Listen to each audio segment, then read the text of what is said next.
Oh boy. Should we get rid of these cats? Yeah. What do you want me to do with them? Stomp it under my heel? Shovel it under the door. Shovel it into the door. Oh my fucking God. Come here, kitty.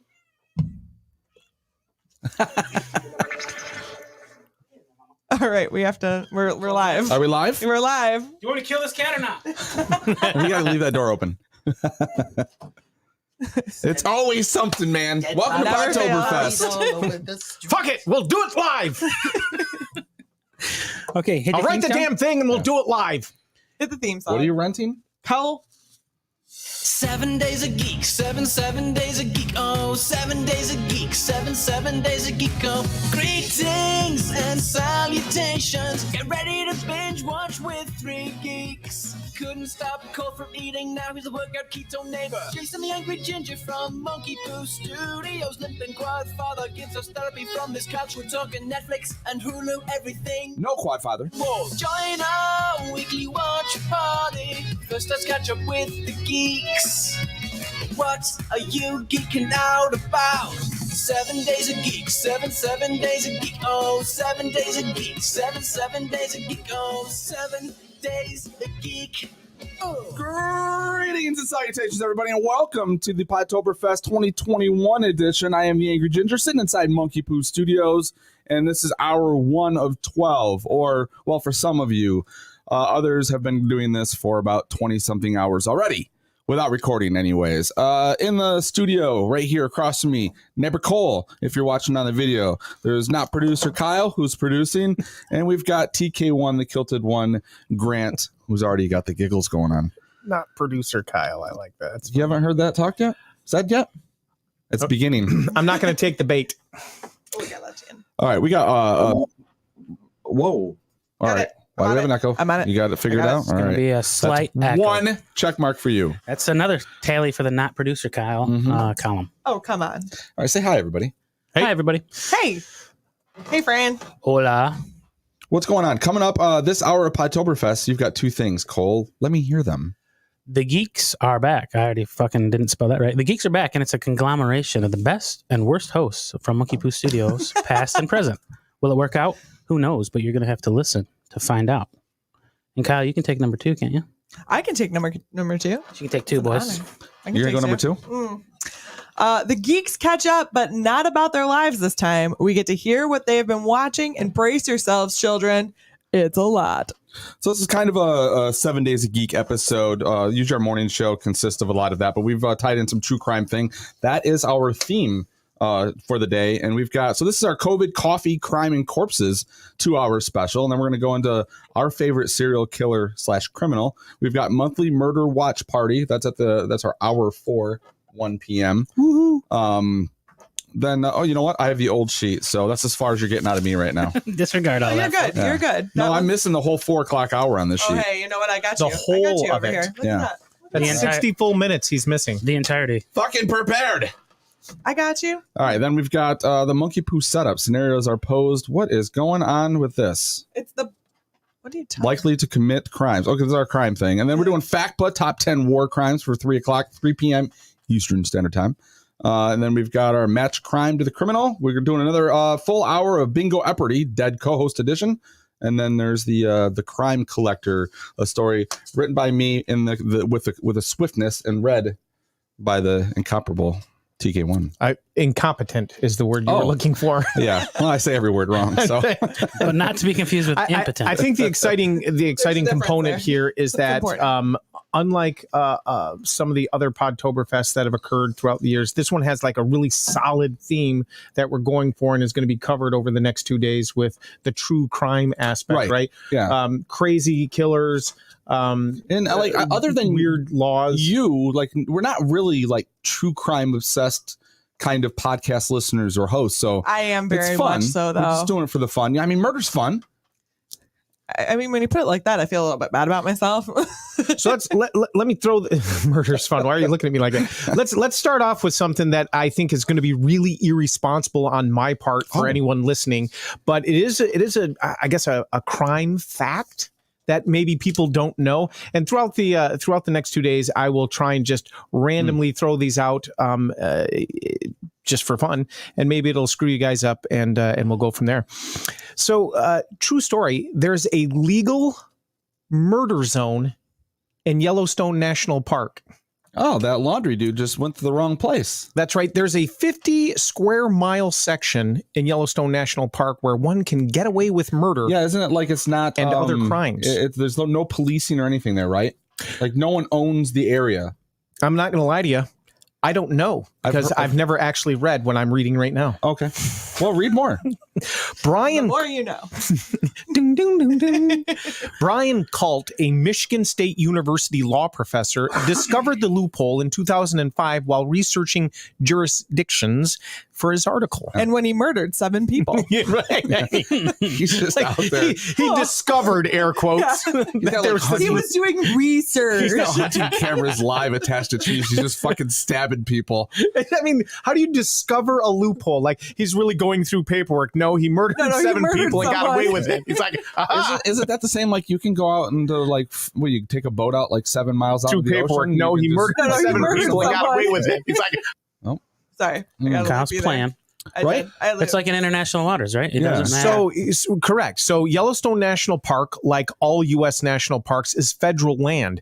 And if a person commits a crime there, it falls within federal jurisdiction under the 6th Amendment. A person accused of a crime has the right to a jury trial. The panel must consist of residents from the state and federal district where the purported crime occurred. So how does the murder zone come into play? Might be your next thought. This is a movie right here. There is a stretch It's of called 50 Yellowstone miles. with John Dutton. With what? John Dutton. Oh my God. Do you watch Yellowstone? Yes, heck I yeah. am. I love it. Wow. Such What a a- good show. It is. I've only watched season 1 and part of season 2, but I hear it just gets It's bananas. amazing. Oh Cole my God. Hauser is like damn near unrecognizable as the Yes. kid from Good Will Hunting, right? You recognize him? I Also, didn't I recognize absolutely him. do know Cole Hauser because I'm old. I grew up with his father and the B-rate movies his dad did. His dad's name Yeah. is Wings Hauser. I thought his dad was a W-I-N-G-S. stunt double or like a stunt coordinator. He very well might have been, but he was also most famously known for like these B-rate action flicks and have you seen the old that he- school? It was a Spike Lee joint, Higher Learning, Yes. with Michelle Yes. Pfeiffer?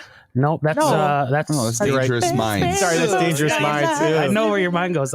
Higher Learning is Tyra Banks, Omar Epps. Omar Epps, Ice Cube. Ice Cube. Busta Rhymes is in it. Is it Tupac in it? No, he was. He might have been dead by then. Okay, Tupac. Get the cat out of the Are bag. the cats mic'd? a cat had a kitten like 3 weeks ago, and we've never seen them. And literally 5 minutes before we hit Let's Go Live, the mom decides to drag them out into the studio. Anyways, back to Cole Hauser. Other than having an amazing first name, he's a dreamboat An of an amazing actor. first name. He's great in that too. He is. He plays the fucking like. He's good tough with hate sex. And yeah, he is good. I hate will sex say, man. I will say, if you look at his career, you know, is a little bit spotty with more, I would say, commercial failures than successes, right? But this has been like his biggest Yeah. tour de force of Well, he was performance in and K-ville. notoriety. He had that TV show K-ville with Anthony Anderson that was like, 2 seasons on Fox? But that never really... Those on Fox. What do you expect? Yeah. So how does the murder zone come into play? There's a stretch of 50 miles within Yellowstone that crosses parts of Wyoming, Idaho, and Montana. If someone were to commit murder on this piece of land, the crime would take place in the state of Idaho, but under Wyoming's discretion.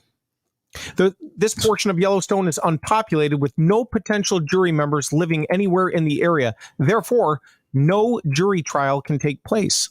Once Kalt Oh no shit. made the discovery, he sent copies of his research to lawmakers with suggestions on how to fix these issues. His efforts proved fruitless, so this area of Yellowstone National Park remains a murder zone. I figure that once a murder happens or a body's found there, they're going to find a way to try the fucker, right? It's a Otherwise, it's just like a pile of dead corpses there. If somebody finds them, I mean, if nobody's patrolling the area or That's taking, true. I mean, They said I I would wonder like if it falls under national park. National Lampoons. Yeah, National Lampoons. They're all drunk. No, but we were just for a few talking. miles. Sorry, that's my favorite bit from that movie. They send out the jury selection. It's 2 jackrabbits and a coyote. They show up A moose, riding a tumbleweed into town. a moose comes rampaging in and takes out all the people, and they're like, Real quick, Cole Hauser was in Tears of the Sun. That's the other one I know him as. He was the guy. Great movie. That's He's also the amazing. second Hearts senior War, Tigerland. He was in with, some with Ben movies. Affleck. They like to spank the kids in. Dazed and Confused. Yeah. He was also in Dazed and Confused. Oh, he was great in that one. Yes, he was. He played. Him and Affleck were like the 2 big pricks in that one, right? Yep, the 2 big bullies. The Is there an seniors. echo in here? But at the end, but wait, but a mirror. but at the end of it, didn't he essentially become fairly good? And Bannon, played by Affleck, did not. He brought the He felt bad. group under his wing. Some of the freshmen under That's his wing. right. And they That's went right. and smoked weed in their car. Oh, it's a good year. I just want to dance. So I just want to put a disclaimer out there after reading that true crime fact. We don't condone murder. Grant However, Family it's Vacation not to apparently Yellowstone illegal this year. in that Next year's zone. Podtoberfest is ironically taking place in this In zone. jail. Yeah. Or in jail. It's going to be a battle for the... I seriously Day wonder. 2 is in jail. Remember when I was talking about that Wild America or Wild something? It was the show where the National Park Rangers are investigating those crazy murders where the guy threw his wife off a mountain. Yes, I remember that. I wonder if they've got something like if that's their backup plan. Like, oh, people are murdering in this zone. Call in the National Park Right, Service. because if it's a national forest, there has to be some type of law there, right? Like, can the DNR arrest them? The DNR can do whatever they want. Right. The DNR are the most powerful individuals. Although I in can't the imagine the country. DNR, like if they see the crime maybe, but they're not like all of a sudden they don't have like a special agent that goes knocking on doors. That's a movie idea. No, but the DNR. I don't know. And when I went out to Wyoming for that leadership, Take thing, a drink. I got it for everybody, so don't feel bad. I'm gonna cut you. Okay. If we're so fucking annoying, why are we here? Well, this is like the true Anyway, crime. By when the I end was of It's your this, own fucking I'm hoping to Podtoberfest murder crew. my Fine. friendships with everyone. We're gonna take our fun and go home. Kyle, let's go to Yellowstone. All right, let's go. No, She bought it. Go ahead. Right Carry on. afterwards, she just is like, yeah, it sounds like a great plan. I don't know if Wait you a noticed, minute. she's got real memory. Look at her She'll tell you all shutting about it. down. Yeah. You guys get to the entrance, it says Yellowstone, it finally hits her. Wait a second. Something's tickling my brain here. little does he know, I already planned to murder him out there. Oh, Plot twist. I feel like we've had so many shoot offs and tangents. she was trying to Did get we to a end point somewhere? like an Oh, hour yeah, and a yeah. half ago. Yeah. Your TV show. It's gone now. Oh. No. I had a couple of DNR officers from Florida on that trip and out there, and they were talking about like they're armed, they're agents, they go investigate stuff all the time. So I think they can go investigate. I think we out need there. to get to more. Hey, Grant, spend the next 12 hours finding out new information on this. Question: Actually, we can start a true crime podcast. where do I put comments out on this little fat? I know. I chat think feed? we have to log into this. No. Oh. We can't. We comment. can't make comments. But you can make comments on You the have super YouTube shout out to channel. Tom. Sure, we can go I to do the have a YouTube super channel. shout. Yeah. Oh, so go to the YouTube and stream it. Sure, yeah. Don't stream it there. Just comment there. But make sure you mute it because what I did. There's the a same lot thing. going on here. I might just log in How's next that? hour. Okay. You know what? But we can also just read the comments and talk to the people because, they can hear us. I know, but as you guys are talking, I'm posting. So Oh. let me talk a little bit about what we're seeing here with StreamYard, just so people know how to use everything. Take it over, not producer Kyle. Okay, well, that's what I'm here for. So you guys are seeing this on the YouTube channel. We're using something called StreamYard to get to the YouTube channel. You can comment on YouTube and we'll see it, and you'll see it fly across the screen. So as you've probably seen a couple from Tom. Or are you sharing the shout out. comments on the screen so Yeah. you can see them? Okay. Yep. So at the bottom of the screen, you'll see either the banner or, in this case, some of the comments. They'll pop up. So here we go. We've got some things going on. You'll see us comment on them. I've been and waiting for respond. this. To go back real quick, we Grant saw can't this. see that screen though. Alec Baldwin's shooting a new movie called Rust, and Oh my God. did you see that? And I read it this Jensen morning. Ackles, right, was just cast like a week ago. He's like second lead in it, and they were shooting a scene yesterday where a stunt double was shot and killed with a and stunt gun. and the director was injured. Yeah. Right, but Alec not sure Baldwin how was that the one happened. They that did the showed a shooting. picture of Alec Baldwin in the parking lot of where they were shooting, or they were at the hospital. I don't know, but he was like doubled over, and he had to be a mess, man. He was a hot mess. Right. Yeah. I mean, he just killed someone. Right now, the spirit of Brandon Lee is visiting I him. was just gonna say I that. thought the same thing, and I thought, It's the crow. how are they? How are they Such a still good crow. using movie firearms that can actually lead to the Every once in a while, it just something has with the squibs or something, because that's what it is. It's just a little metal. Every once in a while, somebody Squibs are the puts a real packs that bullet in actually there. explode. Oh, okay. Squibs are not. It's in the collective bargaining agreement for the Oh, here we go. union. Oh my god! For that 1 out of every 100 shots, you just take the risk that it might kill you. And when It's like a blank- lottery? Yeah, it's like a lottery. It's like a squid game. Tom says that he was in the parking lot of the police station. Tom was?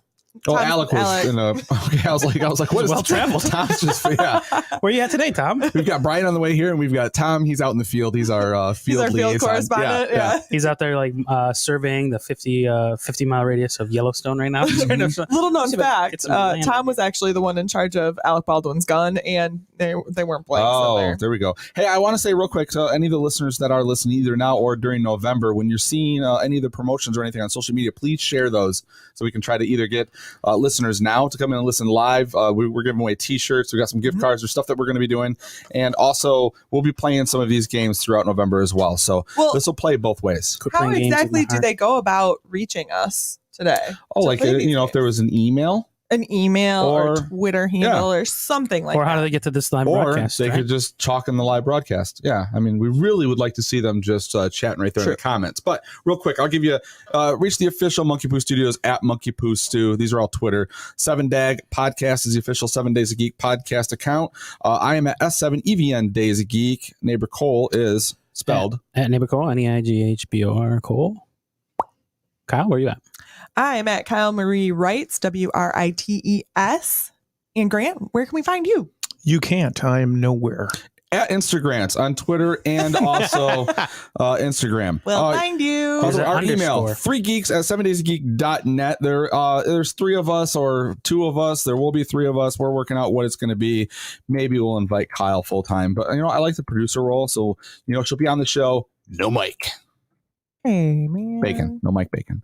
Okay. Let's go to a little bit more fun. Did you guys see on Twitter the other day? How I about the shared hashtag this. games for the hour? Oh, what are they? Hashtag games are going to be breakfast villains. So you combine your favorite breakfast with one of the villains from any sort of movie that you'd like to. Breakfast villains. So like Mr. Glass's Greek yogurt. Would be a Okay. good one. Or the Penguin's parfait. Ooh. And the nice. Joker's jelly and toast. So we want your comments. This is how you win prizes, correct? That is Right. how we win So prizes. throw your favorite hashtag it, and Kyle will catalog those as they come up in the chat, and we'll give away prizes. We have a couple of perhaps. hours like Marvel. They used to just give away the no prize. Like you would write in and they'd put you in your letter in the back of the comic book, and then you'd win a no prize. Oh. I think it was just you were lucky enough to be When printed. did we start a comic book? I'm just making the comparison. The likeness. Sure. Got it. Jesus. When you play the hashtag game, Mhm. please make sure you're tagging the show and that you're using the hashtag Podtoberfest 2021 or PFestHG. HG stands for hashtag game. Hey, not producer Kyle, can you pull up that video on Twitter that I had you share with us last night, the balloon tournament? Did you guys see this? Yeah. Grant, I have not. would you succeed at this? This is a bef- game we all Explain to played me. as I don't know what it kids. is. Before we get to the balloon game, while I'm pulling it up, can you give a big shout out to our sponsor for this hour?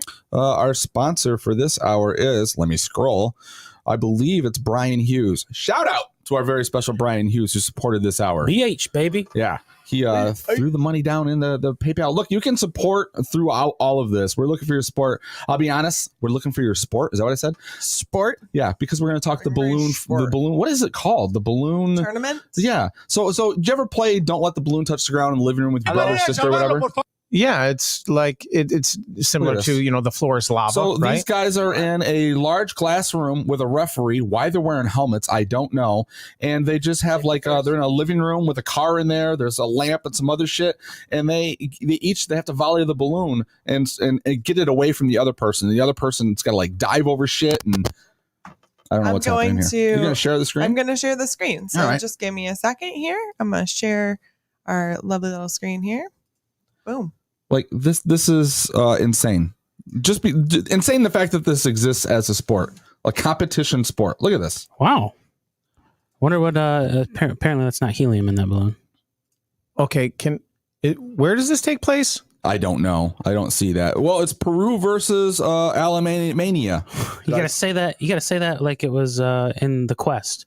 Mongolia. Okay, the fact against China. that there's a referee running around. Jean-Claude Van Damme. That's right. Why is there a I know. car in the middle of it? Well, Or a giant thing of Mentos. They can win the car. Well, I feel like it's, they're trying to put the most obnoxious objects that they can. I'm also looking around. Do you notice that there appears to be maybe some sharp objects? Yeah, That's what the helmets are for. They Oh, need it gets safety violent. glasses as well. I want to see somebody need the helmet. Who on this show I think to make this has better. the cardio to do this? No one. That's a long time. It is. I mean, they're going 3. What it started? Oh, look at 5 that. minutes? Look at that. Oh, dang, just look at that man. save. Laying out. We should commentate this. So That's what it And he needs. It goes needs to the the corner. Ocho. I'm not going to lie. Not sure. Rodriguez from Peru really went after that one. Yeah, the referee gets out of the way, almost blocks many him. pounds do you He's think I hitting can the bench red press? ball, but They're- tomorrow he's going to have blue balls. Oh, They're taking Yes, he this will. so seriously. I know. He's not gonna be Did able to- anyone know this ever existed? What do you mean? Isn't this just a one-off? This isn't. Oh my God! Look at that giant roll of Mentos. I on the literally floor. just said that. Arcade game too. I'm not paying attention. It's I'm like to anything anybody's saying right now. I'm literally engrossed in watching it. It's a like tripping it's literally apparatus. the dumbest thing ever, and I can't stop watching it. What happens is the loser gets ran over by that Volkswagen Jetta. What do you guys want to bet next year? It'll be the Power Oh, we Hour lost. for Netflix with The Floor is Lava. Punto. Okay. He did. Yeah. He got him Lamena twice left. on that. Wait, is Lamena this right. looping or did he It literally looped. score on him? No, it looped. It looped. Okay. Yeah. Because I'm looking at it going, he scored on him the same way twice. So do you guys want to start a podcast league? You're really similar than last round. Oh my God. I think we should put the balloon up and just do it in the studio. Literally, Okay, we'll do it a whole hour. devices be damned. Here's the thing. I'm gonna Totally. About About 5 violent. minutes in, everything's I lay out, destroyed. It has No to one be our hears. power hour where we're just hammered. Yeah, that'd be fun. Get the balloons out. You walk One of down us here is in the morning, blindfolded. it's just fucking destroyed. Bring the cats in. We got We'll get rid of those cats in the same we swoop. can weaponize them, throw Do you them at realize? each other. Do you realize now that my kids throughout the day are going to be tuning in, and they'll either go back and listen to what they've missed, or they may be listening right now. At some point, they're going to be like, "Dad, do you have any balloons?" And I'm going to be like, "I just remodeled the basement." They're going to send no. us video of them. Tell them to put their helmets on. Followed by on. ask your mother. I will say, Hashtag safety first. you can Safety see, where helmets actually would be a necessity here. No, I can't. If you're diving around head first into one another trying to smack the balloon. Or safety I glasses don't at a understand. minimum. Like, I'd say. I know it's Goggles. like it's a smart thing, right? But I never wore a fucking helmet when I was a kid. I'm fine. Anyone else want to take that one? Nope, I was going to let it lie in I was the air gonna there for a second. I saw your lip quivering. Just, Except for that one eye that just kind of slowly moves away from the rest of his head every now and He wore again. a Does helmet any to- of you wear during a his helmet demo. when you ride your bike? he wore a helmet No. to shape his head No, correctly. but Of I course we probably didn't. should. You should.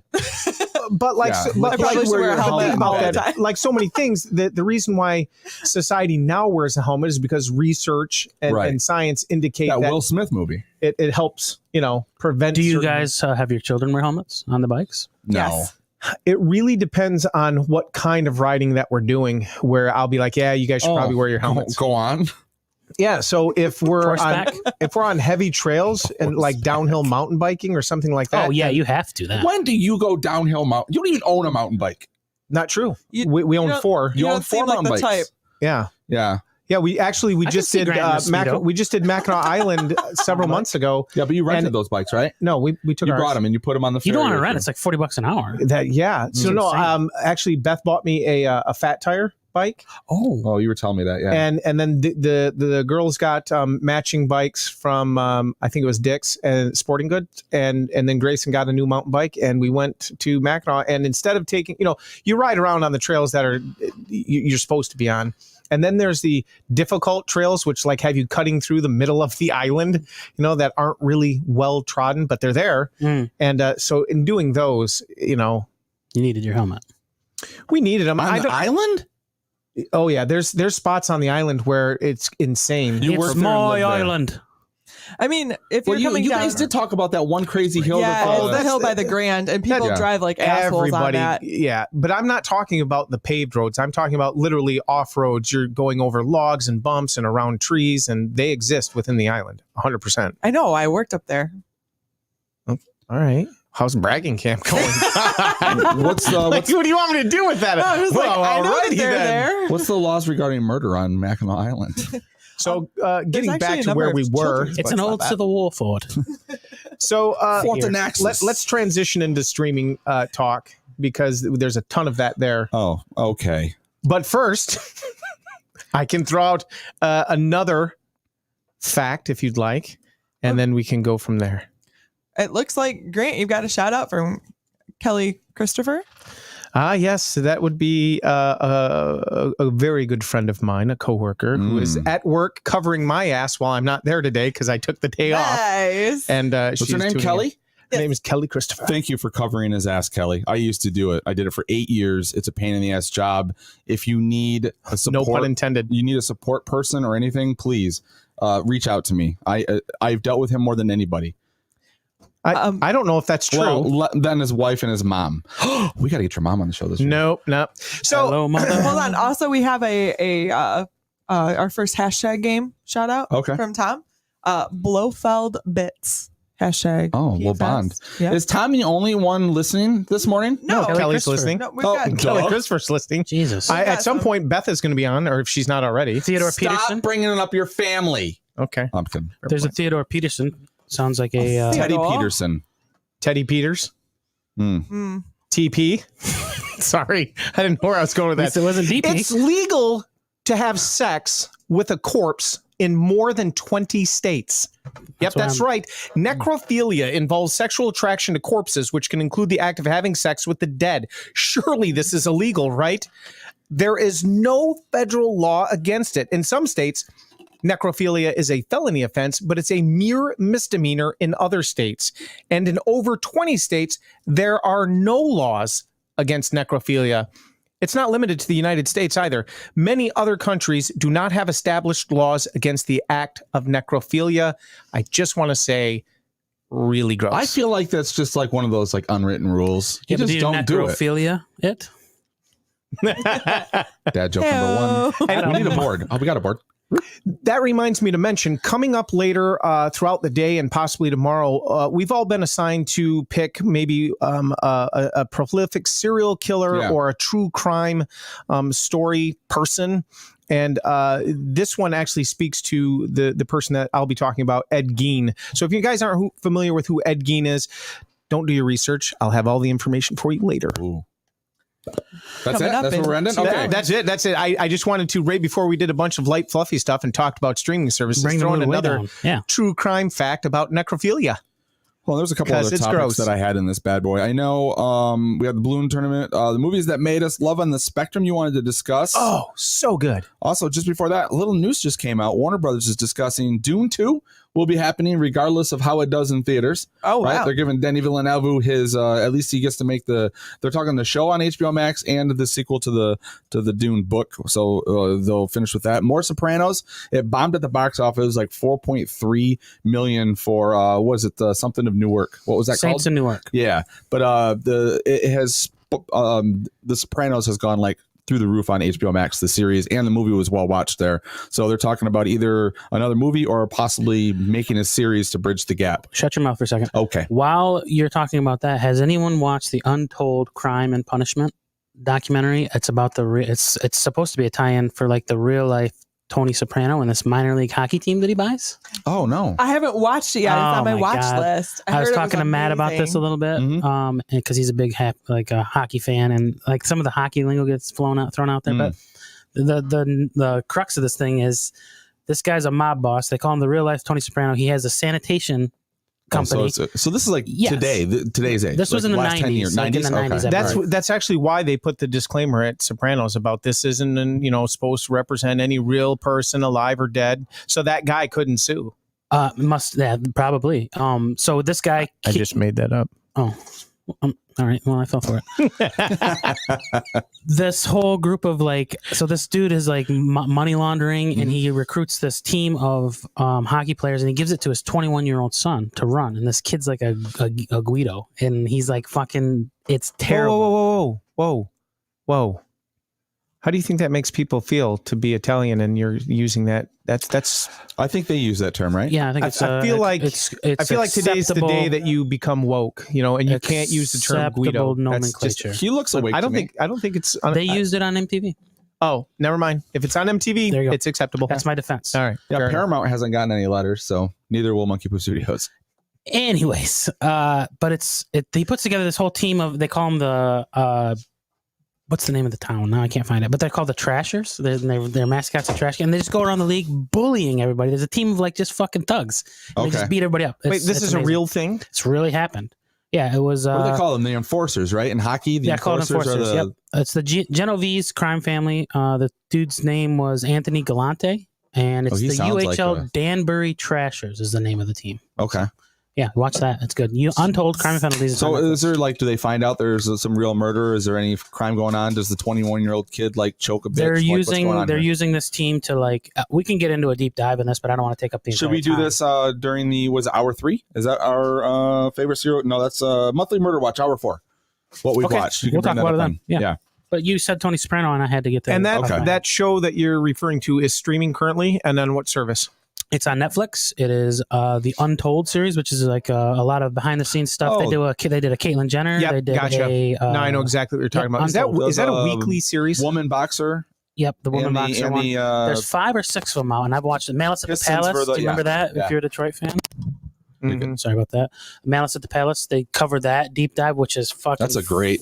phenomenal Yeah. to watch that. If you remember it, if you were alive during that time frame, I feel like I've been alive forever, so I probably was.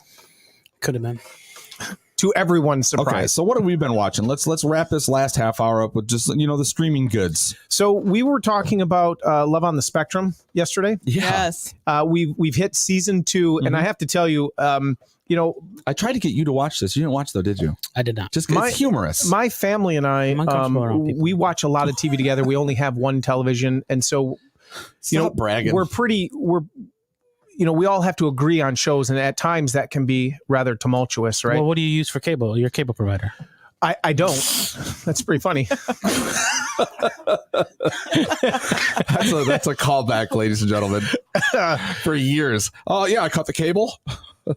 So Every time you would listen to a 7-day Yeah. from Grant and Jay, he'd tell you, "Well, I don't have cable. I just use completely Yeah. streaming." And I just loved and it. thanks to you, Cole, I've added to the library of services I have free access to because of Paramount. But so Love on the Spectrum is one of those that we all landed on, and we binged, I think, season 1. And we all were like, oh, God, I hope it comes back. And I remember for weeks talking about it off and on with the family. And Michael was always the one that we essentially fell in love with. And sure as shit, we're so not unique in the sense that Netflix and all of the fans of the show felt the same way. And so all of a sudden we start seeing trailers for season 2, and it's Michael who's essentially doing the narration and the hosting of the trailer itself. And the way it's presented was so original and outstanding. And now we're watching season 2 again. We're not binging it. We're taking a little at a time because we're binging I don't know how many other shows, Question: but love it. if I log in, will I fuck everything up? So I can type in the comments. No, For just it. go to Try it. YouTube. Right. Worst case scenario, I'll just remove you. Well, just I go have the to power. YouTube to do it. Why would you not just go to YouTube? And I'm chatting through the YouTube app. Okay. He wants to be different, Grant. Hmm. It will. There's no struggle there for him. No, you can't because I'm logged in as you. I just realized that. So anyway, Love on the Spectrum. Log in as You me. have people who are incredibly autistic all the way up to highly functioning, and the whole purpose of season 1 is they're looking to date. They're looking to They're looking for They're looking love. for love. Yeah. right, They're looking right. for love. And as we go into season 2, it's not about looking for love so much as what happens when they find it. And it's so well done.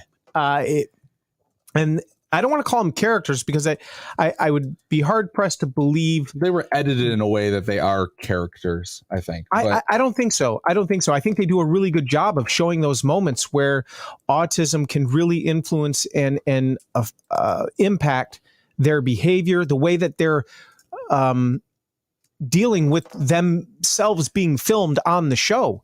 Yeah. Right. They'll literally show you the scenes where they have to Well, stop after- production. They have to stop, being in that moment of romance or the dates that they go on, and the person has to take I a can't breather. believe David didn't just get a spinoff. He needs his own show, just like him and his family.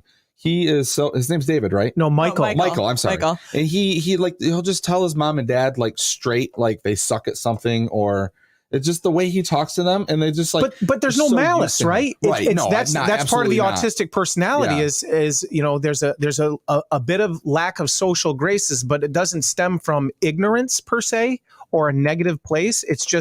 That's just kind of how people are wired It's almost when a they're compulsion. on the spectrum. They have a compulsion to they don't have Tell the a truth. filter almost. Right. Right. Yeah. That's exactly kind of how they behave. I like how that they And can we're on have. the other end of the spectrum. We're we're very reserved. but yeah. No, we reserve everything. We think it out before we say it. Like words Yeah, like we're very like thoughtful. Guido. Yeah.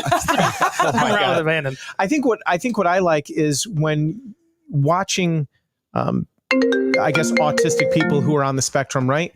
They all have these quirks that are like obsessive collecting, or they're highly hyper focused on one or two things, and they're I relate. really knowledgeable. Like their knowledge base is staggering. A savant, if you will. Who's the guy on the show that he's really into dinosaurs and paleontology and things like that? I can't remember. I can't remember the names of the new ones. And then this Indiana Jones. that's funny. Oh my God. This season they introduced a guy who's really into racing, right? Yes, NASCAR. I love him. He is so sweet, and it's interesting because he's pretty severely autistic. Yes. But You mean on the spectrum, on the right? spectrum. I hate this conversation. His name was Alan Grant. He was in Jurassic Park. That was my. Did you just get to he had Google his to name? look it up. Yeah, he had to look it up. He was typing away like- Yeah, I can hear the pitter patter. I was like, I remember they would say Dr. Grant, and I was Yeah. trying to think of his name. I was trying to make a funny joke when Grant was saying it, but it was a little late. All right. So Love on the Spectrum, I'm like, it's a must watch for me. And I highly recommend that for everyone else. I have to be honest. There's not been a whole lot of TV watching for me in this month off. It's been a lot of prep for this. I think I've watched a Midnight Mass. Mhm.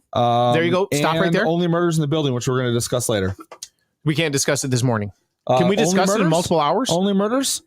I mean, it's well, we streaming. can- We're watching it. It's a fucking brilliant show. Let's we can go over a general. No, we're not, idea of because it. we've got a deep dive going Oh, for that yeah. later Yeah, on. So we no, do. we're not Can't going wait to talk for that. about. Okay. What about Midnight Mass? Midnight Mass is fucking brilliant. I tried to get Cole Did to you watch watch it, Midnight but Mass? he's allergic to priests. Cool.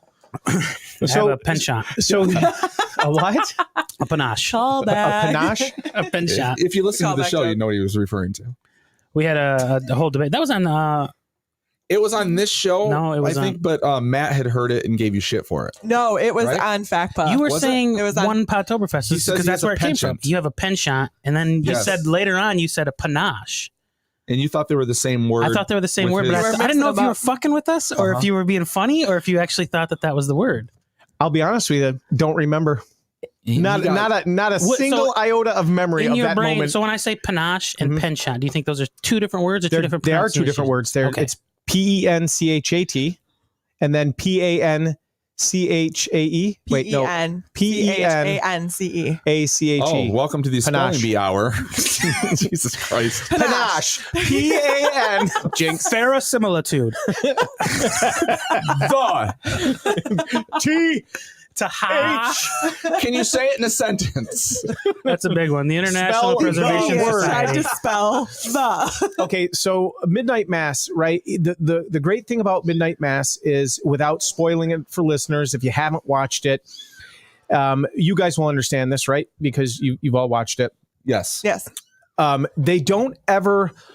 What the main Spoiler alert. No, I'm not going to spoil it. What the Okay. main story turns out to be about, they never actually verbally say or acknowledge in the series Correct. itself ever. Right.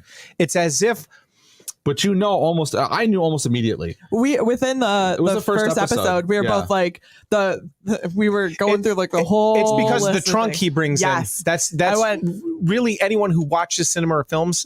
It's okay. Spoiler alert! If you haven't watched it and you plan to, It's still worth tune it. out here for a minute. Okay, now it's like Dracula callback. If you've read Bram Yes, a Stoker's lot of- Dracula, the trunk, and he talks about like packing him in, Mhm. and the, Nosferatu. that's a callback to. Nosferatu, the vampire. But it's like straight up trope there, but he refers to him as an angel, not as a vampire. Angel so it's a really from on interesting. high. And while that's, I guess that's the part of the framework of the story, right? That they're putting out, where Mike Flanagan really succeeds. By the way, Midnight Mass is directed by Mike Flanagan.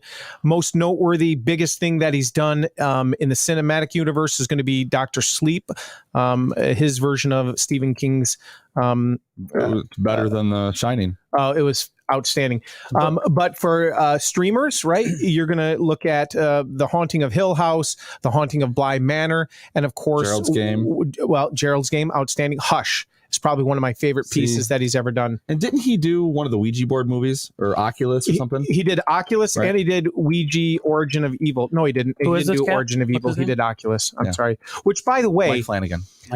Midnight Mass is actually peppered throughout every single piece of work he's ever done. As a matter of fact, in It Gerald's, was something he wrote 20 years ago. Mhm. The idea for you. well, part of it, and then his now wife actually helped him with the Right. remainder of it, right? Yeah. I believe it makes an appearance in Gerald's Game.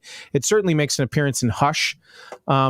What part And of it? the Yeah, mirror- they're in Hush. She's reading the book or something. She's right? reading the book, novel. right? So Yeah. like little Yeah. Easter eggs. Yep, Yes. and the mirror from Oculus is actually on the stage in Midnight Mass of the Alcoholics Anonymous environment that they have. A bit of Dark Tower from Stephen King, like that was his opus, right? He put little Easter eggs from each world and all of his books throughout that book series. So the thing that makes, I think, Midnight Mass so outstanding is the scenes of dialogue where it's almost like you're watching a play. Like if you go back and you look at that first interaction between the father, Father Paul, or Monsignor, depending on how far you are in the series.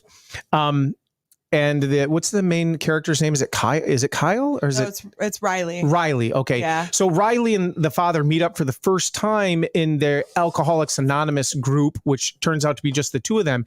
And it becomes this long monologue between science and religion. And at no point in time does the writing or the dialogue or the delivery, any of it, lend itself to supporting one viewpoint or the other. It's so equally balanced, and so much so that I read an article that said Mike Flanagan was really, really particular about every Camera single angles. camera angle. Yeah. At no point is one camera higher than the other when showing one of the characters talking. They actually shot that the first time unrehearsed. And it's a full 15 or 20 minutes of dialogue that these two went at it. Mhm. And Where's the video of like you monologue motherfucker? Yeah. Because it's that whole series is just monologue. It is. Monologue. They're fantastic, but it's yeah, if you're looking for like I don't want to say gothic horror because it's not. It's a slow burn. You know that there's threads of supernatural starting to take shape. The religious zealousy that is in this. I mean, the true evil person, though. The most evil person is the nun. Oh, she is. Was it Beverly or Bev. Yeah, I think it's Bev. Bev. Yeah. That Yeah, character, She goes that by Bev. actress, She's swung terrible. for the fences and hit a homer. Did Grand amazing. slam. But we were talking at one point about, so I grew up Catholic, so like Sorry. hearing his homilies when he's Yeah. speaking in church, it sounds like Who he is a legit wrote priest. Those sermons. It's amazing. Who And- wrote those sermons? Yeah, and God. divine intervention. But the way that Hamish Linkletter delivered those lines, Yeah. those sermons, did you not believe? Were you like, Oh, praise no, he was Jesus? very good. Like it was. No, Yeah. it was amazing, and the way like his intonation. So sitting through mass my entire life, the way Midnight Mass. I've been to midnight masses, not that kind. You but- survived. Yeah. So It ends on Easter. and the way The he series. delivers things Yeah. in there, it's just so amazing. Like I said to you multiple times, I'm like, geez, I feel like I'm sitting in church right Yeah, now. you think he like fucking went to sermon school. Yeah. The seminary. Wait for someone to. I hope when it becomes award season that he's up for it. And I hope here's so. the thing. He deserves it. I had recently, 3, 4, or 5 months ago, watched Well, was it 3, 4, or 5? Why am I up? sideways? Tell Me Your Secrets. Never. I don't even know what that is. Tell Me Your Secrets is an Amazon Prime streaming original with his life partner, Lily Rabe. So they're not married. I don't believe so, no. Just They the do have life kids What's together. wrong with that? I don't need to be married. Nothing wrong with That's marriage. right. There's nothing wrong with that. So he has a performance in that streaming show in which he plays a reformed None. Race car driver. You watched the show, didn't you? pedophile slash rapist On Amazon? kind of guy. What is it called? It's called Tell Me Your Secrets. Nope. I didn't watch Oh, that. I thought you and Michelle were talking about that at one point. And I hadn't seen him do anything in his career other than some comedy. He had a comedy series, I think, at one point. And then what was the show you and I talked about here? Well, I know he was in The Stand. Nope, the X-Men series. That was Legion. Legion, Yeah. right? For FX. Great show. Where he plays somewhat of a Yeah. kind of an over-the-top villain in that one, Yeah. right? A little more character behind his delivery. But in both Tell Me Your Secrets and then in this Midnight Mass, like, this is a guy who is a powerhouse, a juggernaut in acting, and I really hope he gets his due notice because his line deliveries, his characters that he's creating, like really separates himself from the actor. It's so funny because as excellent as this show is and how we're talking about it, you are not interested at all in this, are you? I don't like scary stuff. It's not scary. It's not scary. There's not even a scare. No, There's nothing. There's one in the first episode when they're at the beach and you see the ghost dude Oh, in yeah, the yeah. bushes. But That's like it's- that's the only part where there's kind of like that, like, Yeah. but the rest of it, you see what's coming. You can put the pieces together, and Mhm. even though you can Well, I put don't it know. Even though you together- know it He doesn't didn't matter know Luke because Skywalker Yeah. was coming. yeah, fair point. So I can write you and down a here, roadmap. let me bait you with this. Right, earlier you were talking And about then wanting to murder the we'll cats. swap up here and give these guys a Episode show too. 1 ends with an entire beach littered with cats. Yeah. So how could you not appreciate Dead that? cats. Dead or Yeah. alive? They're dead. Dead. They're Dead. super dead. You dead? Yeah. You may have sold me. It's like the weekend after Podtoberfest. Wow. What else are you guys watching? Or a year after Cole's dating. Cole, what are you watching? Slain pussy. pussy. Yeah. Wow. We both had the same word. He tried to push past it Yep. twice. He got him in. I've been watching Squid Games. Anyone? I haven't had a yes. chance to because when I get, I know I have to He's watch giving me it. shit for not. I have to watch. No, I This do want to see it. show literally shut down the streaming in Yeah. South Korea, because it's so popular. 185 million people have watched this out of the 215 accounts on Netflix. They're suing 215 Netflix. million. They're suing Netflix because Netflix took up so much of their streaming Their service, bandwidth. and Netflix has it in South their Korea's contract that they bandwidth, do yeah. not throttle down their service. Netflix plays Or flawlessly. the cable companies can't throttle down their correct, service. Yeah. and they damn near crashed the infrastructure. With Right. this, Let this show. me ask you this, because I want your opinion. Is the hype that's being leveled at Squid Game worth it, in your opinion? Yes, Absolutely. absolutely. Completely agree. And it goes like once you get through the first, like, I guess, gory scene or violent scene, or maybe even the second one, I don't think people become desensitized to it, but it's not really the focus of the storytelling or the narrative, No. right? It's a byproduct of it, but What makes the show so original or different, or like why is it grabbing so many people? I've always had a bit of a drawing. I don't know. My two favorite books are The Running Man and The Long Walk by Stephen King, when he's writing under. and the this name is of right there. Richard Bachman. Yeah, It's this like is right there. Stephen King even Oh, the commented on Bachman ones. the Bachman that. books. Bachman turned books. Overdrive. Yeah. So stupid. Little known fact, that's exactly where he got that name. It's one of his favorite books. I'm surprised you didn't know that. You got a thin candy shell. No, but the Hunger Games, I liked those when they came out. I read those. But this whole play a game for your survival type of. Oh fuck! This is right down your alley. Yes. But it's beyond Yeah. that, right? Yes. Because Yes. it's literally a microcosm of society that they're pulling in for a very specific reason. They're idiots who have gone so far into debt because they can't get out of gambling. They're people They who do just an have had. American version where it's like Oh, don't think there's not going to be an American version of this coming at some over point. $30,000. It's definitely going to happen. Can I play to get rid of my student loan debt? Yeah. Bunch of overeducated. I think arts- the only liberal arts place I'll majors. fuck them up. where it trips up, and tell me if you agree, the only place where I think it trips up is probably that last 5-10 minutes where it seemed a little, I don't know, stereotypical of Asian cinema. Yeah, the redemption type thing. No, The well, turnaround. like the hair, the yeah. whole 9 yards, right? But I thought it was a unique way to show that a year had gone by and the main the person. I don't want to give it away, so Yeah, I got and to the not fact say that he was still borrowing too. that because he was didn't still wanna- borrowing. Yeah, Yes. but the all of the characters are so outlandish and crazy and wild and well written, well rounded. It's Didn't also you say it's got sort of like a live action anime though? That kind of bothered a you bit. the way No, it was. I mean, so you got to get past the dubbing at first, and I watched with subtitles, so I didn't have a real big issue. Did you watch with the dubbing? Yes. See, it was terrible. Like the English dub is horrible. So you heard it in Korean and just read? Yep, that's correct. Okay, I should have done that then. I most often will do that because I feel like it's disrespectful to You the didn't artist. text him to get permission About what? About what? how to watch it. No, Oh, Yeah, no, I don't. I mean, what? I don't know. I'm just going with somewhere. I don't know. it's just throwing something at So the wall. That one didn't Squid, stick. start Squid Game, fight. all in all, did you have a Good job. favorite moment or a favorite episode than the rest? My fucking, I got choked up during the marbles moment. That did you Pick up on the clues or did you not? a little bit? Now, did you know the main bad mask was who that was right off the bat? No, wait. You mean the front man? I did not know who. It doesn't matter. He's masked the whole time Okay. until the end. I didn't know who the front man was. I I kinda- suspected it Yes. as the story for that one character Yes. went farther along. Yes. I was like, why would they have this guy there? Yep. And Somebody has to be who tied to better him. to put as the front man than the person who? Yeah, You know right, what I mean? right. Yes, yes. So, I know you guys are looking at us like I have no idea what you're talking about. because it's not enough to where it's going to spoil. No, anything I will for say me. the second to the last episode, that filler episode, right? Because you have the Got the glass one though too. you have the marble episode. Yep. Then Okay, you so have tell me the children's games. Hang on It's a second. red light, green light.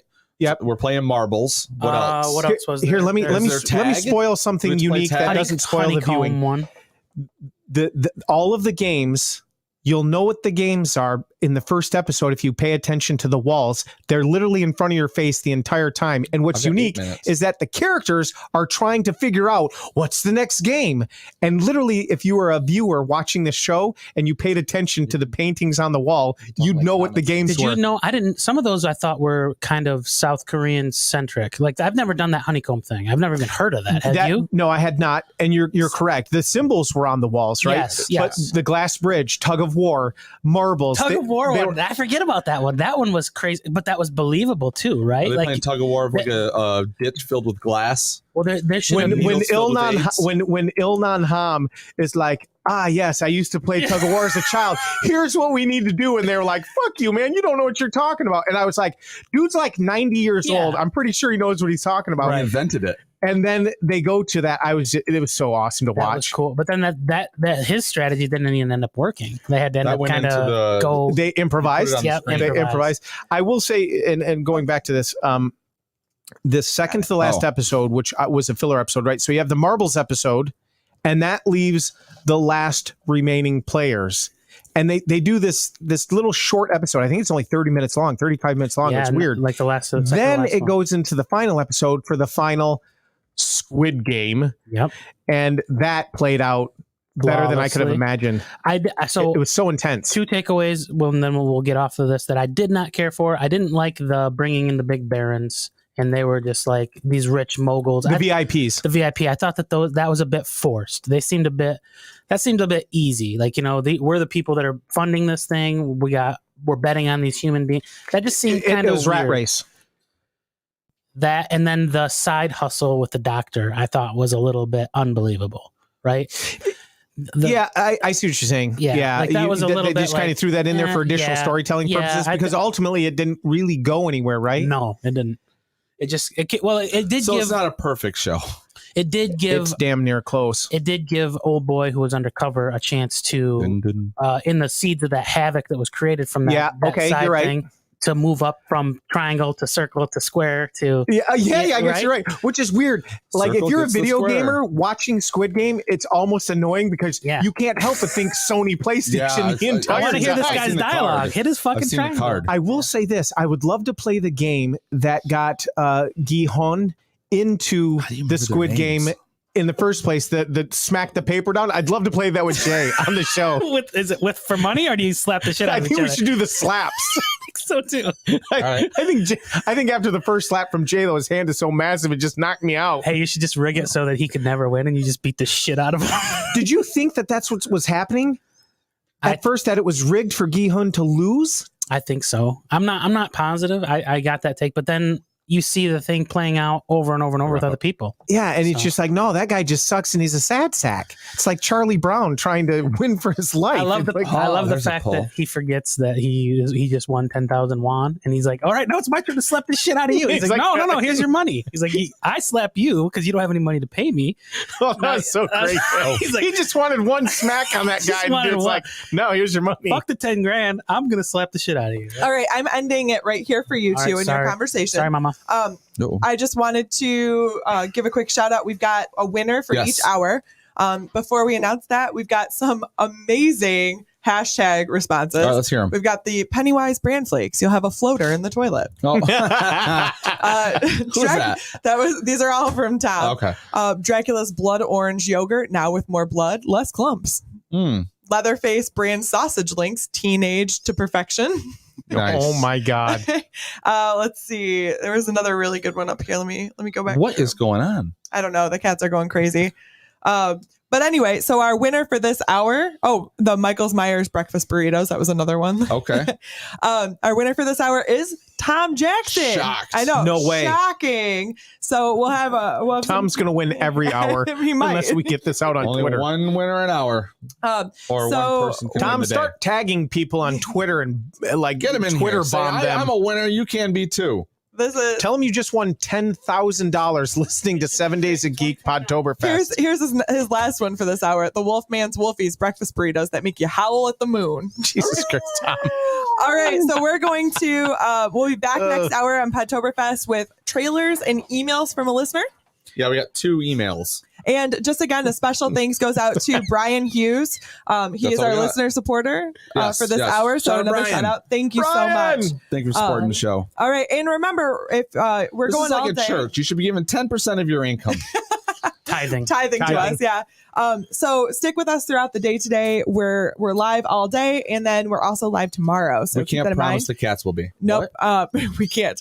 If you're in the Grand Rapids area, let us know. Stop by. We've got coffee. We've got snacks. All of a It's sudden, good. it's like, I just happened to be I here. just happened here. They're knocking on the door. It's 1 a.m. We're finally in bed. Like, oh, geez.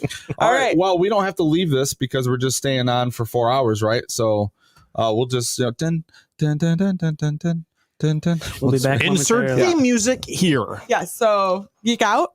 Yes, geek out. Wow. All right.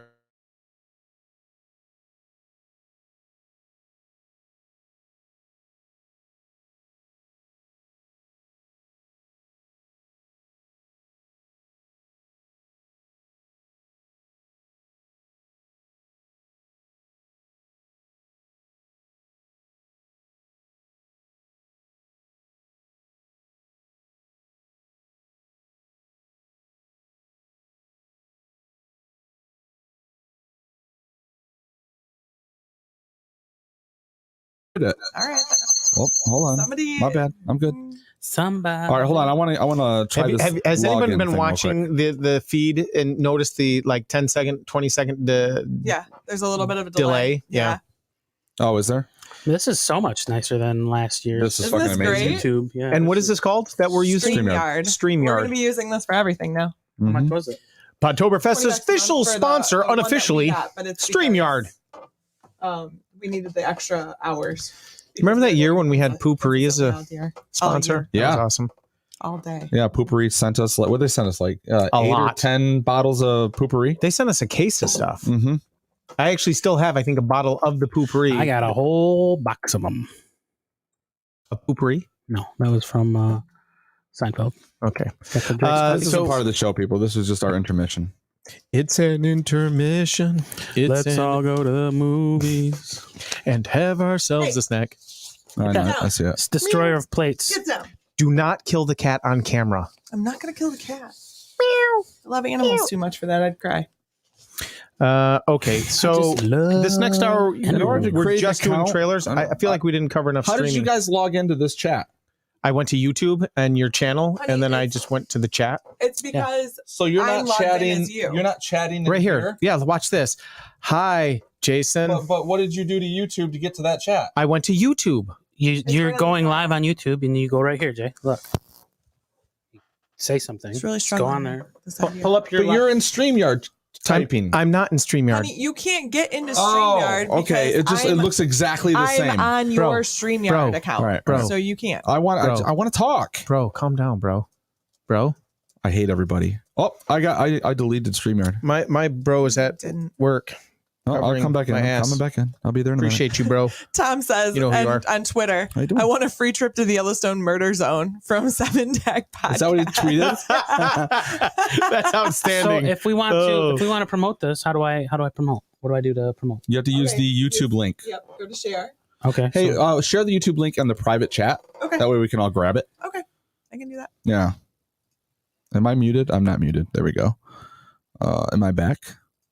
Oh, you have to. who's back? I think you have to hey. let me in, right? Oh yeah, I do. Yeah. All right, so we're back. We're supposed to be back.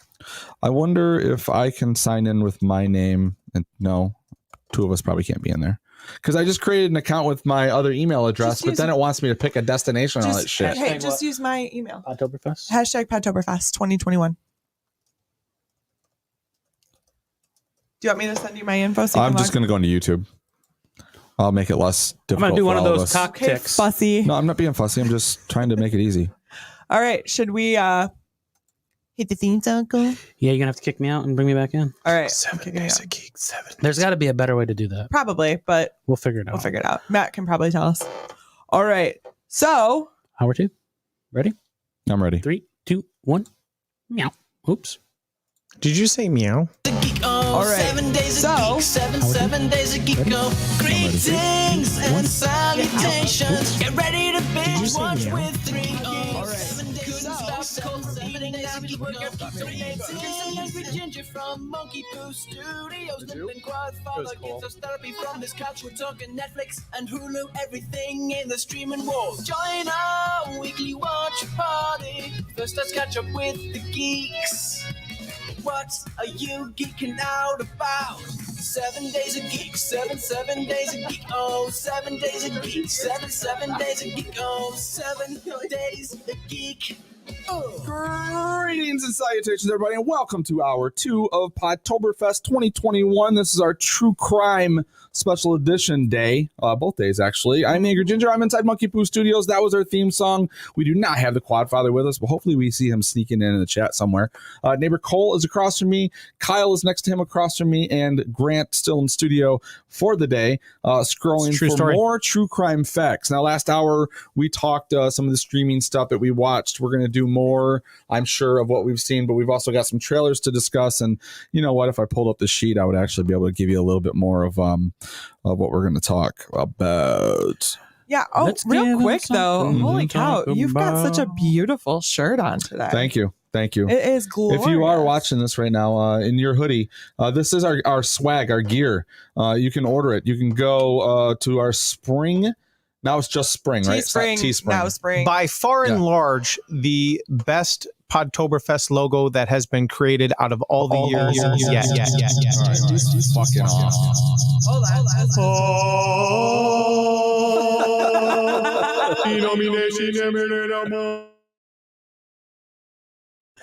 Thanks be to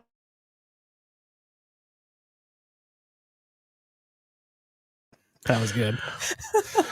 We got to do this every hour. Apparently, we got to get better at it. It's new. We're adapting. Hey, pass me one of those awesome mugs so I can show that off too. Check this out. Show the camera. This one I think I'm keeping. Well, I think he's keeping it. Mhm. I'm giving it away. Oh, so, so if you can't see, here, I'll do it on this one. So There you this go. is There you go. beautiful. Sponsored by Monkey Poo Studios this hour. Well, this hour is actually sponsored by Jenaniah. Thank you, Jenaniah. You know, she's sponsored more than 1 hour. So super Yeah. shout out to her. Longtime listener, first time sponsor. Is there a year That's that false. has gone by that she has not No, I think sponsored? she is sponsored every hour. Every hour. Every hour. Every year. hour. Well, if she's the only one sponsoring, then yeah, she is sponsored every hour. Yeah, that's true. That's true. $3 an hour for the entire day. True crime fact. See if you guys can stomach this. Oh, Jeffrey Dahmer gave the people in his apartment building sandwiches that could have possibly been made from, and likely were, his victims of human flesh. Oh. They had to have been, right? No. You know? Was it He like probably got off on it. Jeffrey Dahmer? was it just enough for him to give the sandwiches, or was it like, try it? But if you're one of those Try it. people, Let me see. if you're one of those people who did live in his apartment building and he handed you a sandwich, and then of course, however long later, he turns out to be who he was, and you're thinking back and going, that guy gave me a sandwich. Like, what do you think happened in that moment? Do you think it was just like dry heaving for months on every end? memory for the rest of my life would be tied to puke. Like, you would never be able to eat a sandwich again, would you? No. I've been doing this to Jay for years. Yeah? Feed me dead bodies. Feeding you dead cats. That was after your trip to Yellowstone, of course. Oh, poor kid. Hashtag murder zone. Crockpot kitty recipes. Oh, Follow me my for Lord. Surprisingly keto. They're keto For more friendly. pet life hacks.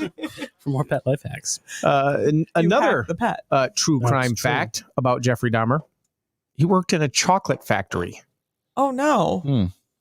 Good for all you teachers.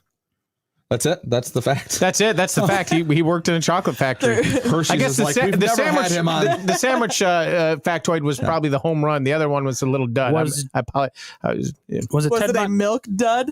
Oh. Jeffrey Dahmer also weren't most of his victims young minority men, correct? I believe so. You're There right. was they another. were. There was a dude in England. It was the episode that we were talking about, the Nilsson tapes. I talked about that a couple of weeks ago on the podcast. Great docuseries. And they found out that he was killing young men because his neighbors had issues with the plumbing, and he was actually like He was shoving. killing all the plumbers. No, he probably Oh, should have. Yeah, they this is found the like guy. body parts. He was like putting blood and skin and shit down the drain, and it backed up. And they were like, I think he's burying bodies in the backyard. This reminds me of Dan, my co-host on Deconstructing Dad. He bought a house recently, and he was murdering people in the backyard. no, but he couldn't figure out why Sorry, when he was Dan. taking a shower, why brown water was running on him and why the water wasn't draining. So the guy that lived there before apparently was just like shitting everywhere, That's right. and he had to have the pipes like cleaned out. And That's yeah. gross. yeah. Well, this is a fun chat. Yeah. How Doo-doo can we water. reach everybody here on the show? All right, we got an email, 3geeks@7daysofgeek.net. That's how you email the show. We're looking for you to confess your crimes. We're going to share those on one of the hours as soon as we get some. They can be silly, they can be real, they can be someone else's. We have no statute of limitations on the show. Cole, how can they reach you, find you on the Twitter sphere? They can find me at Neighbor Cole, NEIGHBOR Cole. Grant doesn't want to be received, but show him your love anyways on Insta_Grants. And you can find me at Kyle Marie Writes, WRITES. And remember, when you're confessing your crimes, if they happened in the murder zone in Yellowstone, Right. you're Not good a to crime. go. Yeah. Not a crime. Nobody will prosecute you. Oh my God, Tom Jr. Jackson just had me laughing while you guys were going through that, because I looked down and I see sponsored by Leroy Nice. Jenkins. Oh my God, he's I going want in. He's going in. everyone listening, and it doesn't That's matter. cool. It doesn't matter if this is a 5-year-old episode. I want you to at Quadfather MFT and just fucking tweet him the most absurd shit for the next hour. You're I gonna would get that strongly man killed. advise against that. You're Just gonna Don't get that do man it. Do Haunt it. him. Do it. Yeah. Do it. I missed that man. You can say anything you want to about him. I would definitely not do that. I would, and tell him I sent you. Absolutely I love don't the do that. Quadfather, and he would. You know what? If we didn't do this, he would not feel the love from us. That's true. Right? That's true. So when you get the invitation from his significant other to take a vacation to Yellowstone, are you going to accept? Yep. Two can play at that game. He didn't even know what to say there. He's like, I was tweeting. He was tweeting. fair I'm point. trying to get people So- to listen to the show. This hour, we're going to be talking movie trailers, right? Yep. What else do we have? Yes. Well, I just want to say there was a one of our listeners, fellow podcaster, Chris. We'll say his last name is Villasenor. He does the 2-on-3 podcast, Yes. and he knows that I'm a Michael Bay fan, and he just tweeted to me, trailer for new Michael Try that again. That one's in a construction. Do it again. Yeah, it is. All of me is. I'm a fucking work in process. Trailer for new Michael Bay film drops. Is it 7 Days a Geek birthday? Yes. It's almost my birthday, so Almost. it's an Not birthday- quite. It's Close an early enough. birthday present, and look, I'm all in on this movie. So this is the only one I put on the list that is not a streaming film, but No, I think I had one on there Yeah. that's not a streaming film. It's Voodoo, I think. Voodoo has their own film. Hoodoo. No, you put one. That Voodoo? was, The Night you talked about Raiders. You do. Tiki. That's I Amazon. thought you Power were of going the to say Yeah, Hulu. Amazon. I was like, I was going to correct you, then you started going. I was like, okay, I'll shut It's up. got You the do? power of the Power of the babe. babe? Hoodoo? You do. Voodoo. Voodoo. Sorry. All We have a right. hashtag You're game this all- hour. We do. Person You're all callback. day, folks. We have a hashtag game this hour. It's coffee, drinks, and superheroes. So you can do Captain Marvel's cappuccino or Hulk's hazelnut roast. You know what? Things I of that nature. I want to go back. I gotta because say, I those are swear- terrible, but I swear But to it was a good Todd. effort. I swear to Todd, and I think maybe you weren't expecting that I'd catch on to this, but are these the same as last year? No, well, a couple of them are. I try to Okay. do the morning ones to go with Is the it similar? breakfast Okay. theme. Okay. Was the Hulk one used So how before? about you write your own fucking hashtag No, I'm not. game? I'm not. Calm down, boys. I just thought you were playing a game. Hulk's let's- hazelnut. let's see if It's like Hazelnut you just roast. put two H words together and called it a day. Come on. I'll be honest. When I was putting together the bingo Epardy, I almost put a couple of the same questions in just to see if anyone if I could realize, because she's like, "What about if you did this?" And I was like, "I did that last episode or during the Geekmas." Yeah. in July. Yeah, you like mailing it in. No, I did not. But I thought it'd be funny if I did it to see if someone noticed. I changed it up a little bit this And I year know that and we brought some think different the things. same. Like Grant gets to narrate in a Morgan Freeman voice at the end of one of these. Yes. So What? there's some more fun things. Grant doesn't have a Morgan Freeman. You Well, better- let's start better working figure on it out, You man. better learn quick. Wow. I had to pull a Russian accent out of my ass earlier, so Well, who can't do that? Before we get into trailers, does anyone finish Clickbait? Yes, I did. You did. Would you ever not finish? Like, what have you not seen? I've once or twice brought something to him that he has not seen. I know. The QAnon one. I want you to watch. You have to watch that. Oh, he lived it. So he's not lying. Into the Storm. You need to watch that. He's not. I don't know. It makes me it makes my hair on the back of my neck stand up. You like brought I just some things to What, me what's before it do to the hair on your chin? because you and I have Your gone chinny back and chin chin? forth on just like political stuff here and there. sure. It is You funny you brought guys some are wearing things- your colors. Each other's close. That's a good point. Cute. Well, the Democrats are winning today. Yeah, Apparently, all blue, and Grant's the lone holdout. That's all right, because if there was anybody worth voting for, it wouldn't matter what. Oh. No, but you and I have gone, and you have brought up some like which I thought were crazy points about far right all people, and I'm like, this guy's fucking out of his mind. Like, and then I watched this documentary, and I was like, you know what, Grant was pretty fucking spot on a couple times when we were arguing. Because the root of the QAnon movement and where it went is insanity in itself, Yes. right? The root is Yes. the cabal of baby eating pedophile, Pizzagate. Fucking people. insane. But then it The just fact went that people into. believed it. They still do. Yeah. It's not that they Trump did. is They still bum. do. A You mass cannot arrest. it's like All of they're Hollywood the is going flat down. earthers of the political movement. They're Oh you my God. cannot disprove. Well, there was I love there was just flat a earthers, video though. released. fun to make They're fun of. adorable. There was a video released by one of the Daily Show correspondents, Oh my and God. he was talking. Jordan Klepper. I don't know which one it was, but he was talking to this old dude who is a QAnon, and he Jordan Klepper. he kept saying, well, Trump is still president and he's secretly running the White House and all this stuff. I was like, how far out are we from this? Dude? That's not bad because I That's don't know not how bad? it happened. No, feel that's like not that's bad. inaccurate. That's Oh. bad. But Trump is such a narcissist. He was retweeting QAnon posts because they had his face on them at one point in time. And like it covers That's this in all the they had to documentary. do. So All they it'd had to be do a- is put Yeah. his face on something, Yeah, and he would retweet it. And his people and his son and his who's the person that does your social media, that you have a person in the White House that'll do your social media Yeah. posts for you. yeah, Would pick up a photo. Oh, Jason Parsons does that. Yeah.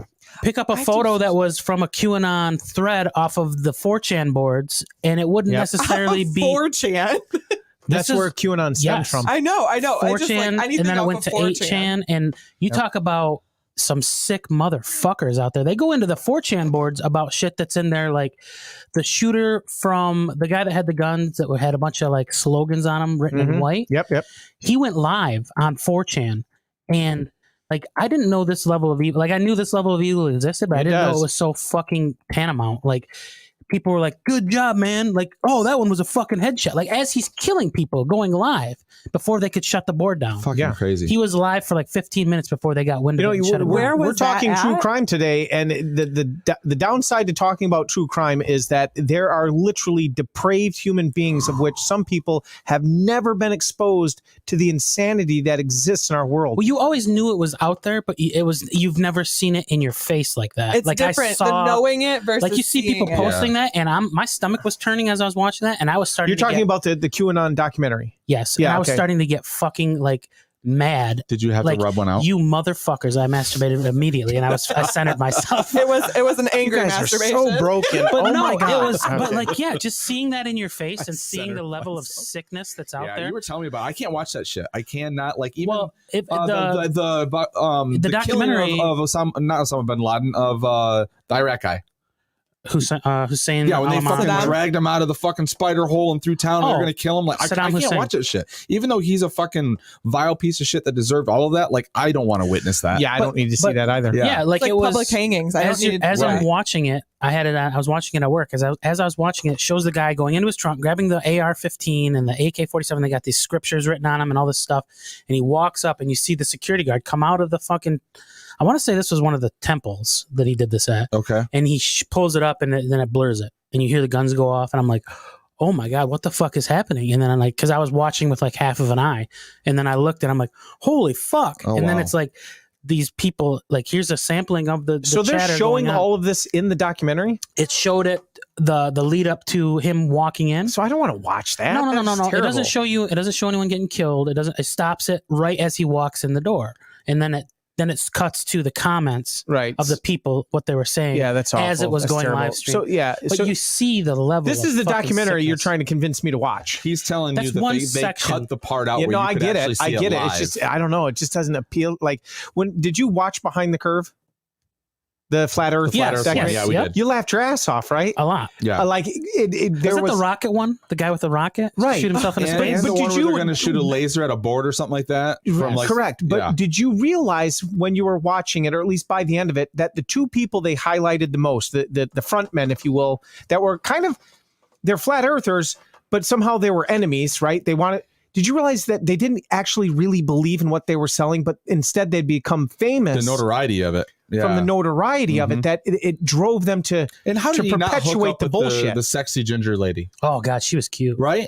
Like she had it I from or almost- whatever. I And almost he's like, converted. well, I still live with my mom. I can't do that to her. So as a second ago, Kyle, you yelled out, yeah, like public hangings. True crime fact. Oh boy. Hanging is still legal in Washington, New Hampshire, and Delaware. That's right. With the advent of lethal injection in 1977, administering a concoction of drugs replaced hanging as a form of execution in the United States, except in Washington, New Hampshire, and Delaware. Despite execution, hangings being legal in these three states, none have occurred in the U.S. since 1996, and that one took place in Delaware. Delaware hung someone? Delaware now officially recognizes lethal injection as its primary method of execution, but this excludes anyone sentenced to hanging before the 1986 law change. If done correctly, hanging should cause near instantaneous death, Right. but it could also leave a victim in agonizing pain for many minutes. Over the years, there was much debate over the safest form of execution. Most current methods can result in a botched execution. Yeah, the problem is that if it isn't done exactly right, you suffocate. You don't. It should break your neck. Sure. But if it doesn't, you suffocate. So it's much longer. Well, I feel like how long? I feel like science minutes. Like and I feel like science and physics should probably come into play. Like, okay, let's not drop them 2 feet. Let's drop them 20 feet. well, it depends on the weight of the person too. If I'm dropping you 20 feet and you're 80 pounds, your neck's going to snap. They got to build an 80-foot gallows. Okay, fair point. What are you two fucking doing over there? Stuntfish just chimed in. He must be watching live. He sent me a definition just out of the blue. Uh-oh, wait, do I want to be here for this? Or do I, like, kids, hang on. Kids, if for some reason you're listening to this hour, please stop. Please. No, No, it's not bad. filthy. It's not bad. filthy. It's Okay. called definition lumber sexual. Male hipster. I fucking hate you, Stuntfish. God damn it. Didn't you move away? I thought you left. Didn't you go away? He says male hipster who affects a rugged outdoorsy look typified by plaid shirts and a full beard. Oh, there you have it. I don't have a full He's beard. got a goatee. You have it out. It's You a gotta portion. It's a starter beard. You're just a partial. Someone give me my bucket of chicken. Lumbersexual. You're semi lumbersexual. I gotta look up lumbersexual murder. Speaking of bucket of chicken, later on, wow, no, later on in the that caught my ear because later on we're gonna go over last meals for people on death row. And Yes. one of you guys get to guess who ordered what famous serial killer ordered a large bucket of chicken as his last meal. Was it from KFC? It was from KFC. Wow. Who, in fact, fun Hashtag fact, speaking of bucket of chicken. fun fact, he was also a manager at KFC before he turned to the dark side of murdering people. So just fun for everyone to go around. little something. God, I could eat a fucking 3-piece right I know now, that though. sounds so good. I want That's it? chicken tenders and fries. Fucking and, French toast. Grant wants, Oh, he's going blue. he wants a bowl of gravy. Oh, mashed potatoes. Yeah, KFC Extra gravy. This gravy. hour sponsored by. You know what? If you the new site's not up yet. point, you guys are going to get It will be We'll have the new but we'll have the new site up soon. You can buy us a beer, $5 or whatever. Yep. You can donate to the show for different things. We should have for Podtoberfest next year. Buy Grant a bowl of gravy. Yes. Oh my God. Feed Grant a bowl of gravy. All right, let's get into some trailers here. First up, look, we've got a few we're going to get to, but I really I want to geek out about it. Are we going to show them? Can we show them? Yes. I don't think you have to leave the room and set yourself up. I can show them. Oh, okay. So She can I share just- the screen. Yeah, All I right, can yeah, share the yeah. screen so we can do this like legit wise. Let's watch pull up Ambulance, directed by none other than Michael Bay, Okay. the man who has directed some of the greatest films Oh. ever in the I see. cinematic world of history. There's no link. Here. Let's go with Bad Boys 1 and Hold on, I 2. need- How The Rock, disconcerting for the Armageddon. viewers is it We are now all that full we are Democrat. all Yeah. full Democrat? Now, can you see the blue wall on the? I don't think you can. So you just see the orange. But so you're seeing the Monkey Poo Behind colors. you and behind Grant, you can see the blue wall. Okay. And behind me, and then there's a door. So you're now going to stream the trailers that we're going to talk about. Right. Can you give me the list of trailers we're actually going to cover? Yeah, we're they're gonna- actually in the sheet that I. He just wants to hear him vocally to the audience, I know, right? I'm just giving see you what's shit. going on I here. want you to read them. All right, Yellow Jackets. She'll a learn how to produce a show Showtime at some series, point. which I How think are was you not recommended by Oh, I'm hot. Grant. Tell me. It's starring Winona Ryder and who? Yellow Christina, Jacket, right? Christina Okay. Ricci. Yep. Oh, super excited And then about we've that got one. George Clooney's got an Amazon movie coming out starring Ben Affleck and the fella, his name escapes my brain here, but he was the star of Ready Player One and plays Cyclops. The Tender in the X-Men Bar? movies, the Tender Bar. Ambulance, which we're going to discuss right now, which is Jake Gyllenhaal, and I can't say his name. I don't want to butcher it, but he was in The Watchmen. He was Black Manta? Black Manta and Armageddon and Don't Aquaman. cry for me, Armageddon. And we're going to talk Night Riders, which is produced by Tiki Watiki. Okay, Taika Waititi. I don't want to detract from moving forward with what we're supposed to be doing, but Yes, you Tom Jackson is just so damn vocal. He says, "My God, there's a whole genre of lumbersexual books," Ty Sheridan. which means Thank you, Tom. which means He looked it like- up for you, know. or he has the collection. Either way. Can you imagine Meow God and Thomas Jackson Jr. hanging out for a night? He chimed in about you yesterday. I feel like all of the homoerotic fan fiction that's been written about you and I over the years all came from Tom Jackson and Meow You God. think that they probably just got together and wrote a series like Twilight? It became 50 Shades of Grey, but it's just 50 Shades of Grant and Jay. all right. Let's watch this. Let's see what you guys think about Ambulance. okay. Let's see what we got going on here. Yes, we have the rights to do this. I'm sorry, brother. Sorry that I brought you into this. I just wanted things to be the way they used to be. Is that cherry? No. That's my brother, Will. I could use some help. My wife needs this surgery. This is real life. How's that right? How come Put your no one's life down watching the the line trailer? for this country. It you and looks your family, like your Michael home. Bay. How much do you need? 231. How about more? Jake Gyllenhaal. I love that 32 camera shot. million. It's And I need an it, extra man. like Michael Bay is Look, if I so would've done anything definitive. that I couldn't get you out of, it's time for you to do Yeah, something for he your can. family. He certainly can't escape you. We're gonna do you for us. So we're just doing a transfer in the back. I'll lay you in What do 20 you mean? minutes. He looks like a kid. Look at his face. He Just loves like this shit. I can't help I'm it. just not rob the place. Seriously, elated I'll do right that. now. My job. All right, okay. All right, come on. Okay. I fucking think shit. Let's go, dude. Killing You as a are bad all guy. gonna have the greatest story to tell at the end of the night. Get out! Don't shoot it! Get out! spoiler alert, shoots the cop. Lock everything down. Nothing gets out. Look at that shot. Oh, this February. Yeah, I've seen that shot before in every other movie he does. Stop! Here's the thing, they spend millions of dollars on this. And then they move the camera so much. I got a cop shot. I gotta get him to the hospital. I'm gonna need you to help us find out man. We do hostages now. We're not crashing into this ambulance. We got a brother cop on board. Do you have EMT experience? And explosions You're a and soldier. lens Yeah. flares. I'm trying to save you. 1, 2.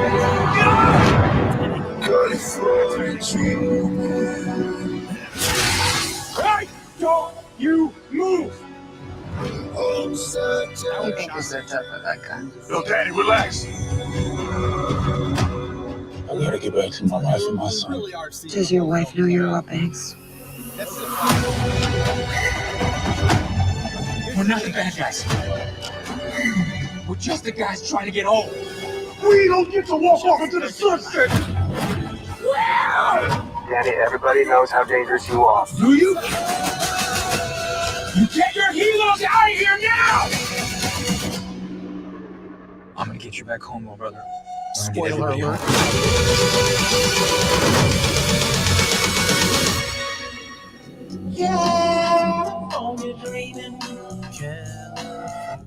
What is the deal with movie trailer artists or whomever taking songs, classic songs, and then slowing them down, maybe changing them up a It little is like bit, the new thing. Cobra Kai did it with Yeah. Cruel Summer. right? And That's one of the cool. trailers that we watched It started with that Ethan Hawke vampire movie. Daywalkers. I like those new renditions. I as soon don't as I hear dislike them, but I it's download so it's so prevalent now as being the thing to do. Yeah. What's Uncharted is using Led Zeppelin's. Oh, I haven't watched that trailer yet. We haven't watched. I it. watched like a. It's not silently, I streaming, watched a so we little don't bit need of to cover it. But yeah. I will say, here's the thing about Michael Bay, right? If you watch the ambulance trailer, or if you just watched it during the stream, it does tell the whole story. Like, why am I going? And here's the thing: Michael Bay is so confident, and they put so much money into it. They can show you the whole story in the trailer, and he's confident you're going to go to the theater and watch it anyway. Well, because you're not. I mean, look, Bay isn't known for his profound storytelling, right? At least not like through dial. I mean, not even through like a subtle visual thing. Like it's fucking in your face. You're going to see a Bay movie to fucking turn the brain off, eat some popcorn, and watch shit blow up and watch people look pretty. You know? And you seem like you could do that over and over and over for the rest of your life till Yes. you died. Yes. Yeah. Well, okay, because look, it's let me easy be fair. for him to turn Let his me be brain off. fair. It's on. It's That's always where it's on a and challenge. off, right? Yeah. It's the inverse. I don't want every film like that. Like Denny Villeneuve, however you say his name. I think he's one of the most brilliant filmmakers like of our generation. Every Agreed. fucking movie Agreed. is spot on, almost a perfect movie. Arrival, Are you guys going to be Prisoners, watching I'm Dune looking forward to this Dune. weekend? Blade Runner 2048 is HBO Max. It's on. There it is. Is brilliant. Like I love his films, but I fucking love to see a Bay movie. Best Bay movie ever. Like if you're gonna say like no, yeah, Bad Boys 2 are fucking just insane. Like as from like a comedy, like oh my god, the shit's in your face. But his best movie is probably 13 Hours. Okay. I'm going to say the best movie that he's done, in my opinion, that I enjoyed more than any of his other films is probably 6 Underground.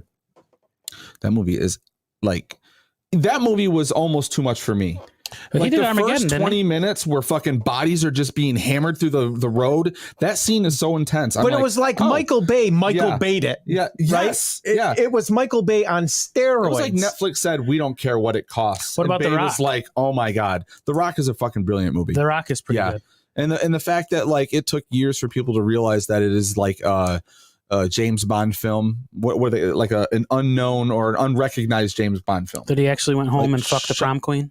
Sean Connery What? is James Bond. You don't remember There's that even a part? theory out there that talks about like how you tie his Have you got character him in into your the other sights? films.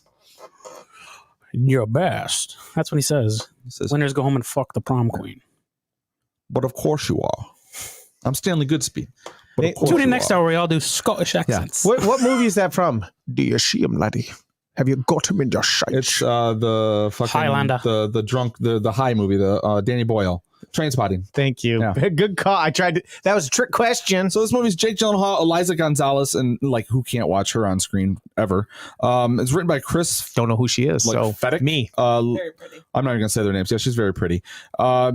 Man, this just looks like a fun fucking movie. In theaters, February, was that say 18th, 16th? So it's coming soon.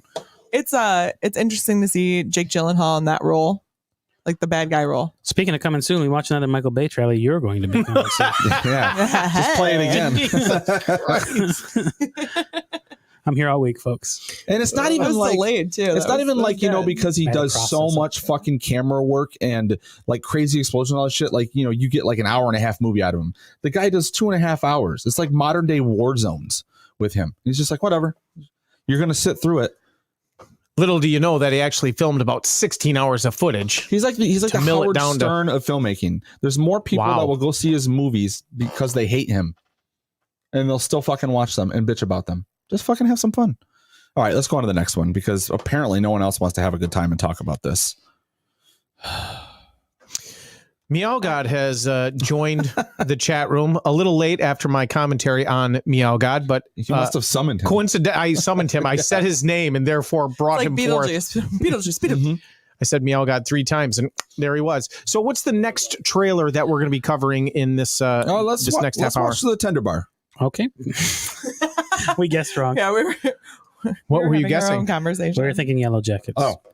Oh, Yellow I Jackets. mean, we can looks go good. right down the list if you The want. Tender Bar for me, man, it just I why watched go it in a order? couple of times, and both times I just felt kind of choked up. It just looks like it's done right. Your grandfather is a self. Are we supposed to be quiet during these? Because Stuntfish said there was a little bit of feedback last time when we were talking. Yeah. Oh. I'm Your gonna grandfather is a selfish old prick who I'm going to go ahead resents and tone it down a little bit. Just voice modulation is real. let's go. Here, let's play silently and put the Do you think put I if got I it. talk subtitles like on, this, and then this, we'll act out the this, trailer. people will think that it's broken. 10 more hours of this. Can I get some more homilies from you for the priest, please? Okay. Righty Here we go. then. Now hush. Your grandfather is a selfish old prick who resents taking care of his family. Christopher Lloyd. You all end up back here. He's seen a resurgence, right? Roll me, Uncle. Come on, see your favorite uncle. He was outstanding in Mr. Nobody. Didn't see it. I have no idea how. We'll watch the I'm trailer. so embarrassed right now for you. Chew your father for child support. No, so he can help with your crimes about the septic tank. Oh, here we go. It is weird to see Affleck so like just subdued and normal. It's great. It's great to see him that way. I think J-Lo's had a really good impact on him. Okay, 2 rules. I tried to say that with serious. And I'm gonna always tell you the truth. Your father is deadbeat. I love the time jump here. Teach I you the love the male time jump. sciences. I think that's So where it hit me the you are most. in sports. You're not very good. Now find some other activities. I like to read. You read enough of those. Maybe you could become a writer. Like Kyle's closet One look more like. thing, very important. Never hit a woman, even if she stabs you with scissors. Got it. Feels very personal. This is really about a kid who grows up with a love of books and writing, Today, my nephew and he's is supported by his officially a uncle man. versus his father. So I guess we gotta be quiet. There's an echo. It is a great pleasure to offer you a place in the Yale class Is there an of echo 1986. in the trailer? Hey, I'm JR. Sydney, you're in my class. I doubt it. Well, I'm on my way. Oh, we got a What do you sex want to be, scene. JR? I'm going to be a writer. Well, what's your main theme? The absent father. Poor boy who wants a rich girl. Every story ever. What you do next is going to be important. Would you go and stare up at the building in the rain? No. Well, I'm on my way. Oh, he did it. Would have been a whole lot cooler if he had a boombox over his head. I'm on my way. Anybody? No? Okay. What are you going to do without the bad guy in your life? In life, you gotta have it. If you don't have it, you never get it. Oh my God, his Boston accent. It's right there. And I say you got it. William Monahan, good screenwriter. Thoughts? Is that old boy from Ready Player One and Yep. Ty Sheridan. drum line, whatever the hell that is? The movie with the drums. That's I think it's Drumline. Nope. Whiplash. Whiplash. No. Yeah, Whiplash. Oh, Guy okay. from Oz too. No, isn't it? that's fucking ugly Miles. kid that Miles drives Teller. me crazy. Yeah, You don't like Miles Teller? Goose's son? Those two aren't the same person. No, They're not. Miles Teller and Ty Sheridan have different names, therefore they are different people. Different moms, Yeah. born in different states, Right. Probably never met. different ages. Tyler Sheridan isn't he the guy that does? No, not Jennifer's Tyler a couple Sheridan. of Hulk Ty spots, Sheridan. seeming So couple not the same guy Joe. who does Yellowstone. That's correct. Okay. That Do you child want actor, my head to explode? I like how he's looking it up to prove like he's got. No, I'm trying to see their faces. Oh, okay. Yeah, they look Good nothing morning, alike. Mr. Mailing. One's got like a skinny, really disturbing kind of Horse face. malnutrition, maybe sort of the R word look. Are we describing Ty Sheridan right now? No, the other one. Miles Teller. Miles is, Teller? Yeah, there's something like I don't know. I could have sworn My those were the wife same people. absolutely can't stand Miles Teller. I You don't can't know stand why. him? No, Yeah, she doesn't want to watch movies with him. I absolutely think that dude is riveting to watch when he's in the right roles. Like Whiplash really was Oh, he's a good actor. an outstanding, Yeah. and he looks good in the upcoming Top Gun. I mean, I don't know. I think he's a good actor. I've seen him in a couple of romantic comedies where I think he did well. I think the most challenging film that he was in was Fantastic Four, which was garbage, right? Never saw it. Yeah, it was looked like garbage. I don't watch garbage. I throw it out. Oh wow. Okay. Wow. That was All right, so back to we watched the trailer for the Tender Bar. Brian Thoughts? Hour says Kanye and Ye have different names. Anybody have any thoughts? God. Thanks, Brian. This is the kind of film that I absolutely will sit down and enjoy. I'll probably watch it with the missus, right? I like these types of heartwarming growth stories. Yeah, this is I don't know, maybe it's the writing part that, strikes a chord with me, but I definitely love the whole idea of it, like he's got that supportive, he's got something lacking, the absent father. It's a little formulaic though, right? I mean, Yeah, you've got sure, some but you've got- narratives are formulaic. Sure. I mean, yeah, but you've still got this whole idea, instead of it being like the angry kid who's absent father, Right. you've got this positive support structure still there, and I guess, that's where the narrative is a little different than some other films or storytelling. he doesn't seem angry to me. I like the time jump that takes place, because that means we get to follow the characters through a giant chunk of their life, right, into the next stage of their life. You're not going to really be left hanging. Like where they end the story can't be in the kid's childhood. You see the effect of the impact his uncle and his family Right. around him have had, right? So Yeah. that's definitely one that I'll be watching probably the weekend that it's released. Do we know what the release date is for that? I missed it. I don't know. I'll look it up. Okay. The release date for For the Tender Bar. the Tender Bar. And that's on Amazon Prime streaming, correct? Yeah, They're releasing, that was I on think Amazon. November. It's for an Academy Award. December 17, 2021. Oh, you think it's going to go for an Academy Award? Can it? George Clooney directed movie. What is he? Of course he's going to go for. Of course, I'm about ready to say something completely stupid, and I should know the answer, seeming how I'm involved in, pop culture, media, and that stuff. But can you win an Academy Award off a streaming service only film? Well, seeing how Here it comes. Alfonso Cuarón won for the black and white film he did a couple years ago on Netflix. But didn't that set off a firestorm and change the rules? Well, they had to change the rules a couple years ago because they weren't acknowledging the films. But now that Netflix and Amazon are both part of the MPAA now. Is it the MPAA, the board? So they're because there was a studio. Was it United Artists somewhere? They're selling her. So they're long story. Sorry, I'm running around the house. Yeah, they're included now, so all streaming services are. And how do you exclude these services when they're making? I don't movies? think you can anymore, Right. especially after the last year and a half. We're past the point of being able to exclude things. The argument was they do have to be played a limited release in a theater still. And I don't think the Tender Bar is doing that, is it? Probably if they're running it for an Academy Award thing, and I've already heard talk about it because I've heard talk about possible for Clooney that they'll at least go for it, and both Affleck's performance in this and the one he wrote with Damon. Did anyone, the Ridley Scott film that's out right now, watch the Last film Duel. that won the last big set of Academy Awards? Nomadland. Nomadlands. I don't know what you're talking. Zoe, what's the director of the Eternals? I've not seen it yet. With Frances McDormand. Yeah, I had a Yeah. couple of friends watch that, and they said it was absolutely pretentious, slow, terrible. Sounds like an Academy And Award it film.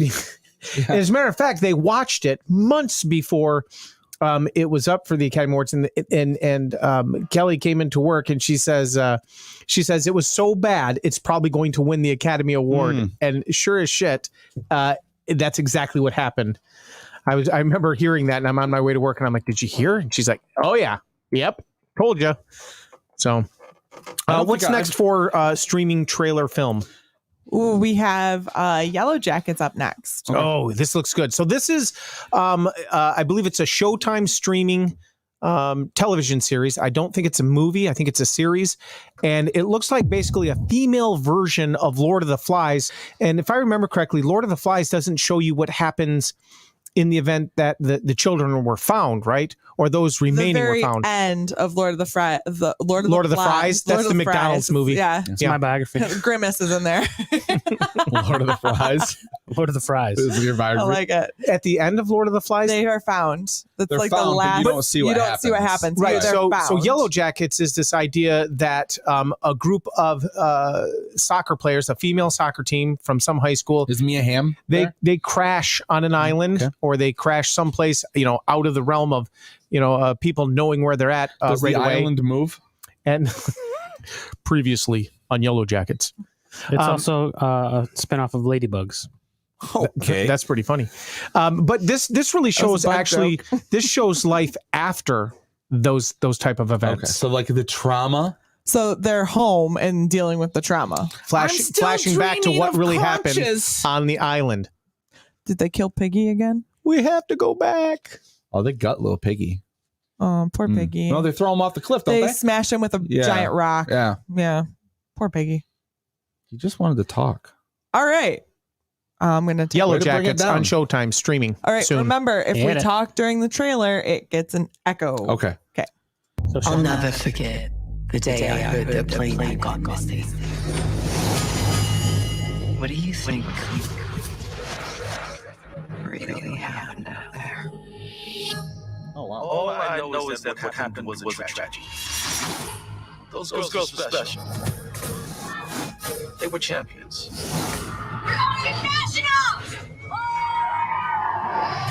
I used to think all the sex, the drinking, the drugs. I used to think I did those things because of what happened out there. What I saw. What I did. Hello, Misty. You crazy bitch. It's been a while. I take it you know why I'm here. Okay, I'm out of here. Mickey shows up. Who was that? We agreed, say no more than we have to. The truth is, the plane crashed. A bunch of my friends died.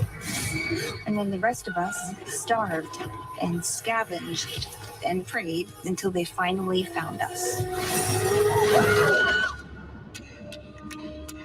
I think we both know there's more to it than that. There was no I think it'll be good to reconnect with some old friends.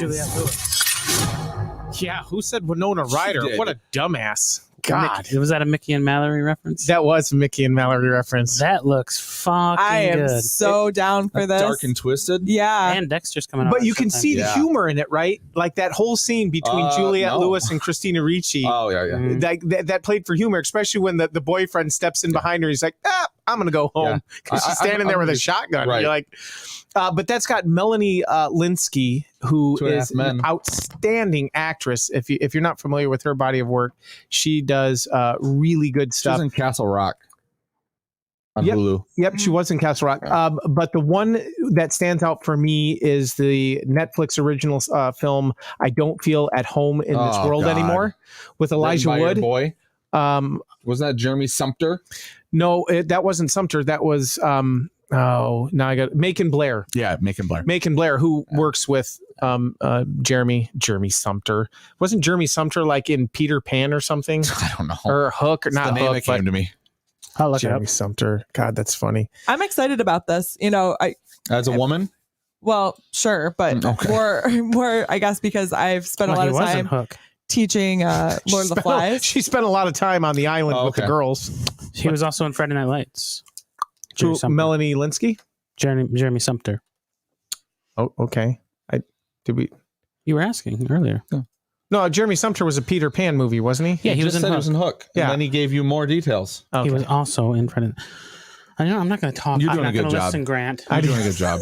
You're doing so. So you're excited for I am excited. Woman on Death. Well, I loved Lord of the Flies. It's messed up, but It is. it's so. You know, I human have nature. never read I have no idea what happens in Lord of the it's- Flies. man. I've never read it. I value myself, or like, I feel like I read a lot of stuff, but I've never gotten to that one. It's really good. It's messed up. It's about survival. Yeah. Is there snow? No, they crash on a Okay, no snow. I'm not in. tropical island. No, Shout but out I'm down for this. It's dark. It's human nature. It's that need for, when people do something bad to like hide it, cover it up and not acknowledge it. I don't know. I'm How did they down not for put this. Academy Award winner Juliette Lewis? I didn't see that on the credits. That's a good question. And wasn't Ricci nominated before? Who else is in that? She was nominated for Golden Globe, right? Okay. Was it Golden Globe? Let's go with Golden Globes. I mean, it was some. I'll bet you she was nominated for some award at some time by someone. It's for Casper. For some. She was really good in that.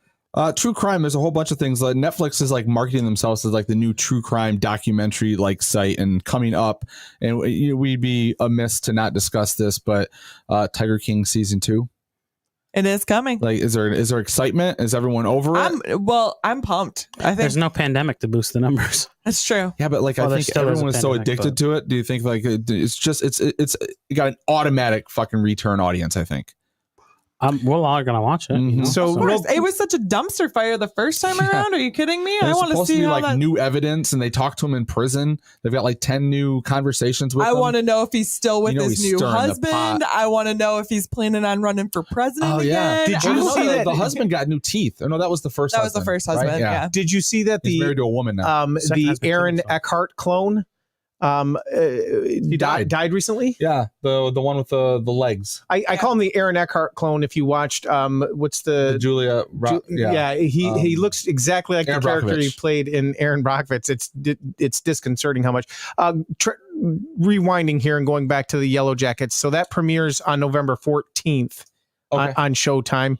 And one of the more interesting bits is that from the time they crash to the time they're telling the story of them as adults is 25-year gap. Okay. So that's how big the span is going to be of what happened. And I still think Juliette Lewis is probably older than that 25-year gap. This is looking like it's gonna be a Like from She's high not school as old age, as, Juliette Lewis has got to be in her 50s. not as old as Marissa Tomei. No chance. She looks fantastic. I'm sorry. She does. I bet Jay Tell that Marissa joke. Tomei was like what 65. how old do you think Juliette Lewis is? She's 48. Really? She's 48. How do you didn't even look that? Oh, She was born in Thunder 19... Fingers. Would you already have that Thunder up? fingers. Wow. Thunder, thunder, thunder. That's what she thunder, said. Grant. JUL, and he's already got the site up. Yeah. The Eye of Thunder. June 21st, 1973. So she's 48 years old. Wow. So you did math too. So 25 years would put her at 25 to 24. So she's older. No, 22. Brian Hughes, I know Take what your you time. did 25 summers ago. Oh my God, who's seen that streaming piece of garbage? I've heard it's not bad. Really? Yeah, there's some people chatting on Twitter that wasn't that bad. All right. If Jennifer Love Hewitt is not in it, then I have no interest. I wonder if her Okay. boobs are still that big. What do we got? Let's do. Why does people always say that about her? I mean, that's her really. boobs were Why are you huge. body Yeah. shaming? I didn't body shame. Body shaming. Whatever. You She's women have got to stick the together. same What the hell's wrong size. with you? She's not fucking. If we all didn't have blue shirts on right now, I'd battle you, Grant, but I can't. I can't. For the safety of can't fight a fellow Podtoberfest, Democrat? I can't fight a fellow Democrat. Can we watch Night Raiders? Whatever. We've only got 10 minutes. Kyle wants to talk about her people.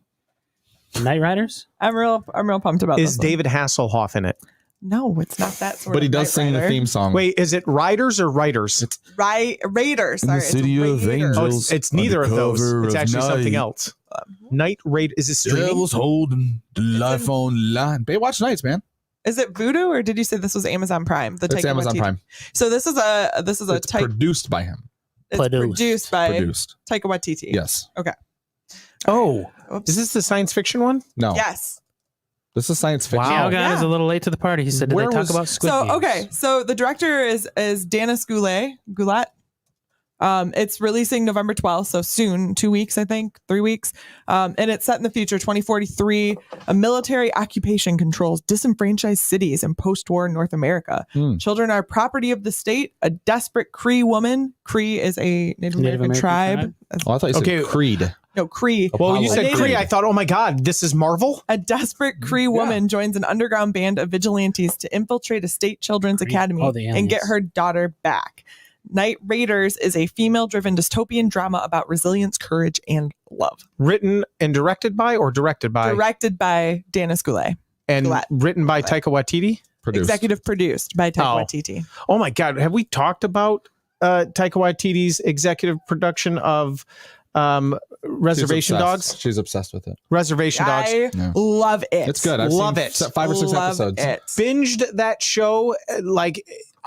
We haven't seen that either, have you? It's so good. fantastic. I saw what we talked about on I'm so pumped about it. I will say that My they nipples really are left hard. it hanging with Daniel's predicament. You know, they don't really give you what you were hoping for in that last episode. Yes. Like, because all of them got their own individual episodes, but Daniel was never given his. But I and that understand why. We're not going to get into bummed me this to right now shit. because I want Okay, to watch this. Sorry. All right. Bossy. Hold on. Okay. She's very good. Creed, don't tell Carol Danvers. Okay, I'm going to try muting us. If we don't hear sound, then...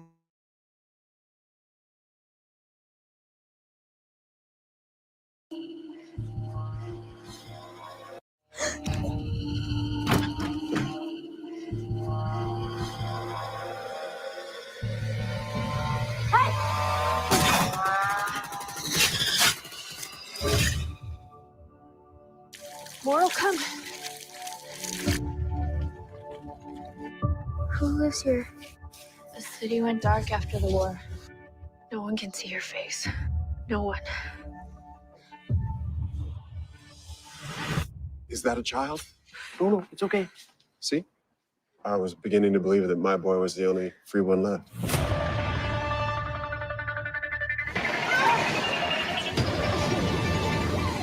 Please!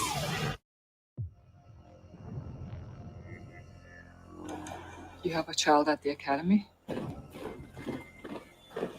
She was taken in the fall.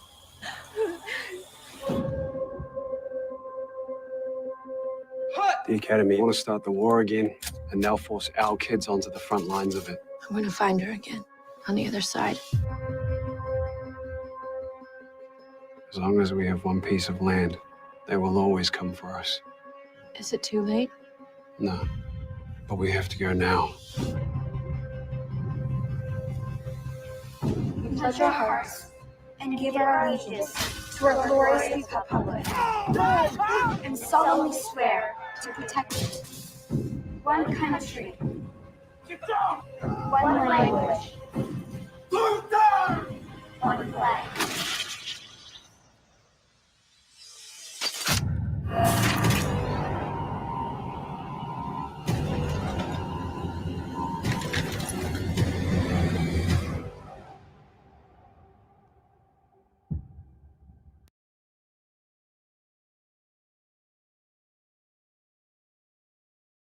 Crimes against. Oh, I'm excited about this. I know it's, this may not be up everybody's alley, but I think it looks. Well, that's good though. That makes one of you. It's got a Children of Men kind of vibe. It does. And it's, I like those dystopian, like they call it speculative fiction. Okay. So it's reimagining like a potential future. It's not quite dystopian. It's, We did this entire trailer so Kyle could say speculative fiction. Hey, no, like you and I both looked at each other like, guys. whoa. I don't get to talk about my Somebody's a fiction. doctor in the house. Hello. Excuse us. I don't know if you know this or not.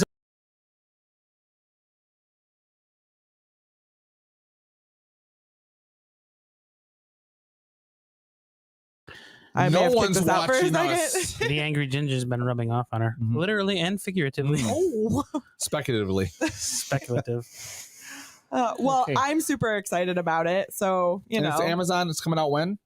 This is coming out November 12th, and it's I don't know. You had mentioned earlier you thought it was on Amazon Prime. I saw it on Vudu, and I don't know if also maybe it's just coming to like a streaming thing. It might like be, you yeah. have to buy it. So you kind of like watched this and knew everything about it already. Yeah, because I was looking at it because I was so interested in it. It was originally written in Cree. That was the original language. The story for it. was. Yeah. Oh, and you said it wasn't a book. It was a film. It was a film. It was an independent film. Did you like translate this as part of your dissertation? No, Is that why didn't. you're so invested in this film? No, I enjoy. If one were to speculate, I would think that she has a you like the Indian. I like Native American storytelling. Hey, it's still a baseball team. Cleveland, right? Not in Washington. I really enjoy this type of storytelling. It's the type of the way the storytelling is structured. It's very circular. I can't talk apparently. Secular, but I like that. Secular. What are we saying? Secular. Circular in nature. If you're enjoying this hour, we've got more coming. God. 10 to be exact, I believe. Or we did drop an hour? And, no, we did not. No, we did not. Tune in later. We discuss panache versus penchant, That's secular right. versus secular. Well, we have to award a listener. We All right. still need to do that. Who are we giving the win we to? didn't have a lot of, hashtag game participants. Tom gave us 2, but we didn't have a lot of hashtagging. You know what? If they don't want to fucking participate, no prize. They don't win. No prize this hour? We said we'd have a lot. Do we have a good one from someone? I'll take it. I'm taking the prize with me. You're gonna take the prize? Taking it home. All with right. me. You're taking the prize? The prize is $1 million. All right. Thanks. Monkey Thanks for Poo winning. Associates can't win. I didn't sign that contract. Okay. So coming up next hour, we are talking our favorite serial killers. If we can use it that way, yeah. Yes. Yeah. So we've got Jay talking about BTK. Cole is talking about Kermit Gosnell. I don't even know who this is. All right, you're gonna find out. I didn't either, and I didn't look him up because when you put the name out there, I was like, I've never heard of this particular. Was he a prolific serial killer? Was he a serial killer? Did he just do a true crime that was insane? All questions will be answered in hour 3. I'm talking. Well, I've got a couple. And of we can hear you. options. Oh, thank you. That struck my dad joke. My dad bone.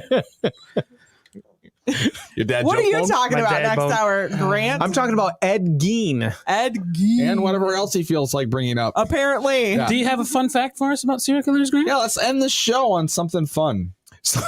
Oh, good. Really fun stuff. Okay, so the Golden State Killer, I don't know if you guys are familiar with this, but the Golden State Killer was in fact just recently convicted after he was caught because Patton Oswalt's wife spent the better part of her life when she was alive trying to hunt this person down, right?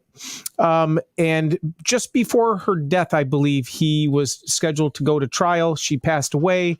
And I think in the same She was murdered. No, I don't Wasn't think she? Or was it cancer? She died. She and died. then when Somebody else was the researching. book came out. Okay. They kept looking. But she was one of these people who like murders in the building, right? Yes. Just an everyday average person who collected She was an people. internet sleuth. Yep. And they all got together and they worked on this for years. Anyway, so the Golden State Killer, who committed at least 13 murders between 1974 and 1986, was known for breaking into his victims' houses, undressing, and then standing at the entrance of their bedroom, tapping and scraping his long knife against the door frame until they woke up. Fucking freaky, man. He was also known for turning on the victim's TV, placing a cloth over the screen, and using the glow as a light source while he tortured them.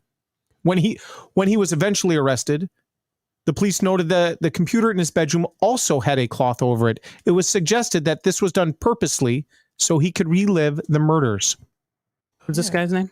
The Golden State Killer. That would be the Golden State Killer. He had another name, and I don't recollect what that He'd go was. to the house, he'd tie them up, and then he'd go into San the kitchen Francisco Kid. and he'd make himself a sandwich, and he'd like eat and just fucking like raid the fridge and shit. And take his time before he goes in there and murders them. Mm-hmm. Well, that was a Night Stalker who did that too. Yeah. He would tie him up. Night and then Stalker Richard Ramirez? Yes, he would go into like their houses and like make himself a meal. I'll Be Gone in the another- Dark. Yeah. The name of that. Yeah. Also, Tom Jackson said that there's a fantastic doc on HBO Max. And it's In the Dark. I'll be gone. Shit. Let her struggle through it. I just did Let her it. struggle Never through mind. Nope. I just did it. Thanks, Tom. Thanks, Tom. It's pretty funny. Thanks, cool. Another shout out to Jen and Naya. Thank you for being our sponsor this hour. Stick with us. Podtoberfest. Stick with us today. We've got stuff going on all day today. We've got stuff going on tomorrow. So keep on it. We will see you guys in a few minutes. But really, we're not going to leave, right? Not really. We're just going to. I hate all of you. Oh, well, we're still live. We're still live. Oh, I got a little bar on the top of my. Look at that. You have a bar? Why do you have a bar? Weird. Now it's disappearing on me. It's. I hate it when the bar you see that? disappears. Yeah, I can. Oh, I could for a second. Now it's gone. Oh, it's making an echo. Oh man! All right, let's reset and so this next hour we're doing just the My favorite serial killer. Are you gonna kick me? We got to figure that out a little smoother. Yeah. So you kick me, I'll be muted. I'll mute after. I'll mute afterwards. I'll poke you. You bring me back. Okay. Will you play? Do you want to play the song for Ed before or at the end?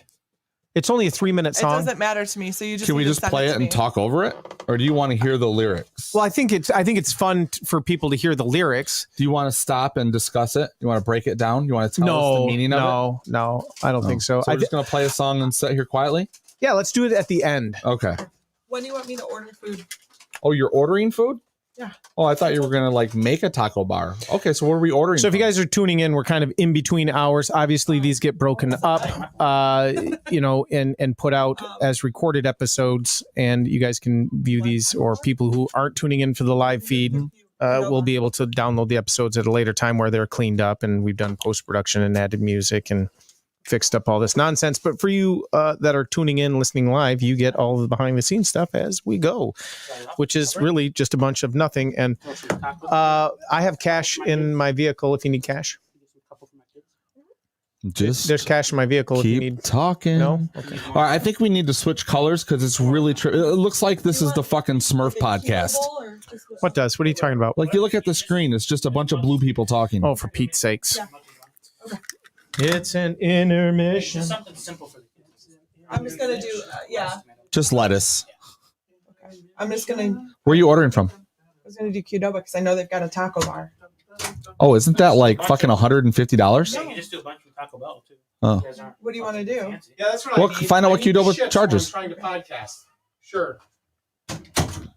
God, I wish we could do Moe's Taco Bar. I don't think there's a Moe's around here. No, there's not. We have to pick it up. Why your kitchen blue? Why is your kitchen blue? Fact was, man, he said he'd be on at noon, and boy, he is a punctual MFer. Look, you already got hour 3 on the banner. We've been live for 2 hours. I'm on it. What is happening in that bathroom? He's putting his dick in the garbage disposal. Okay. Hot bar for 10. What does that mean? You can build your own bowls, Oh. nachos, or salad. Like here, look. At some point, we have to go live again, right? I have to pee. Yeah. Or We are still live. I just meant record another hour. We have to switch over after hour 4. You like that? Look at how much that Means is. what? We'll go down and then come back up? Oh, yeah. Okay, so Yeah. we're not Okay, doing that that. sounded terrible. Grubhub Taco Bell. Taco Bell? Yeah. Okay.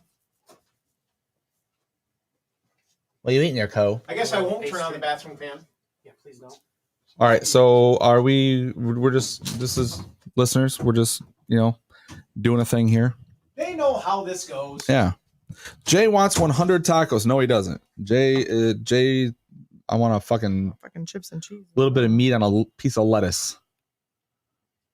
Look, this cat fucking died on the table next to me. Are you comfortable on my paperwork?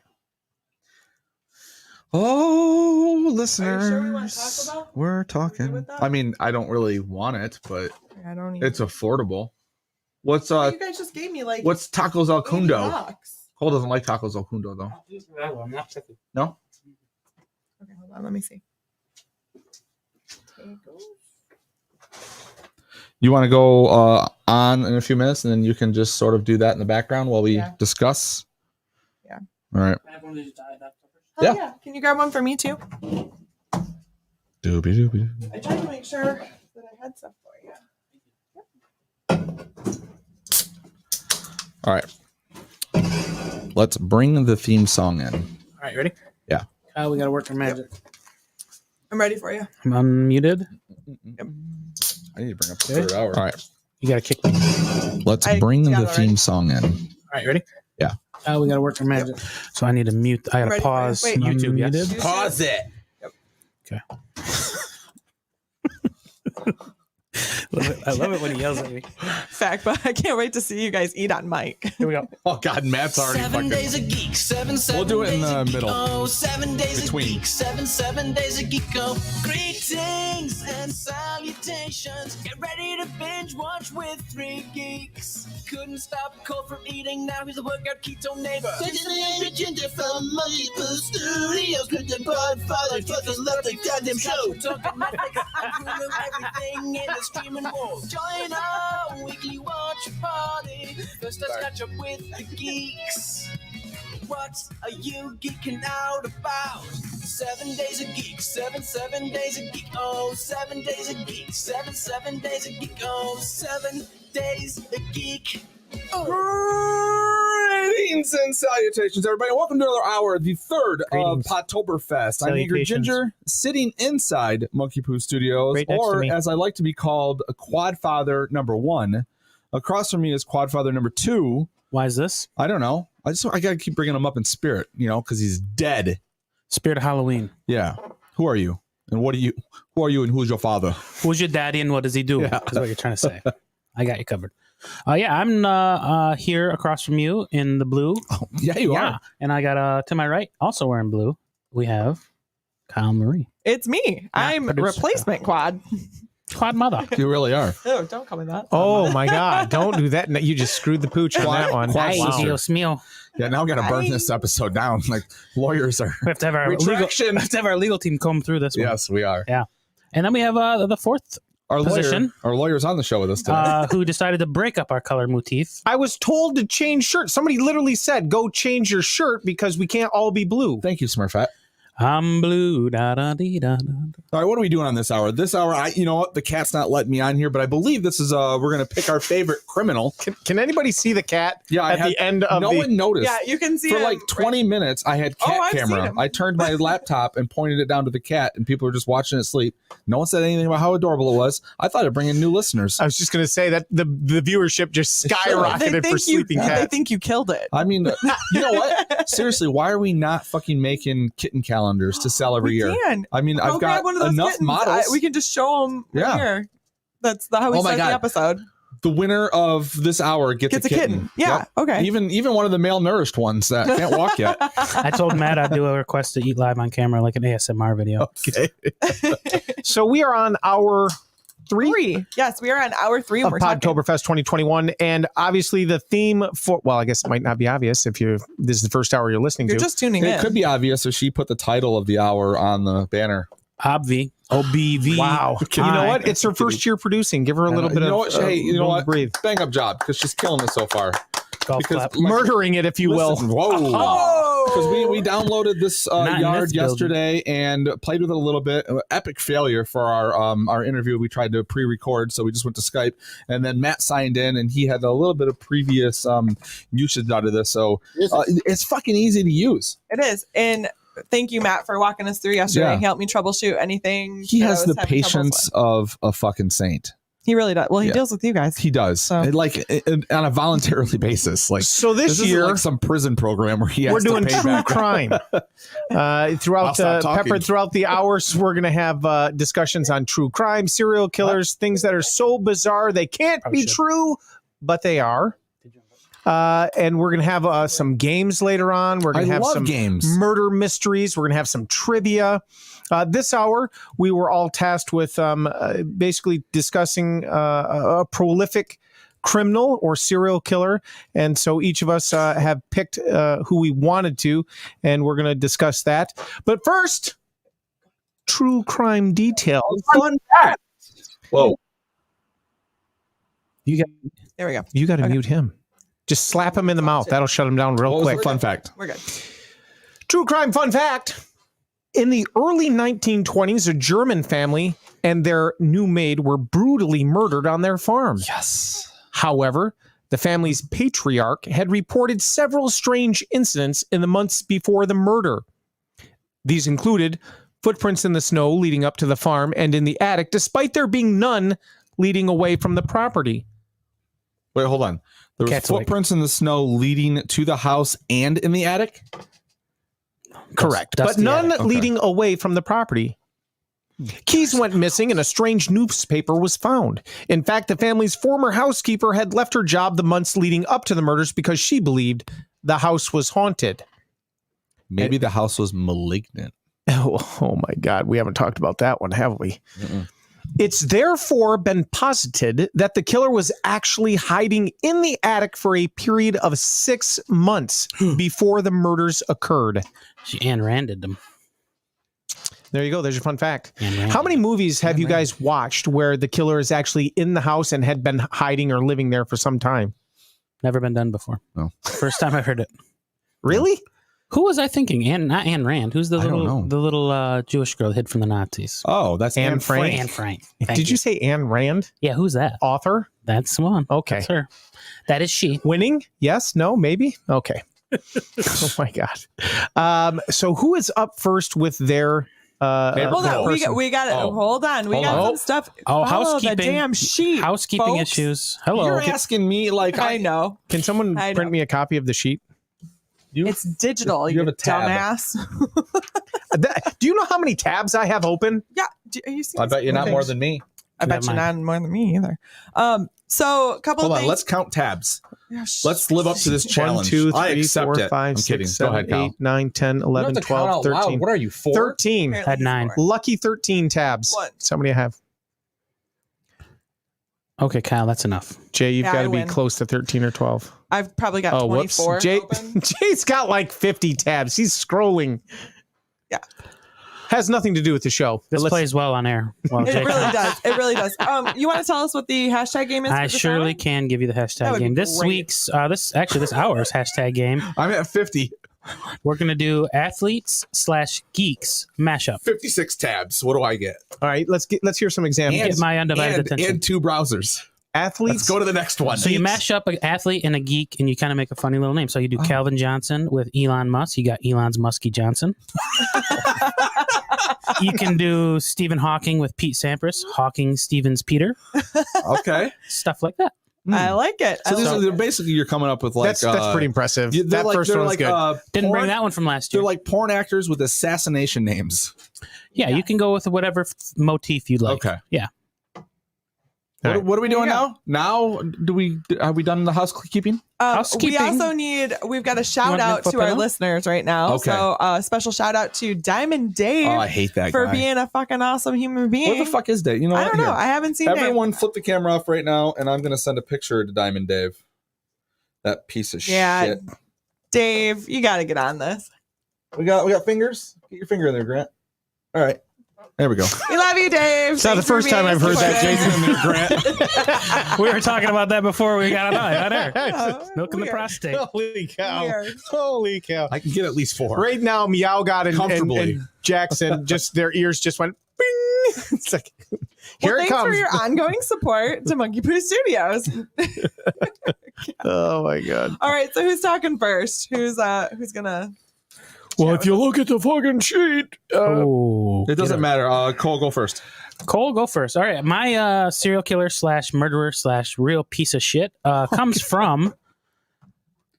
That's the hashtag we're using this hour. Real piece of shit. Yeah, real piece of shit. His name is Kermit Gosnell. Mm-hmm. He was born February 9th, 1941, is an American former physician And hero. and serial killer Oh. who was convicted of the murders of 3 infants who were born alive after botched abortion attempts and manslaughter for one woman during an abortion procedure, as well as several other medically related crimes. Are you reading the Wikipedia? Yes. Okay. So this guy operated out of the Philadelphia, Pennsylvania area. He owned and operated the Women's Medical Society Clinic, a non-compliant abortion clinic that was dubbed the House of Horrors during the trial. He was a prolific. He liked to prescribe OxyContin. Him and his wife, Pearl, and 8 employees were charged with a total of 32 felonies and 227 misdemeanors. So we got a bunch of people to get in on this action? He was running a clinic. He was running an abortion clinic out of Pennsylvania area, out of Philadelphia area.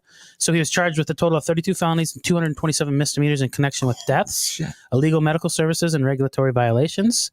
They pled guilty to various charges in 2011, while Gosnell pled not guilty and wanted a jury trial. So the raid in 2010, here is the nitty gritty. What's his like murder name? What's he known as? Like this guy, like Kermit the Hanger, the coat hanger. Yeah, this guy was widely ignored by the media. Like this didn't get much media attention, and he's kind of one of the most prolific. I was going to say I've never heard the name.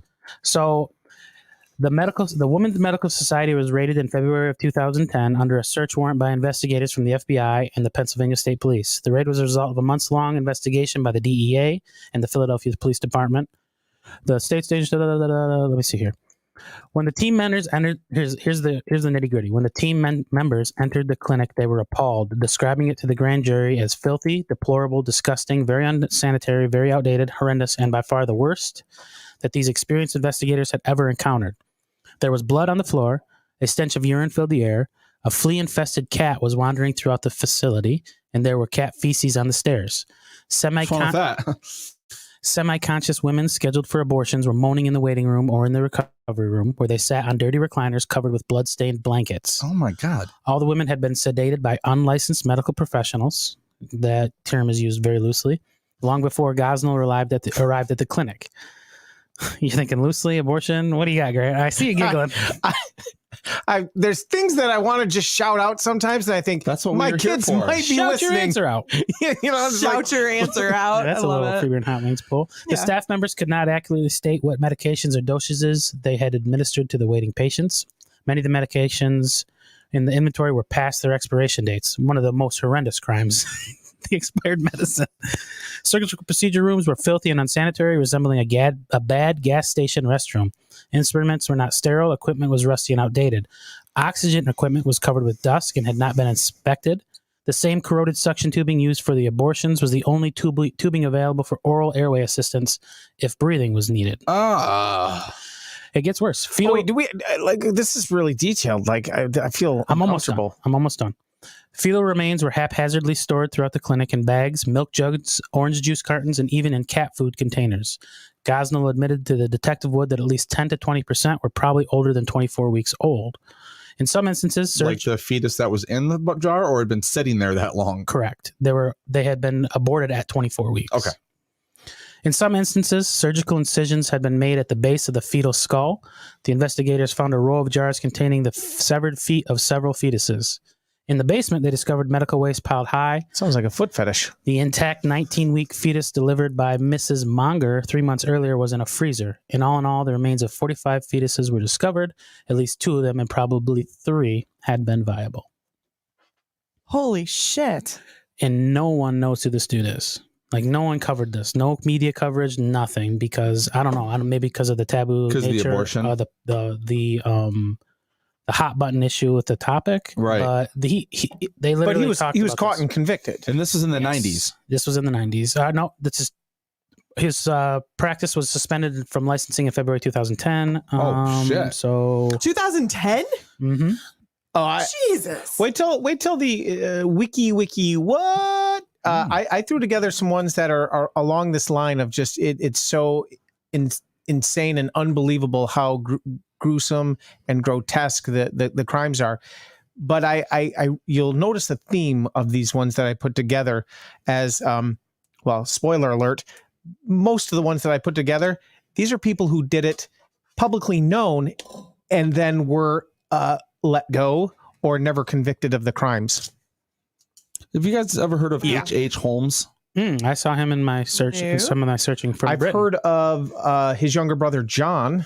Nope, but no. Wrong one. No, this guy. Friend of Linda this Lovelace. is like back in the day where they would have what was the World Trade Fair in Chicago, late 1800s, early 1900s, sometime around then, and he ended up I think he was a pharmacist, and then he had the floors above, and he rented out hotel rooms. So when people would come to the World Trade, they'd come from different states, and back then it was hard to find someone or trade someone or whatever. And he'd rent rooms out to women, and then he had like trap doors or secret rooms to get into there. And he would either like stab them with paralyze them, drag them down into the basement of the building where he had like surgical stuff, and he had what do they call that, where you fucking throw someone in there and burn them up? Crematorium. You're looking it up. Yeah, you know what I mean. Yeah, he had all of this stuff. Like he never had to leave the fucking building. I think he's responsible for like 20 or 30 fucking like deaths, and they were all like weird different ways. And he was Leonardo DiCaprio bought the rights to this story, and he was going to play the character a few years ago, but I don't think that's happening now. But the story is insane. This guy. Breaking news. Yeah, hit it. Breaking news. Oh, you want the news? I want breaking news. Hold on, I'm going there right now. Long one or short one? Breaking news just out of the YouTube chat. Peter Scolari. Did you say penis? Did you really just besmirch the man's name? Scolari of Bosom Buddies has died. Are you okay? This is terrible I news. saw it too, and I immediately, while you were talking, that's what I looked up, and I'm just like, man, He was talk 66 and battling cancer for the last 2 years. Wow. So we're just gonna rip the green right out of this hour, right? This evergreen is gone. That's because all right. we're talking about Peter Scolari. But yeah, that's I guess this moment in history, right? Right. He's died, and I did actually. He was murdered by cancer. He was fuck cancer. I did actually grow up, and I remember when it first aired, watching Bosom Buddies. Where before Tom Hanks was, think I've ever seen the like massive an star actual that he episode. was. You've not I've seen seen it? like clips. I've watched like bits. I get the idea. They wanted to live somewhere, so it was only women could live there, so they would dress up as women to get in and out. Yeah, that is absolutely correct. But I remember watching that series, and then I don't think I saw Peter Scolari, or I don't recollect seeing him again until the HBO series Girls, where he played the main character's father. Well, he was a dad in one of the Disney shows too. Was it Honey, I Shrunk the That Kids Thing TV You show? Do. He was on That Thing You Do too. Doing That Thing You Do. So my point being is I don't recollect seeing him in anything else. Which was Tom up to Hanks' that first point. written and directed film. So he put his bosom buddy in the film. Oh, fantastic. Back to our serial killers. Yeah. Sorry, I just had breaking news. Actually, and I in. think he's in the From Earth to the Moon as well. Go on. You were. Go ahead. Yeah, we were going over Kermit Gosnell. Oh, this guy got life imprisonment. Plus he's still 30 alive. years. He's still well. If he was, He'd made a plea deal to not get the death penalty. So he what took was he? life But how did those? to not die. Yeah, but those women went to the clinic to get an abortion, right? Like he wasn't coaxing them. Hey, come here. He was like running an underground abortion clinic, Oh, basically okay, illegal. okay. So he had 200 counts of illegal abortions. How do people like that survive in prison? And the reason why I ask this is You're going soon? you think about historical killers that have been imprisoned, right? Name any of them that have been murdered in prison. I can name one, and that's it. Jeffrey Dahmer. That's correct. Yeah, but they're freaky people. Like just the. But they there have are to give some there are weird dozens, aura there's around them, hundreds, right? right? Well, There's hundreds of people like Jeffrey Dahmer that have been in prison. There's this whole underground like street justice thing. If you harm or do something to Child a to a kid, woman, child, yeah. or You're that- talking about in prison. in prison. Yeah, they there's a don't whole like it. subculture where And they at try Walmart. to kill you. But anyways, so apparently this culture. guy's MO would Oh my God, he would Tom, take you're on, right. I'm sorry. I can't even believe it. He's right. He was on the Newhart show, Okay. and I did watch that. Gosnell. Yeah. I'm sorry, Serial killer was Kirby. not on Newhart. To clarify, I feel like that's a really important point to make. That he Peter was Scolari, not. I'm sorry, was on the Newhart But show. Gosnell. I gotta was not read the chat while we're Yeah, trying to yeah, discuss, exactly. more serious topics. Anyways, this guy's MO would be like he had a like couple. Dr. Evil. He had couple like live births, like viable fetuses, and then he would insert scissors at Oh, the no, base of the stop. neck, We don't at the need back more of the head, details. cut their spinal cord. Wow. But And he's still alive and in prison. yeah, They should do How, it to him. and the question becomes, how does someone like that survive? I mean, is he just in a prison where no one knows who he is and what he's done? Because you would think that they just wouldn't make it. Like that people would just want solitary to. confinement for their entire but that Is that even a walked thing? in You and- go Is it- nuts. Just walked in and punched that's- a guard there's right away. protective services In the United States, a lifetime of solitary confinement is not legal, is it? so many hours, and they have to let you, I think, an hour a day. You literally lose your go mind. insane. What movie is that where what if you go in and I mean you're already insane if you're in that position?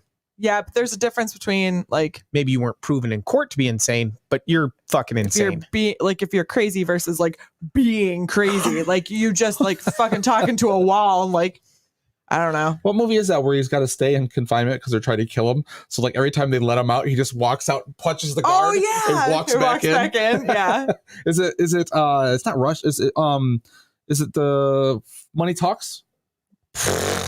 You got me. Okay. I don't know. Okay. On to the next serial killer. You're done? I mean, unless you guys want to talk more about abortion. No, I don't. Okay. I'll get back to you. Wow. You reserve that conversation for later? Yeah.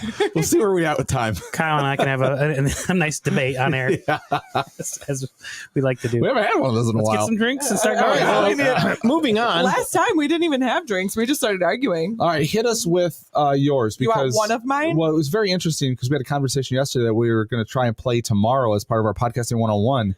And the guy that we interviewed, the captain from True Crime Garage, was not a fan of this serial killer or the notoriety that he got. Yeah. So are we talking Bundy? Yeah, I thought that's what you were bringing. Well, I brought like 3. Of course you did. You're always over prepared. That's how. Oh my God, Zac Efron played him so well. Yeah, he disagreed. Yeah. And actually, I disagreed too. Did you guys have a little sounds like there's a little tension in the air.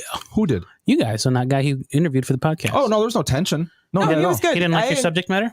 No, I enjoyed it. No, he's a true crime podcaster, right? Mm-hmm. But so when the discussion came up about Zac Efron and him representing Ted Bundy, yeah, we were talking about. You said you wasn't a fan of the notoriety that he received of Bundy or the way that he's portrayed. No one really is, right? Or the way that he's portrayed or known name. for being like he's sexualized. I guess he's known. He's a lady killer, but he.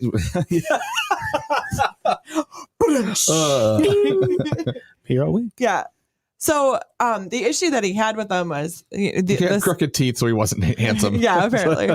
No, it's the idea that so Zac Efron, when they started releasing pictures of him when they were getting ready to promo the movie, everybody was like, Zac Efron's a thirst trap in this movie. Yes. And, he is sexy and all this. And so they're idealizing. And a lot of people talked about how, hot Ted Bundy was or how good looking. And his point was that, he was a regular guy. And the thing that made it stand out so much is that it was the first time we had seen on TV this depraved sort of killer, and it looked like just a normal dude. It looked like a dude that you talk to or meet at a coffee shop, and so that was one of the things that he thought was a disservice, is that it was he's almost sexualized, and people were just like fawning over him. But to be fair, that's something that they do kind of hit on in the movie.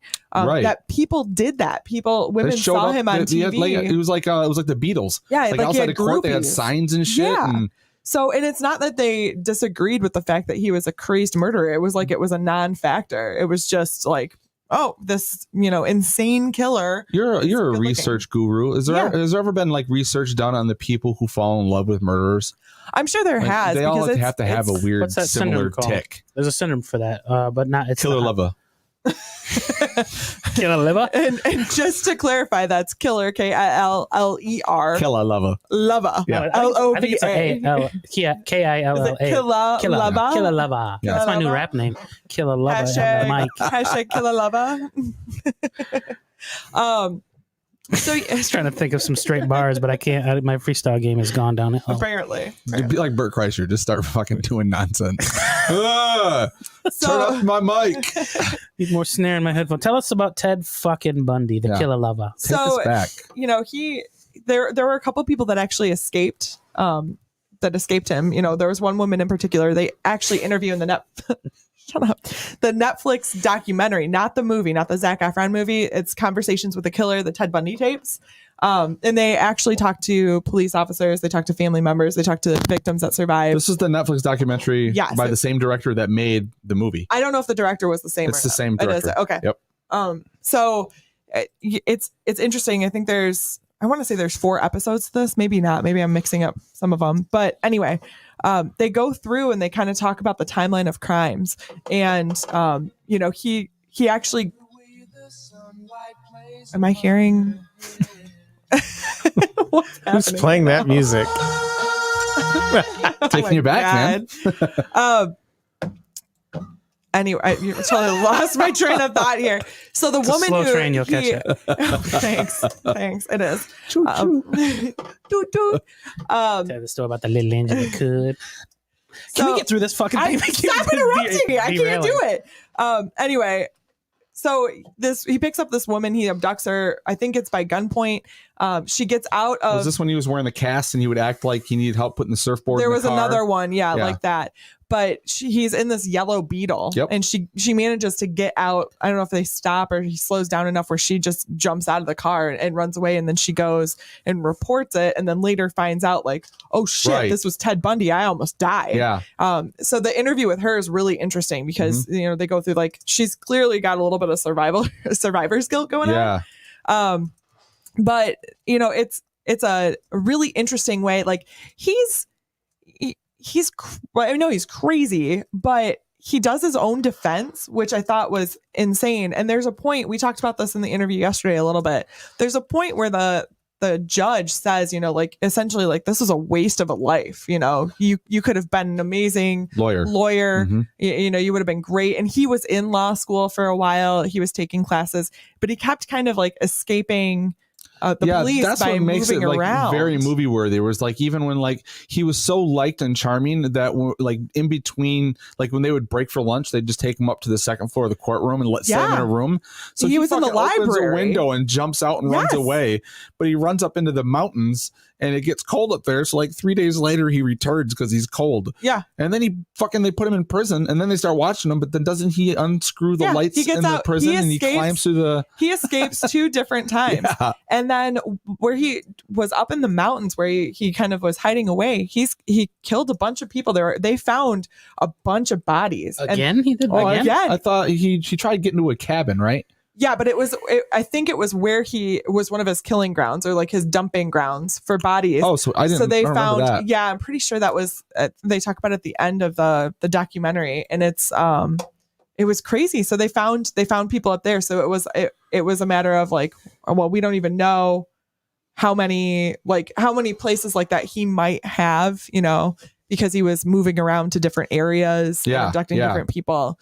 So it's interesting in that documentary though, because it was 2 journalists that go in and they're talking to him, and he does that thing where he doesn't necessarily admit that he was the killer or that he did all these things, but he talks about it as if like, well, if this was what was happening, this is what it would be like.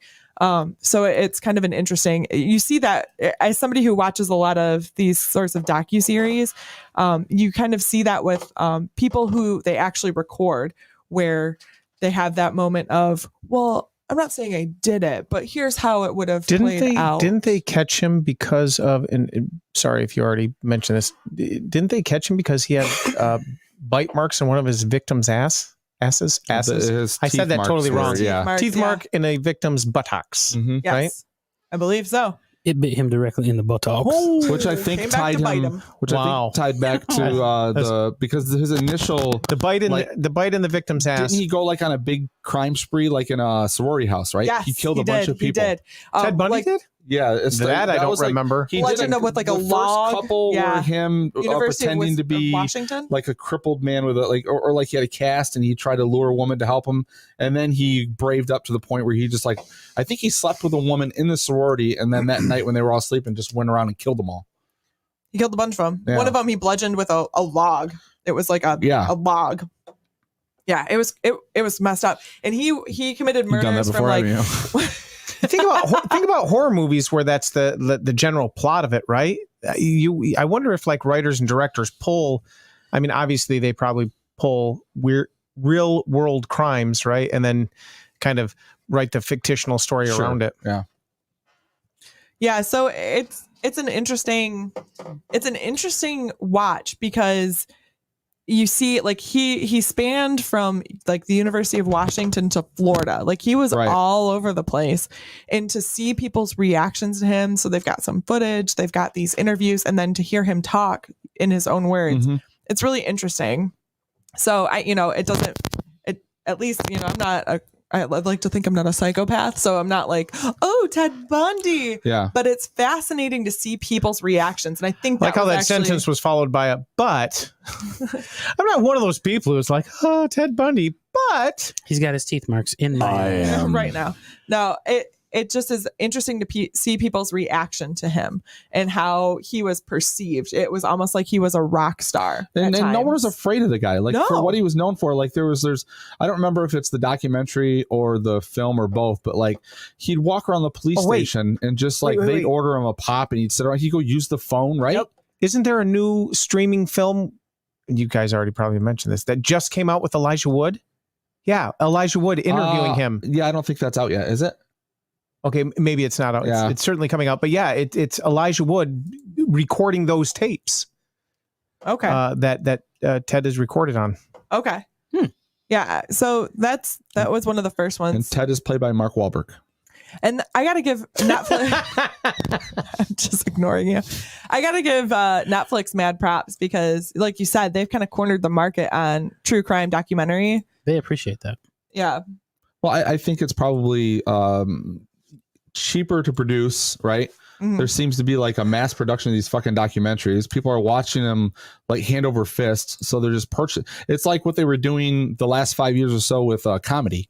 Yeah. This is like everybody dump it in there. So and like we just talked the last hour, like they're trying to market themselves as like a true crime haven. They got all these new specials coming out. Although, like out of all their announcements, they didn't say anything about the what was the murder. What's the one the kid you always bring up? That's in the interrogation room. Brennan Dassey. Yeah, Brennan Dassey. What's that called? You're so Making stupid, a murder. Brennan. Making a murder. Making a murder. Yeah. Nothing new on that yet. No. Have you watched those? Wait, is that the one where they did a season 2? Yes. Okay. And I think the Innocence Project is involved. Yes, they are. I have not watched that. A single Woman is a episode of that. ruthless lawyer. All right, give us your killer. No, I'll do mine last. You do yours. No, you do yours last because I'm not as well okay. researched. That sounds good. I agree have with more that. too. So I do. Did you catch that, Cole? But I'll Not as see- well no, researched. you guys- Yeah. I didn't ask you. No, it was a did you very hear what he Looney said? He Tunes goes, thing. I was trying I said, to. no, you do yours. Yeah. I thought you'd. Yeah. Oh, that's funny. I've got. missed it. Well, we Sorry. can circle back around to me. I've got 2 other ones. Oh, is You have that right? 2 other killers. Yes. Oh. Yes. Okay. That's a lot of killers. I know. There's a lot of killers. There are. How many times do you I say can killers? read the Wikipedia page, or maybe Grant would like to bring it up and read it because he doesn't like it when I read. But BTK, are you guys familiar with this crazy Bind, bass? torture, kill. Who is this coming in the house of Brian Hour? Hey, Wow. look at Look this. at that. Just on time to be glad to murdered. see you. Jesus, there is more booze that has filtered into this room than a bar has on hand That's right. or I in the forgot. stock He brought room. all that amazing booze last year. He Wow, did he's brought some again. Oktoberfest by Shiner. Folks. Good Lord. I'm gonna turn my We're camera gonna so take a He's minute got some to- Schlitz malt to say liquor. hello I to mean, our What's boy. gay? So we got Brian. Say hi, Brian. Hey, Brian. And I don't know if you can see this, but there's a pile of Alcohol. Oh, he brought Yingling. Did you bring that like down in the home state, or did you stop in Good Indiana for Lord. that? From the homestead. Okay. We started getting it like 2 months ago. Oh, okay. God, why don't we get it? all right, so BTK. BTK. Yeah. What does that stand for? Bind, torture, kill. Yeah. Boom. Deja vu. What does that stand for in your room? Break through Killer. Keto. ketosis. There we go. Dennis Lynn Rader, born March 9th, 1945, is an American serial killer known as BTK. I think the reason why I picked this, if I had to say a favorite, is this is the one that captured my imagination.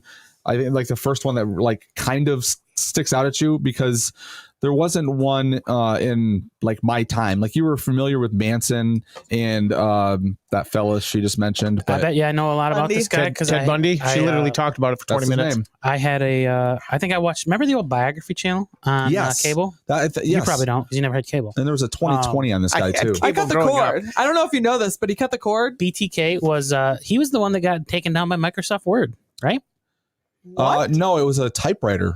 No, you're right. He because sent an email. He sent them, and And he's like, "Hey, can you guys he asked the fucking? He's the stupidest person in the world. Right. Asked the prosecutor, can you guys trace back something if I sent? And they said no. He sent. They're like, no. So he sends them a letter from like a Microsoft Word file or a Word file, and the fucking software from the computer was registered to the church that he was a pastor at. Yeah. I was like, you dumb motherfucker. Well, was he a pastor or he was like a deacon or something? Committee worker there or whatever. Yeah, he did. Was he a groundsman or I don't know what he did? He was part of the church board, I believe. I only know him from like the setup that they did in season 2 of Mindhunter. Well, they set it up in the first season. Well, yeah, it was like that but was it was the title cards popped up and they slowly were revealing who it was. And that's how I had never heard of him before.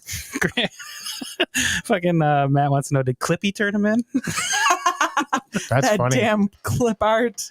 Clippy the paperclip. Yeah. Can I help you? BTK's first album was good, but he went downhill after that. Oh my God, that's funny. BTK, the Korean pop stars. Yep. Oh, nice. Dougie, sorry. Between 74 and 91, Raider killed 10 people in Wichita, Park City, Kansas, sent letters to the police and newspapers. They always send letters. You know, the Zodiac, like, was he the first one? Was everyone like, oh, he was cool. He never got caught. I'm going to do it too. Jack the Ripper was back in the day taunting the police. Oh, you're right. Yeah. He did that. Yep. So, Yeah, he kept printing out letters and, he was emailing them back in the day. But this dude was a deranged son of a bitch. Like, was it the second season of Mindhunter you brought up? Yeah. Is that the one where like the wife comes home? Yeah. And she hears the dun dun dun dun dun, and he's in the bathroom. Or no, was it the bathroom? He's got his feet pushed up against the door. I think he's got a rope to his neck, and he's like asphyxiating himself while he's jerking off. David Carradine. And then she was like, he had this like, there was a whole episode where he had to sit on the couch and watch TV. Like she wouldn't let him in the room or talk to him. It's like, you're a fucking weirdo. Grant, you're supposed to use a spotter, aren't you? Yeah. I can't even believe that. That's a great callback to a very sad and tragic moment. What did I miss? David Carradine. He killed himself on accident. Yeah. Erotic I can't even say it. Autoerotic asphyxiation, correct? Yep. Because it's with himself. Yep, that's correct. Hi, Coley. BTK was caught though, right? Did he end up being a sheriff or a police officer? We were just talking about this. He was a pastor at a church. I thought for sure that he was in law enforcement in some way at some point. Maybe he was a reserve deputy like Dwight Schrute. Oh my God, that's so stupid. Jay, did you read about that in any way? Was he somehow tied to law enforcement, or is that I'm all of this reading has the Golden Gate Killer was a law enforcement. He worked officer. at the Wichita-based office of ADT Security Services. So, he knew how to get around the alarm system. And that was part of what they were talking about in Mindhunter. He worked for Comcast. That's great. Oh, cable. I don't have to worry about that because he cut the cable. I don't have cable. He cut you. God, where's this coming from? I don't say it that much. No, you used to. Every episode. Way back when I was listening and just a fan and not a co-host. Of Seven Dag. You used to talk about you never had cable. You just had streaming services, Netflix, Hulu, blah, blah, blah. Sure, but I did have cable growing up, in my parents' home. I didn't, but you did. Well, yeah, we had money. You didn't. He was also this is riveting serial killer he stuff. He was also a census field operations supervisor for the Wichita area in '89 before the 1990 federal census. So, like, I guess he had some type of uniform. He's really got the horseshoe look. He wouldn't fucking last on our team. You got to shave that down, bud. Yeah, He's got the horseshoe going. He has like that creepy uncle look. Like that's the one you don't leave in the the living room. Yeah, with the kids. With Uncle Dennis. Yeah, I know. No, Yeah. he can't be by the kids alone. She got real thick hair on her So his arms. I mugshot like was in that. 2019. But he okay. Let's go. Let's go. Cole's got his picture up. We want to hear about the murder. his No, see, mirror. this is the sick shit, and the way they filmed it in Mindhunter was just fucking haunting. So on January 1574, 4 members of the Oterio family were murdered in Wichita, Kansas. The victims were Joseph, 38, Julia, 33, Joseph Jr., 9, and Josephine, 11. The bodies were discovered by the family's 3 older children who had been at school at the time of the killings. Now, this is the one where he goes in the house and he ties them up. And doesn't he take one of the kids down to the basement and like has one hog tied and like hung from like the water pipe? And then he goes back upstairs and I think he makes one of the kids watch while he kills the parents. I just remember it was fucking haunting. Like David Fincher, awesome filmmaker. Hate to be on a set with this guy. Yeah, I feel like you'd be in darkness, emotionally and mentally for weeks and months on end until production was over with, and then you had to go to therapy. Like, you know how you hear now that Hitchcock's dead and gone, people just talk shit about him all the time. I don't. I really? No. I hear Fincher is like really difficult to work with because he's a perfectionist. But if you watch everything, like all of his camera angles have to move a certain way. You have to be on a mark at a certain time. He wants the dialogue a certain way, and he will shoot over and over and over again until he has it right.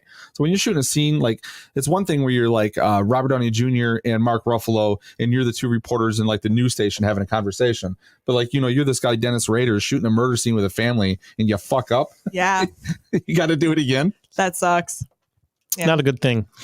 All right, talk about Ed Gein. Ed Gein. Love the story of Ed Gein, as he is one of the America's prolific serial killers who really isn't known to have killed a lot of people, but many of films are inspired by his it's a numbers crimes. game? Like sometimes it turns into a numbers game. Like prolific serial killer only killed 3. We've had better. Well, right, and that's what it like. What? How many kills does it take for you to be a serial killer? More than one. I'm having this conversation with the kids on this morning as I'm discussing with them who I'm talking about, and it was it's a good morning conversation. How many kids? How many people do you have to kill? Finish your Cheerios. How many people do you have to kill to be a serial killer? How many people do you have to kill to be labeled a butcher? Etc. So. Ed Gein was known as the Butcher of Plainsfield, Illinois. So let's see here. I do know, based on what the interview we had yesterday, he was talking about how the classic signifier of a serial killer has changed because we catch people more quickly now because of social media and things like that. It's because less of true likely you're crime have podcasters doing the legwork for the law enforcement. We actually that came up. He brought that guy up. Yeah, because he was one of he was believed to be like which one did you just say? Don't fuck with cats. Oh my Yeah. god, dude, that was a hard watch. I couldn't finish it because of it's a hard once watch. they showed the video. You had a hard watch. I was hard, but for different reasons. Oh my god, a serial killer is typically a person who murders 3 or more people, usually in service of abnormal psychological gratification, with the murders taking place over more than a month and including a significant period of time between them. While most authorities set a threshold of 3 murders, others extend it to 4 or lessen it to 2. I want to meet the 2 people who argue about 3 and 4. I don't want to meet those. Can I go through the expressway? Yeah, I don't want to meet those people. I'm good. Edward Theodore Gein, also known as the Butcher of Plainfield or the Plainfield Ghoul, was an American convicted murderer and body snatcher. Gein's crimes committed around his hometown of Plainfield, Wisconsin, gathered widespread notoriety in 1957 after authorities discovered he had exhumed corpses from local graveyards and fashioned trophies and keepsakes from their bones and skin. Gein also confessed to killing 2 women, tavern owner Mary Hogan in 1954 and hardware store owner Bernice Warden in 1957. It's killing of Bernice that actually got him caught because he was the last person seen in the hardware store. And so that's where they tracked him down, and what they ultimately discovered was something pretty insane. He made some really nice lamps. Gein was initially found unfit to stand trial and confined to a mental health facility. By 1968, he was judged competent to stand trial. He was found guilty of the murder of Warden, but he was found legally insane and was remanded to a psychiatric institution. He died at Mendota Mental Health Institute of respiratory failure on July 26, 1984. He was aged 77. So without going through everything that created him, I'd rather just a couple of really fun facts. Steve Railsback. Fun facts. Steve Railsback, who is a character actor. He was a candy girl. Played those hospital girls that go around giving candy, right? Candy striper. That's what I said. Mm-hmm. Steve Railsback, an American actor, American-Canadian actor. He played Helter Skelter, a.k.a. Charles Manson, in one of the most terrifying... I remember as a small child seeing him play Charles Manson, and it was just terrifying. And then later on, he would go on to play Ed Gein in a film called In the Light of the Moonlight, which then was changed to the title of Ed Gein. And if you haven't seen that film, I highly recommend it. It's a pretty good representation of just how broken Ed Gein was. Ed Gein was also the inspiration for Norman Bates' Psycho, because that's what it was. Ed had actually kept his mother's corpse in pristine condition and her bedroom as if it had never been touched, always clean. the rest of his house was like a nasty, filth-ridden sewage pot of hoarding and just amazing amount of disgusting things. Leatherface took inspiration from Ed Gein. That's because of the skin lamps and shit, right? The fact that he wore actually the faces of his victims, and bodies he had exhumed, as I believe it to be. Did he have like a killer name? The Butcher of Plainfield. Thank you. Yeah, right there in the intro of the story. Okay, so here's a bunch of fun facts about There Ed are no Gein. stupid questions, Grant. Whole human bones and fragments were found in the house. A wastebasket made of human skin covering several chair seats, skulls on his bedposts. Yes. Female skulls, some with tops sawn off. And I'm thinking to myself, all my friends who listen to heavy metal, like they have that stuff. No one says anything about that. But they didn't carve them from the face of their aunt. No, they got them at Spencer's Gifts, right? Yeah. Hot Topic. No one drinks blood from the skulls of their enemy anymore. Never anymore. The problem in the society. You can't do anything anymore. Bowls made from human skulls, a corset made from a female torso, skinned from shoulders to waist, leggings made from human skins. To eat a woman sexually? Move on. We talked about that earlier. Did we? Yeah, we did. Masks Can we made go back from the around to that? skin of female heads. Mary Hogan's face had been made into a mask inside of a paper bag. They found that. Oh, God. Bernice Warden's entire head was found in a burlap sack. Bernice Warden's heart in a plastic bag in front of Gaines' potbelly stove. So this house just had to have a really good aroma. I legitimately, when you read through the list goes on. You guys get the general gist. It really is like those scenes that you find in the Texas Chainsaw Massacre or any subsequent of the sequels and remakes and whatnot. Another fun fact, just keeping it in the pop culture realm. Did anyone ever see the Texas Chainsaw: The Next Generation with Matthew McConaughey and Renee Zellweger? That's correct. Yeah. I've asked so many people this question when discussing horror films, and they're like, "What are you talking about?" Yeah, when Matthew McConaughey and Renee Zellweger were just young, budding actors and actresses, they did this bizarre film. It's bizarre. It sat on the shelf. It was a movie that was never released, but when they both, after A Time to Kill and Jerry Maguire, when they were both these huge things, they realized they had this movie with these two people in it. She was the final girl, and right? this actually happened after Dazed and Confused, right? Yeah, it had to have because those were their Time to Kill. Oh, did it happen after? Pretty sure it was after Time to Kill. Yeah, I would have shelved that too, or begged for it to be shelved. It's worth a watch from a cult status kind of film experience, but it's terrible. But I actually own it because when I was going through my movie collection, I found it. It's still in the wrapper, and I'm like, oh yeah, I remember watching this movie. I wonder why I picked it up in the first place. Must have been really cheap. But $3. Anyway, so Ed Gein was. Ask the audience, who is your favorite killer out of our four we've brought up? Buffalo Bill, another character that was created from researching Ed Gein. I've got another one. I can do the. You're gonna slide one in 8 minutes? Yeah, I am gonna slide one in 8 minutes. She's one of those big old fat girls. Put the lotion in the basket. I can't help but do this every time. I gotta get it. You gotta put this between your legs. Yeah, there it is. Oh, yeah, there it is. Sorry. I'm glad that was on camera. So that's my Buffalo. The last one I think we can round out with here is actually Chris Watts. Chris Watts? Chris Watts. Wait, can I interrupt you real quick? I have to. Because you can't play it on. Why'd you ask? Don't play the YouTube song that I had you queue up, because if you play it on YouTube, it'll probably lock It'll lock it. Yeah. It'll lock it. But listen, if you guys are listening to this episode, there is a song called "Skinned" by Blind Melon. I highly suggest you guys listen to that song. It was actually written with Ed Gein in mind, and tells the story a little bit of Ed Gein in the song. It's about 3 minutes long. It is a fun listen. Just like this episode. Okay. It's a fun listen. So Chris Watts, this is actually recent. This was 2018. Watts, motherfucker. Yeah. So this is from the American Murder, The Family Next Door. If you've seen that documentary. Oh yeah. That documentary it's intense because you're actually seeing, like, they use social media, they use text messages, they use police body cam. You mean to tell the story? To tell the story, Okay. yeah. So this guy, it was released on Netflix in 2020, so last year. This guy was having an affair. His wife was starting to suspect something. She goes away to Florida to go. I think it was Florida to go see her parents, spend some time away from him. And she comes back. They have, before they left, she gets pregnant. So she's pregnant at the time.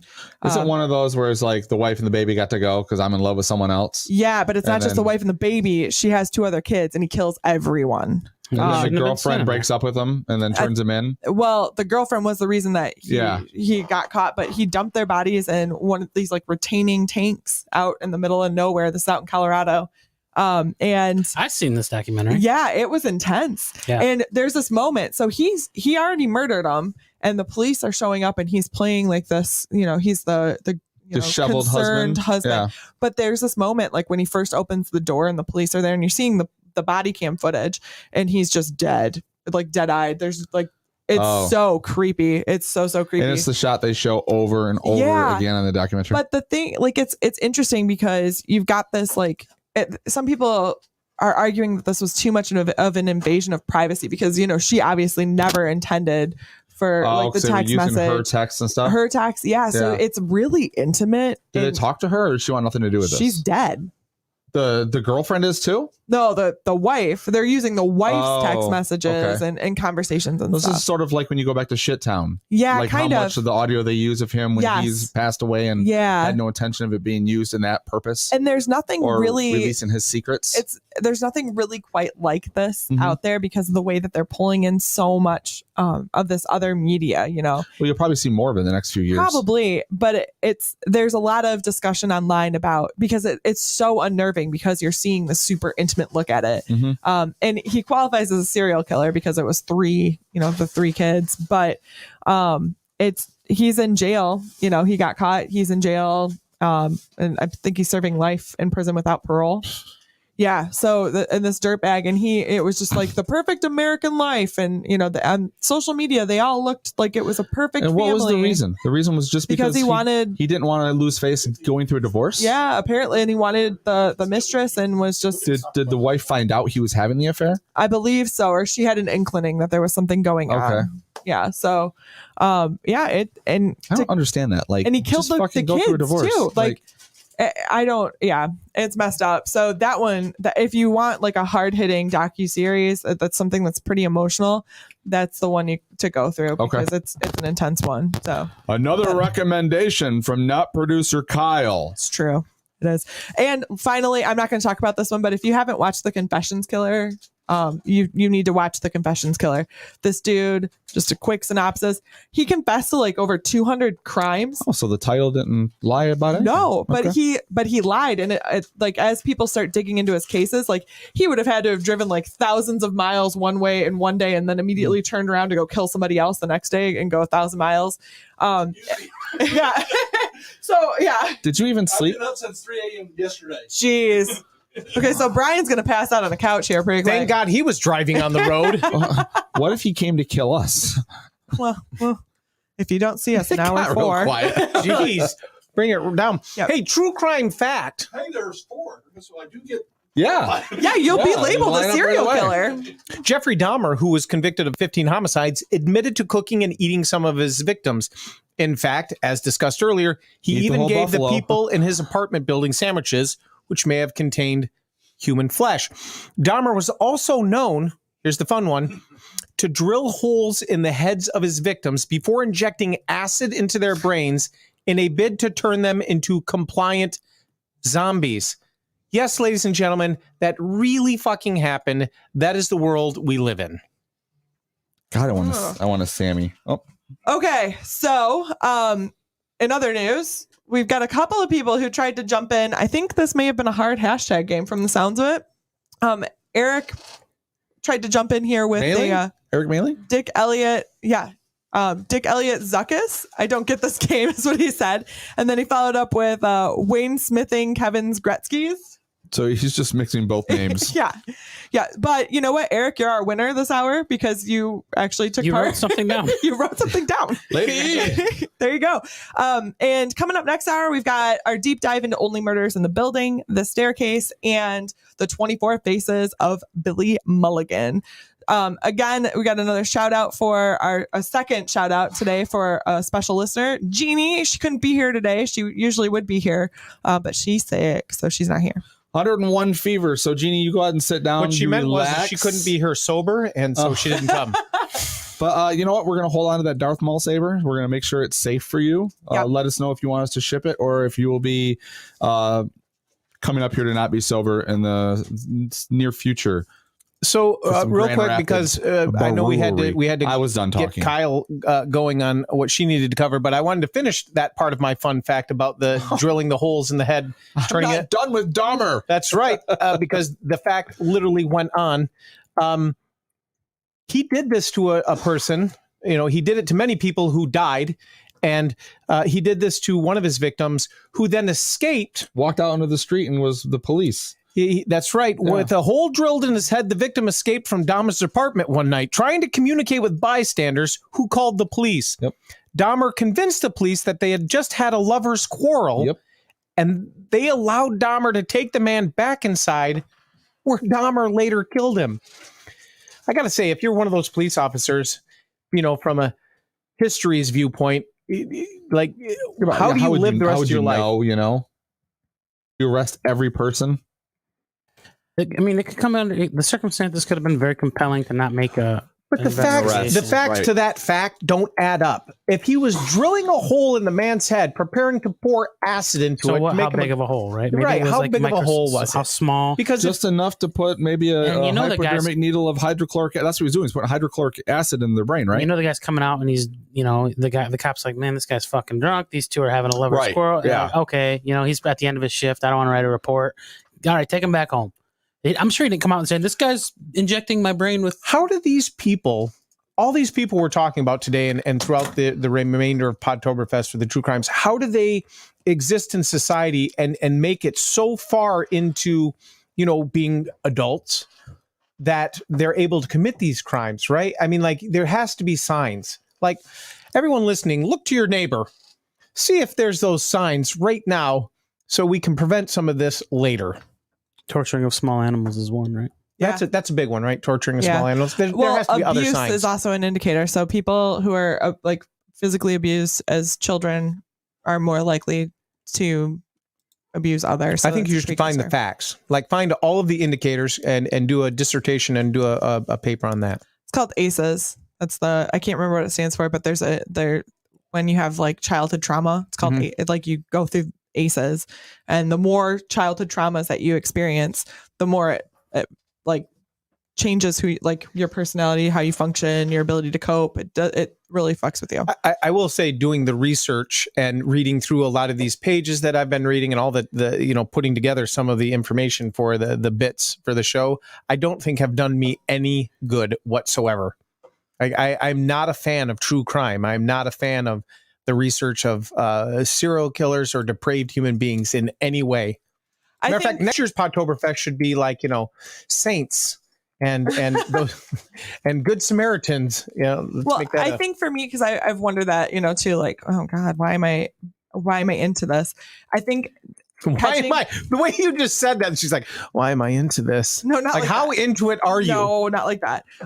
No, but like, why do I watch the documentaries? Why is this interesting? But I think I like when they catch the bad guy. I like that like justice part of it, and I want to see I want to see justice served, but also it's like, what makes people break? Like, what happens to cause that to be what you do? But all these people we're talking about, they were broken from the get-go. I don't think that they were normal, and then all of a sudden something snapped inside of them, and then they just started doing these ludicrously depraved things. I mean, these are depraved. These are grotesque. They're so far outside the norm of just, I don't know, getting mad and bludgeoning somebody to death, right? I mean, they're like, and they're not going to just bludgeon them to death. They're going to bludgeon them to death. They're going to skin them, cook them.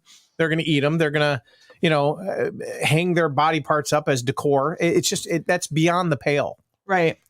Okay, so we're going to wrap this up. We're going to geek out here for a minute, and we'll be back next hour. We've got a couple of things going on. Like I said, we're going to get into a discussion of only murders in the building, what else did I say we were going to do? The don't know. staircase, and 24 Faces. I don't know. You of Billy created all this. Mulligan. You should know. I know. So we'll see you guys in a minute. We're going to geek out, and we'll be right back.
Okay, where did you send it? Was it on Facebook or was it on Twitter? Twitter, probably. Twitter? Okay, I'm going to see if I can find it.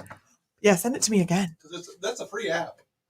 You can put it on the phone. You don't I literally used that year one of Podtoberfest. Year one Podtoberfest. Do you have like some Only Murders, like a YouTube thing or something? Play a trailer or something? Sure, I can play a trailer. Play some clips? Yep.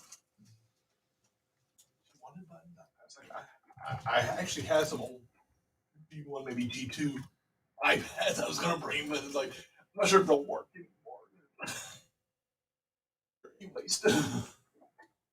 Okay. I'm ready when you are. All right, you have an email. Email? Oh, man. Well, that's how I have to send it. Get an email. Maybe. 1999. Cole to get me a Oh my God, this coffee. computer's Just running so text slow. him. I don't have his. I'll text him. I don't even know where my phone is. I haven't seen it since Oh my goodness. I didn't get anything. I was following the cable. There you go. Sorry. Thank you, folks, for being patient with us. We're Or not. transitioning here. We do care. We love you. We appreciate I you care. being around. I care. Tell him that's tomorrow. What kind of coffee do you want? Did he not? He didn't message me. A caramel macchiato, hot, with an extra shot of espresso. I can give him cash when he gets back. A caramel macchiato. Macchiato. All right, we're going to start this. You got a theme song? You ready? I don't have the theme song yet. You should have it. It's not it. There it goes. I promise you. All right. We ready? Yeah. Here we go. 7 days a geek, 7 days a geek, oh, 7 days a geek, 7 days a geek, oh. Greetings and salutations, get ready to binge watch with 3 geeks. Couldn't stop Cole from eating, now he's a workout keto neighbor. Jason the Angry Ginger from Monkey Poo Studios, Limp and Quad Father gives us therapy from this couch. We're talking Netflix and Hulu, everything in the streaming wars. Join our weekly watch party. First let's catch up with the geeks. What are you geeking out about? 7 days a geek, 7 days a geek, oh, 7 days a geek, 7 days a geek, oh, 7 days a geek, oh.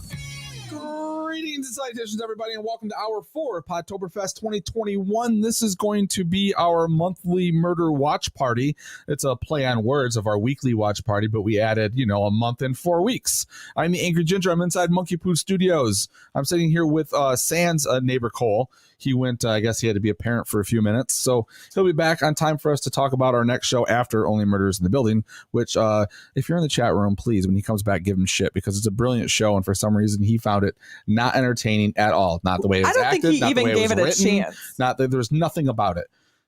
He's a strange person. He is. He's Wait. This was neighbor Cole who said that? He does not like He does it. not like Only That's Murders. Grant He and didn't even Kyle make it. talking. Oh, yeah. Sorry. Welcome to the show. Hi, I'm Kyle. You can find me at Kyle Marie Writes, WRITES. And you can find Cole to harass him online. You should, and it's at Neighbor Cole. So make sure you harass Neighbor Cole about Only Murders. I'm genuinely not Just give him shit when he comes not back. for join the not for join the comedy's lynch sake mob. or the show's sake. Like, I'm legitimately flabbergasted how anyone could not watch the show and enjoy it, because it has everything, right? It's got comedy, it has legitimate suspense. It plays itself for laughs when it's supposed to, but then, like, when it's serious, it's serious. The writing is really good. Fantastic. I absolutely love the fact that Steve Martin has brought his adult language sensibilities to it. We're right? not there yet. You hold off a minute. Okay, all right. Don't- All right, you're right. I'm going don't on about blow it because your I can't load believe already. somebody Come would say on. they didn't like It's it. been a while since the word fuck has been used so well in a TV show. Appropriately. Right. Appropriately. Agreed. But the What idea, the like, fuck? I rarely get. No, we're not getting into I this yet. rarely get frustrated that somebody doesn't like something, because everybody's entitled to their own opinion. Everybody has different tastes. But you want to call him a stupid But face. that show should speak to the majority of anybody that likes any kind of television. We'll talk about 'Cause this it's all more in a there, second. We'll right? talk about it. It's, I don't know. It's We'll a talk great about it. show. I think it's because it's likable. We'll talk about it in a second. Okay. Grant, All right. where can they stalk you and harass you for different things? His house. He lives They at can't. 3822 Candlewick Instagram, Park. Insta_Grants. It's not true. Doesn't happen. Mm-hmm. Okay. His phone number is No, that definitely doesn't happen. Ipswich. Why? I did that before. Make sure that My you listeners guys know where I live. also follow us and one talk. showed up here. Goodness, I'm trying to keep us on the rails here, and there's just nothing happening. Monkey Poo Stew is where you can find the studio. If you're looking for the Monkey Poo Studio stuff, all of the umbrella in one Twitter feed. Or 7 Dag Podcast. Oh, good. We have Another dogs. one. Oh, good. Well, okay. Whoa. I'll take care of that in just a moment. Okay. I will. So while Cole is gone, I'm going to be in charge of the hashtag game, and let me see what we've got going on here. Yeah, what do you put in here? I would like to say that Lady E just piggybacked on Cole's dislike for the show. Wow. Well, now he can leave the room. I guess he's tuning out now. Yep. Okay. Well, I don't see a hashtag I game. have it. The hashtag game is add anal to car types for fun. What? Anal Explorer, Anal Probe, Anal Gremlin. Okay. Okay. So that's the hash pacer. Anal pacer. That is our Anal duster. that is our hashtag game this time. Okay. And don't forget that you need to tag that with the hashtag PFestHG. If it's your first time, do not go with an anal Mustang. That would be rough. What's that? Nothing. I said that would be rough. Heyo. Oh, hate you. And our first special guest or special shout out to one of our favorite listeners, Louis Cabral, aka Clockwork Owl. Thank you for being supportive and listening and loving us. So I didn't read his you. email on the show last hour, so I'm gonna have to pull that up. Yeah, you will have to pull that up. Yeah. I got emails from a few listeners, and we're still looking for emails for tomorrow. If you guys are going to be here tomorrow, we're looking for some questions. If you need advice on mental health, or what were the other things that you had listed, Grant, for our on hiatus, we're going to do an hour where we will share our problems and fix yours for you. And today, if you want to email right. the show, you can also confess your crimes to us, because later on today, we're going to do some confessions. I think they should. I think they should, like, seriously. Let's solve a crime by the end of the day. So, Let's do it. Godfather? You were just referring to tomorrow's. We have 2 hours of on hiatus scheduled, and I show 2 here. Surprise. Okay, surprise. So, just piggybacking on top of what Jay was suggesting, as everyone who listens to On Hiatus knows, we often talk about our friendship, mental health issues, challenges, life difficulties, and try and essentially psychoanalyze one another. Do you think our lives would be better or worse if we weren't in them? Is that a question for the audience or me? Well, you. So what we're looking for is on the year or the day. Okay. Right? What we're looking for is basically you to send in your questions where we can provide advice, or we can bounce off of your ideas for mental health issues, challenges. The subject, as long as it's somewhere within those kind of difficulties, then who do you think we're going to has- speak to that? Honestly, who do you think has more mental health issues? Well, me. I don't think. Brian thinks he has a few. Brian, do you have more than us or fewer than us? Okay. Oh, so we're so it's really cool that you showed up today, Brian, all the way from Texas to kill us. So that's exciting. Yeah. Okay. First off, I drove from Texas up here for this. So. Not to kill us. He not drove to up kill here us. to protect us. Fair point. Yeah. Okay. Didn't you, Ryan? All right. So let's get into this. We're gonna we have a couple of big time murder type shows that we've been watching. I know you want while they're not here, you had a point that you wanted to bring up, and I didn't get to it last hour. Was you versus Dexter? Oh, all right. So we're gonna hold off on the murders only. Well, yeah, because only murders in the building. Yeah.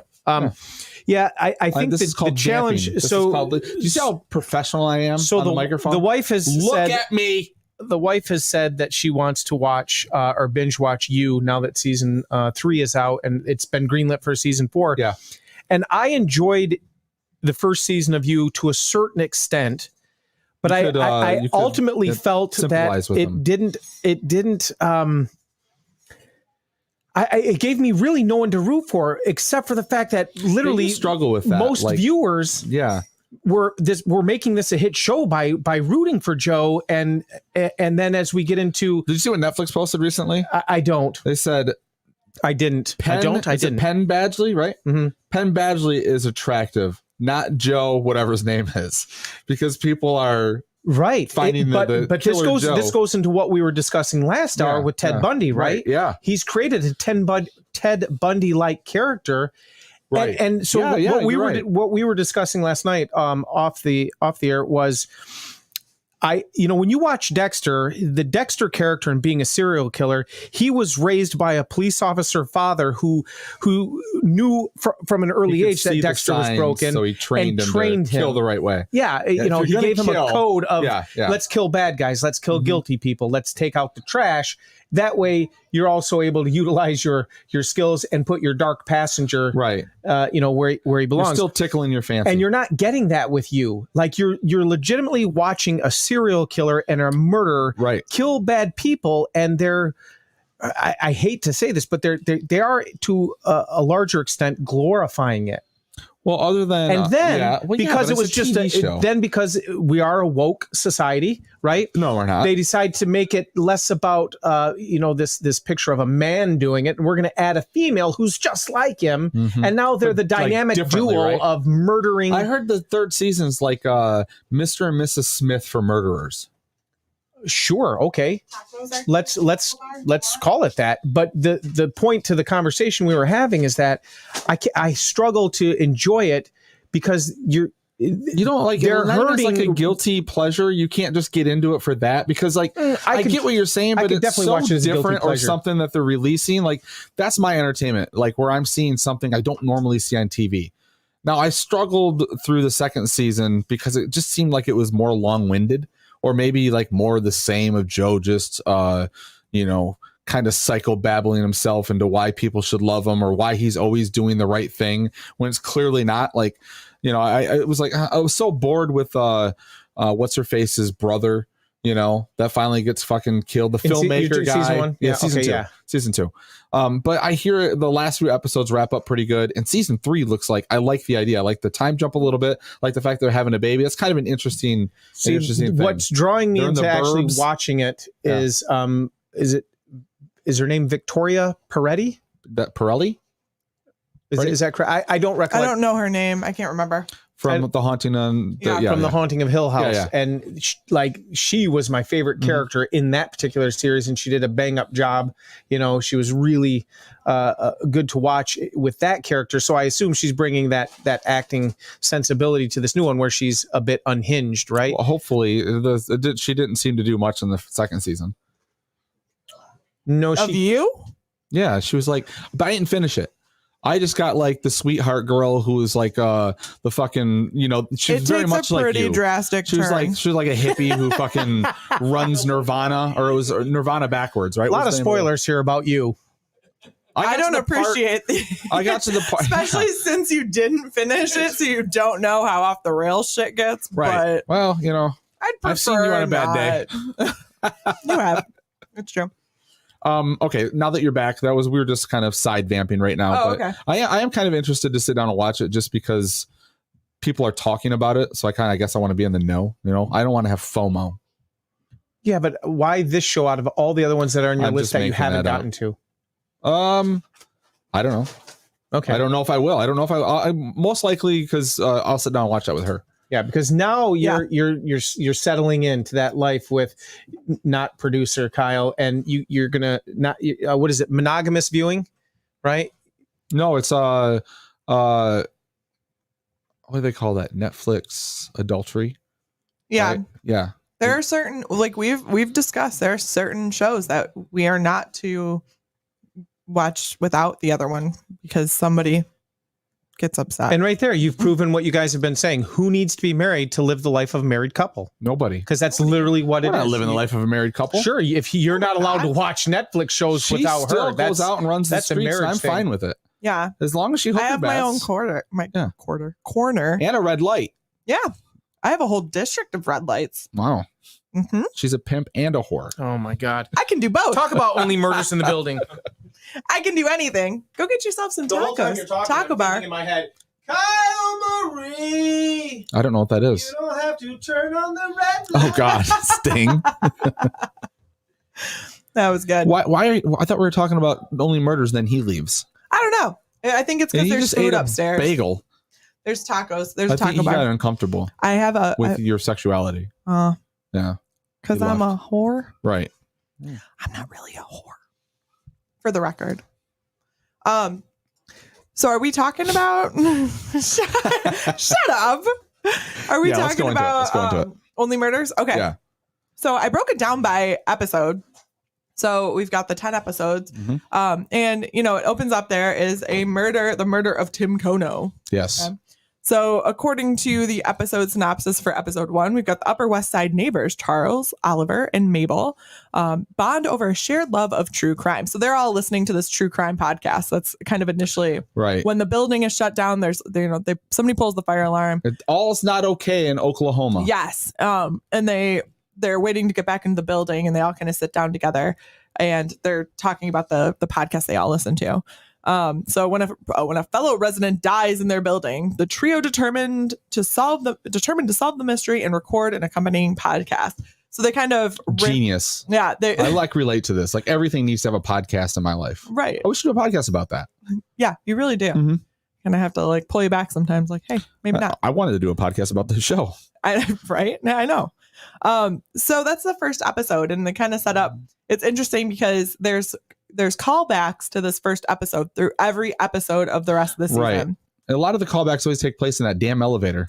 Yeah. The elevator's a character of its own. Or the stairwell. And Yeah, when they're going down the stairs. And even the opening sequence is kind of based on they've got an animated opening sequence for the show. Yeah. And you see elements of that first episode. Put you in the place where everyone lives. Right. There's hints in that there stairwell too. What? There Oh, I thought you said shh. I didn't realize it was a can. The writing in this episode is amazing. I like the way they quickly introduce each character and the way they feel about New York, their home. Right. And you get an idea of who they are, you know, right away. Brazos, because he runs into a fan on the street. My dad was a huge fan.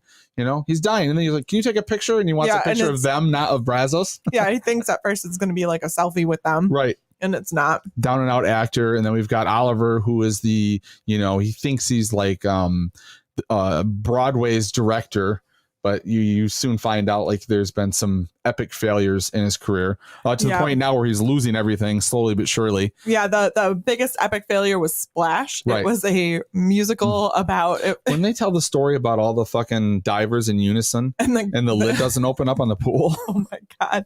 Yeah, so the pool, it's on a stage and they cut a hole in it, so there's a pool, and then it's got like a retractable top to it.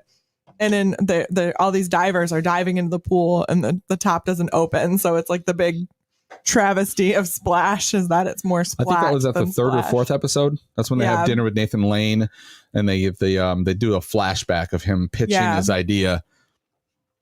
So they in the next episode, it kind of starts getting into so we have I know I have more chips over here if you need them. Matt, we start getting into the eating will begin. It begins now. We start getting more information on the victim, Tim Kono, and we find out that Mabel's got this past connection with him, and that there was a different death that was associated with Tim Kono and Mabel. Oh, is that the one we find out about the we friend on the rooftop? We start to see flashbacks. We see flashbacks to the Hardy Boys group, or right? The Hardy Boys. What do they call themselves? I can't remember the Hardy Boys Pact and Mabel. Yeah, well, and Mabel's friend, the blonde. But then God rest her soul. Yeah, but then we get into episode 3. And that's where we get more information on Oliver as the theater director, because he starts to, he's using, the episode is great because he sets it up like he's casting a show. Mm-hmm. So when the murder board opens up, and it splits between Mabel and Charles, yeah, and goes into him casting and it's set up. It's very similar to Chicago, where you've got that, like there are vibes of that. At least I was getting vibes from Chicago. But that whole, like, he brings somebody forward, and then he has this whole like monologue about that person, and then he sends them to the back. So that it's just a brilliant episode. Well, I want to say he steals the show, except for every time Steve Martin gets that moment, you just fucking you can't take your eyes off him. Like that last episode was comedic genius, which we'll get to. We'll get there. But like, I think Martin Short is. Why are you staring at me like that? I'm listening to you talk about Martin Short, and I agree and disagree with you at the same time. I think he's amazing in it. I think Steve Martin, that is your best friend in Hollywood when your best friend writes a fucking TV show and gives you all the best lines.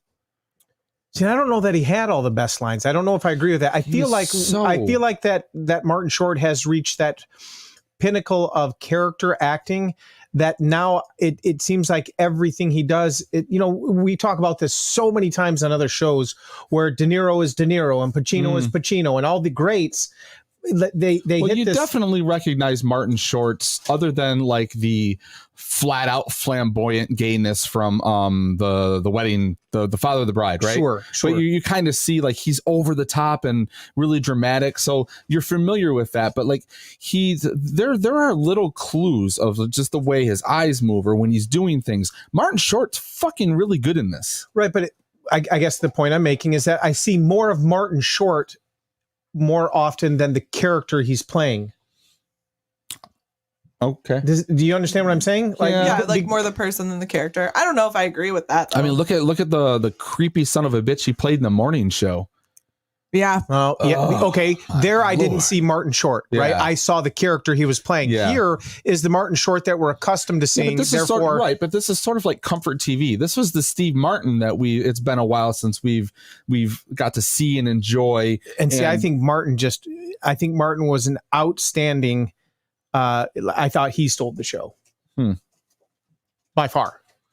Like, well, I mean, they were all great. But the two of them together. Selena Gomez had some of the most subtle, funniest moments. Like when she's like, "Oh yeah, is that what my face is saying right now?"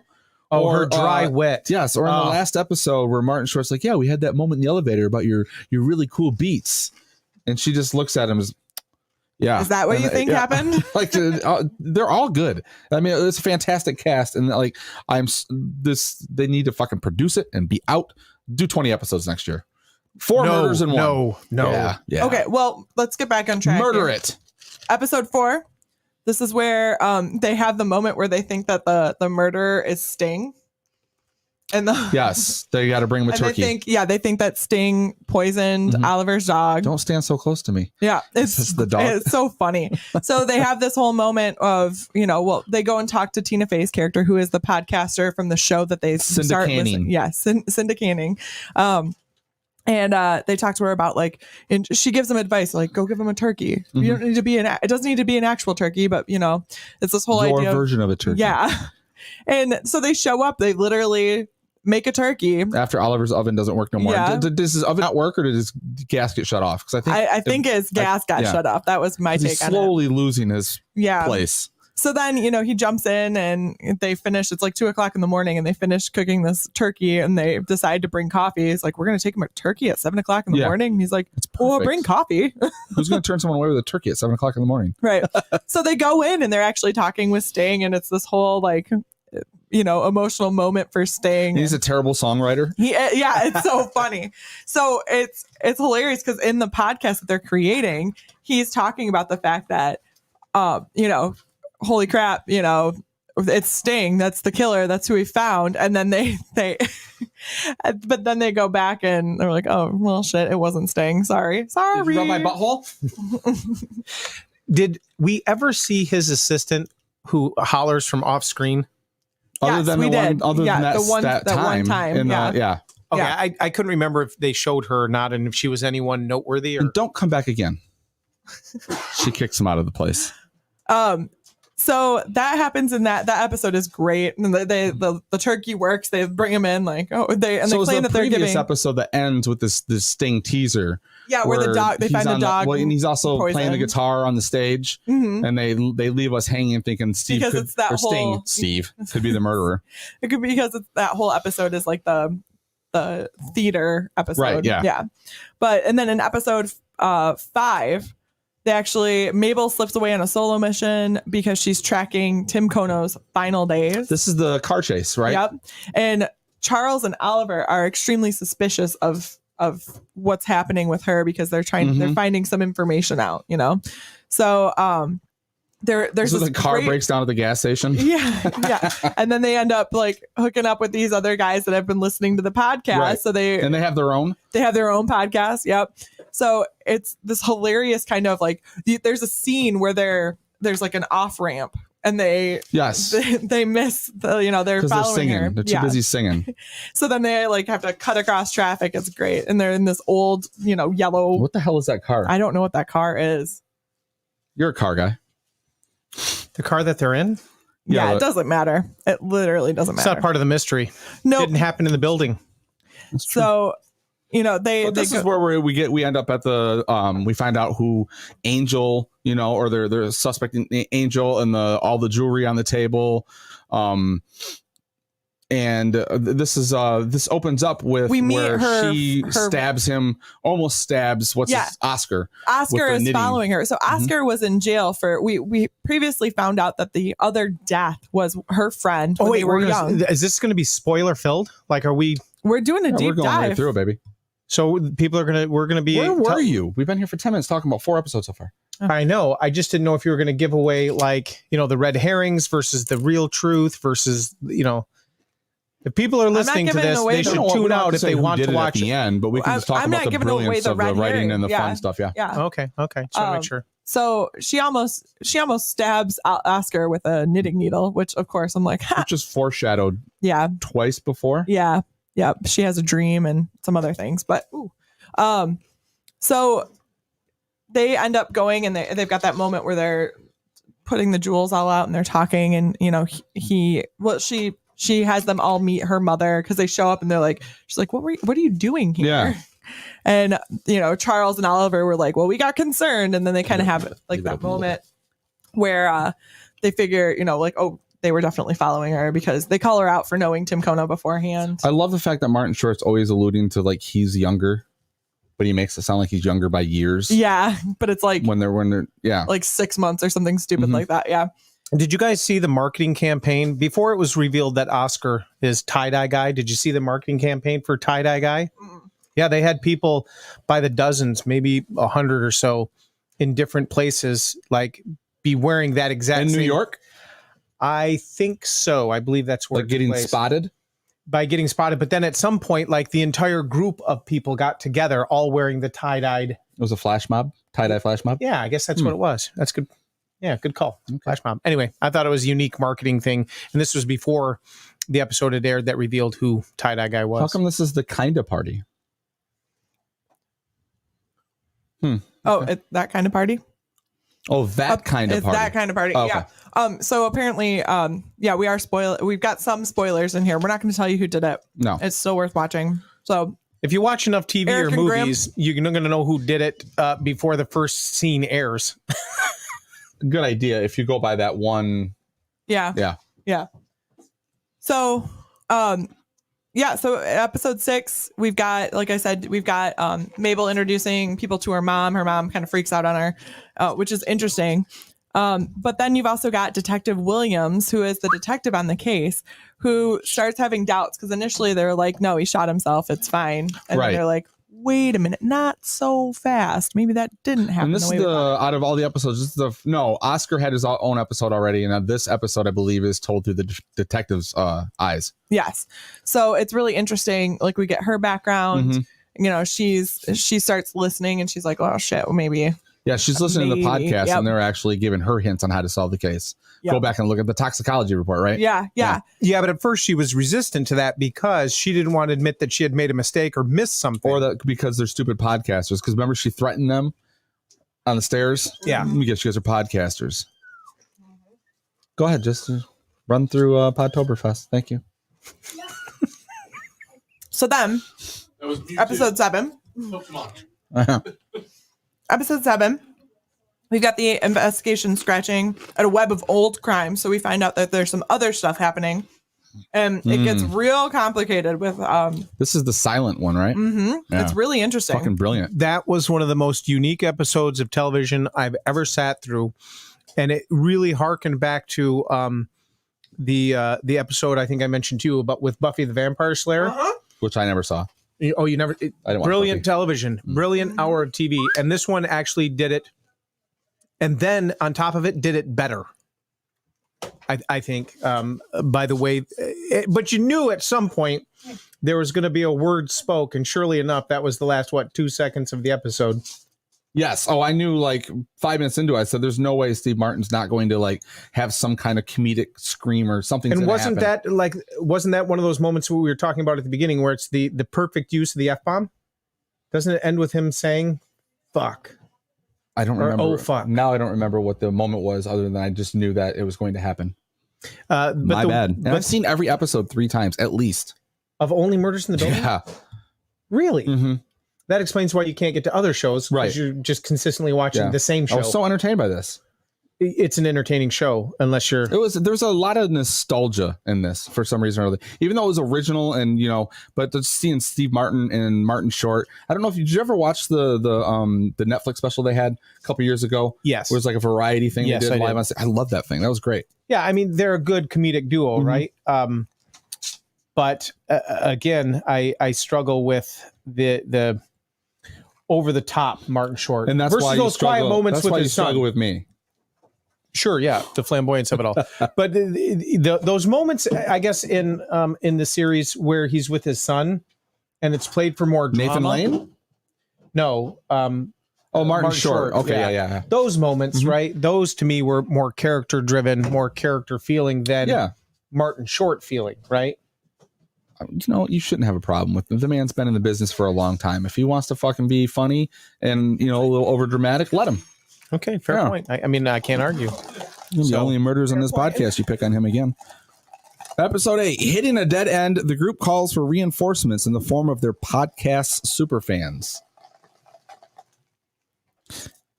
That- I was trying to shake up the coffee quietly. I love this You didn't succeed episode. at all. I think it's hilarious because all of a sudden you've got this like set of groupies Mhm. and they go through the entire episode and they think they figured it out. And then they're sitting outside listening to it. And all 4 of them ended at the same time and they take their headphones off and they're like, I think we're missing something. Yeah. And it's this like the comedic factor of that moment, I think is great. It's funny that like fans of a podcast start a podcast and then fans of that podcast help them with that podcast and then still aren't fulfilled at the end of it. Yeah. But that's the meta of it all, Right, isn't it? right. Yeah. Is that episode where they're introduced? Is it that episode in which they become actively immersed in helping them, or is it the next episode? No, they're helping them in that one, and that's also where that's the episode where I knew Amy Ryan I is had sitting in there with them. Who the actual? I think that's the episode in which I was like, "Yep, I was right." Yeah. I actually thought that the Sting bit was going to be a red herring. Well, that it was going to be driven so hard that it appeared to be a red herring and then turned out not to be. There was a moment there where I was like, "Oh, this is going to be really funny if it turns out Sting is the killer," right? It's really interesting how they set up those. They're playing on tropes. They're playing on both like murder mystery tropes and podcasting tropes. And then they're addressing them. Yeah. Right. And then spinning them on their head. Right. Yeah. So you can't tell. There are moments where you're like, is this a red herring or is it not a red herring? So it's kind of like we're at this point with a lot of like fiction tropes like that, where you've got, when I teach irony, when I teach situational irony to kids, we talk about like these tropes exist. So, that's why that's ironic. And then I have to say like, but now we're at a point where everybody knows these things exist. So now it's situational irony when you flip the trope on its head because it's not what you expect in this situation. So there was a lot of that sort of thing going on here. Yeah. And I thought it was really interesting. It was really well done. So in episode 9, the residents get pissed off in the building because they've got this podcast. They feel like it's super invasive. So they're threatening to kick them out of the building. Also, we've not talked about the gut milk. Oh, God. What the hell is the deal with the gut milk? The running gag with the gut milk and how it plays in later was brilliant. You can just take the lid off. Yeah, I got in trouble Ladies for and gentlemen, shaking my coffee. we've got. Because here's the thing about this coffee. They put caramel in a frozen drink. It just drops to the bottom and the actual caramel flavor doesn't, infuse with the rest of my coffee. This episode sponsored by Starbucks. No, it's not. If you're feeling thirsty and you'd like to go into debt, go buy a coffee at Starbucks. I feel personally attacked. Sorry, I'm folders only. You're smart. That's why you have money. All right. So last episode, it's the season finale, and the trio is the trio is putting it together. They're figuring it out, and this is by far the best episode of the entire season. Which one? The last episode. Oh, the last episode. Yeah. Oh, yeah. Best by far. The way they're tying things together, it moves quickly. The whole like last 15 minutes of Steve Martin, that whole fucking gag with him, the physicality of it is just hilarious. So I don't think I'm going to give anything away. So Steve Martin He did it. Steve Martin is poisoned. Yeah. And so there's a minute where I thought he was going to die. I did too. I thought they were I thought they were going to kill him off. I was like, they got some balls. I think it was an episode or two before, they had this shot of Cindy Canning, so the podcaster that they which loved. is basically the foreshadowing for season 2. Yes. Yeah. And she talks about somebody's going to die, you know, and you know, it's 6 months later or something like that. And she's laying the groundwork. So you had that happen a couple episodes before. And then you see Steve Martin, it looks like he's going to die at one point.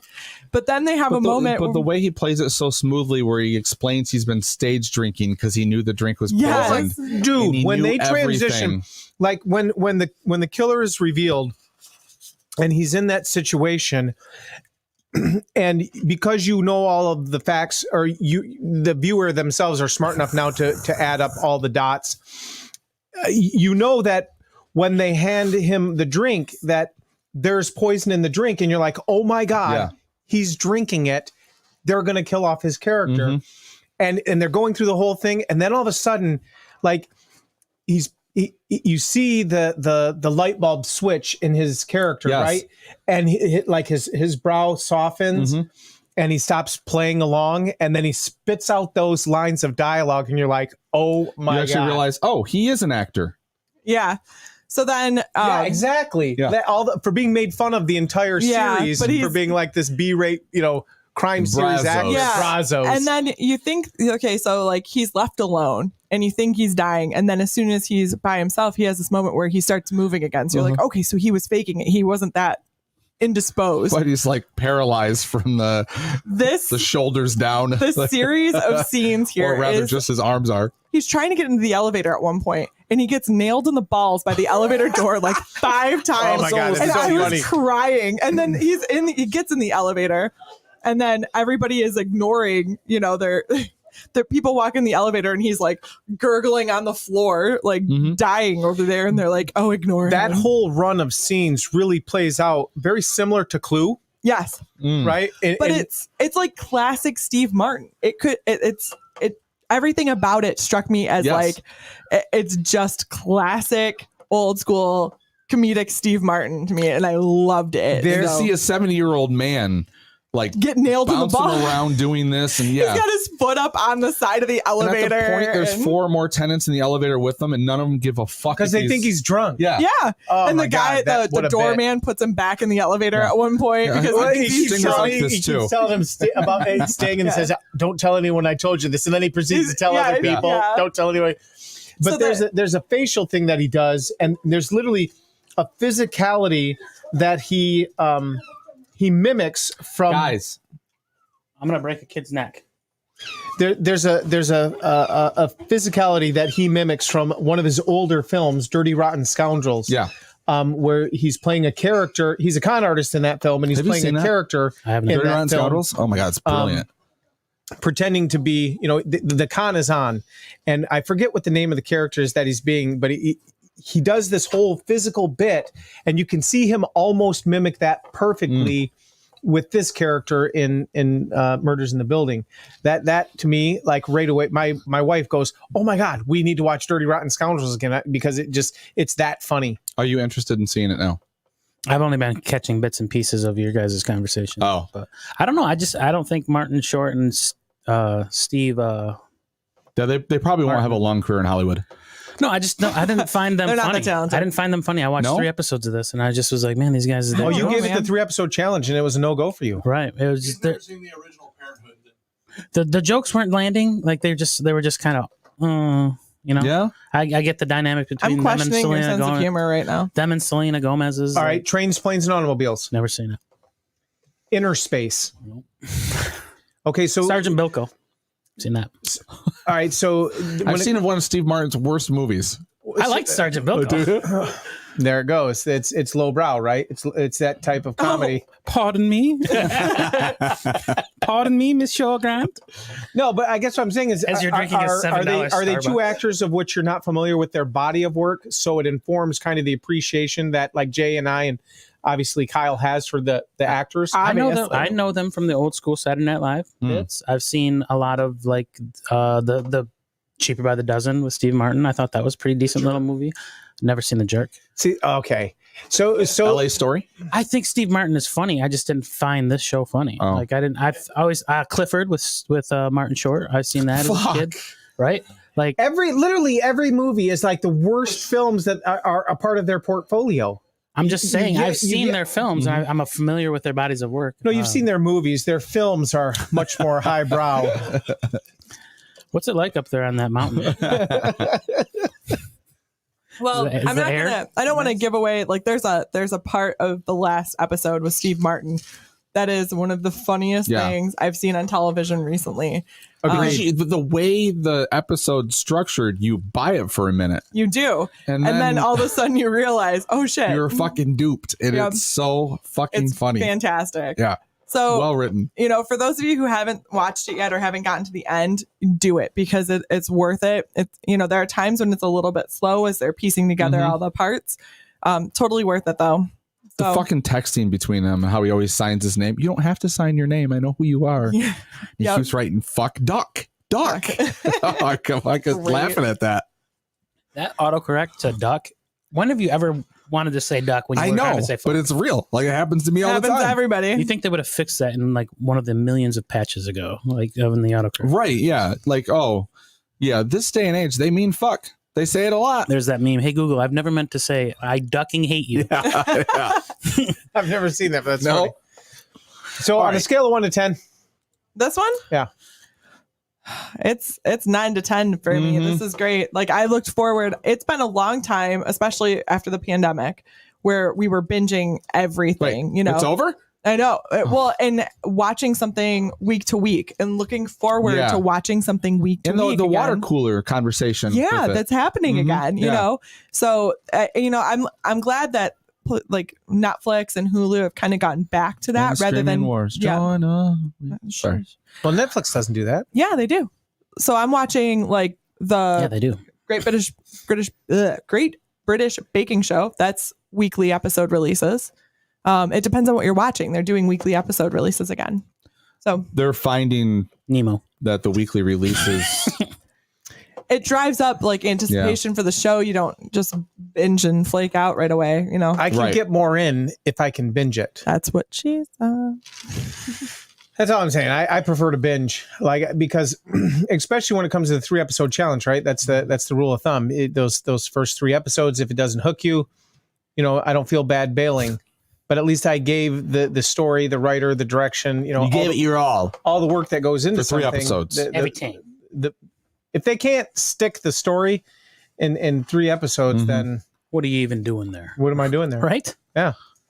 Exactly. There was one more show we wanted to discuss. We're not going to be able to get to it. We because started it's late, so we got a little bit of time. Well, we don't want to throw off our whole. Schedule. Yeah, we can't throw off our we'll whole have to make schedule up because I like how I Kyle's seem the to not producer here. have the power here She's to the just not put my producer foot here. down. You want to watch it happen? hey, 24 Faces. What do you think? My name's Cole. Not Are you 24 scared? Faces. Look at you. Won't respond. Kyle, can I answer him? you have 3 minutes, Cole. All right, I'll tell you what. You guys wrap this hour up. I'm gonna go find a taco. Mm. I don't need to be here for Kyle, this. you need to stay here. Wow. He's going to find a taco. All right, folks. So we're gonna break now. Things we didn't get to. The staircase. It is worth a watch. We will argue at some point about whether or not we think she was murdered or not. Wait. Is it the staircase the one where the owl did it? Yeah. Okay. I don't buy it. Spoiler alert. I don't buy it. What is his name? Todd Peterson, right? As his name on the Something like that. You guys, are you familiar with I'm Your Boy or That's My Boy? The movie That's My Boy. It's an Adam Sandler movie. And they said Todd Peterson. Yeah. Okay. Yeah. I couldn't stop thinking about that the entire time I was watching that. Yeah, so That's funny. that was one we didn't get to talk about. So hopefully we will. And then the other one that we wanted to talk about was the 24 Faces of Billy Mulligan. So hopefully we'll find a spot to talk about that later on. That's a new one, right? It is a new one. It Newer. is messed up, except the ending. There's some debate. I don't know about it. So we'll come back and we'll circle back to that at some point. Whatever. Yep. And so we're gonna take a couple minute break, and we will be back. Oh, we didn't do the hashtag game. Oh my God. We need to. Hey, did you guys on. like that one? That one was my. That got a lot of.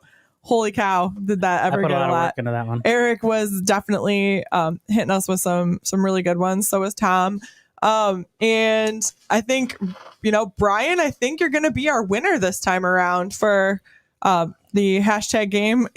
We'll tell him when he wakes up. Anal Rocket 88. So Brian, you are our winner this hour, and we will be back shortly next hour with, what are we doing next hour, guys? Do we know? According to the document for which you created, We're playing Friday, another game. hour 5, Monkey Poo setup. Scenarios are posed, and each person has to name the host most likely to commit the crime. Also, if there's any confessions of crimes committed in emails, we need to read those. I don't think there are, so that leaves just figure out who's most likely to commit what crime. That's it. All right, we'll see you in a few minutes, folks. I will not be the answer to any of those. Apparently, you have to do what? Your hemorrhoids?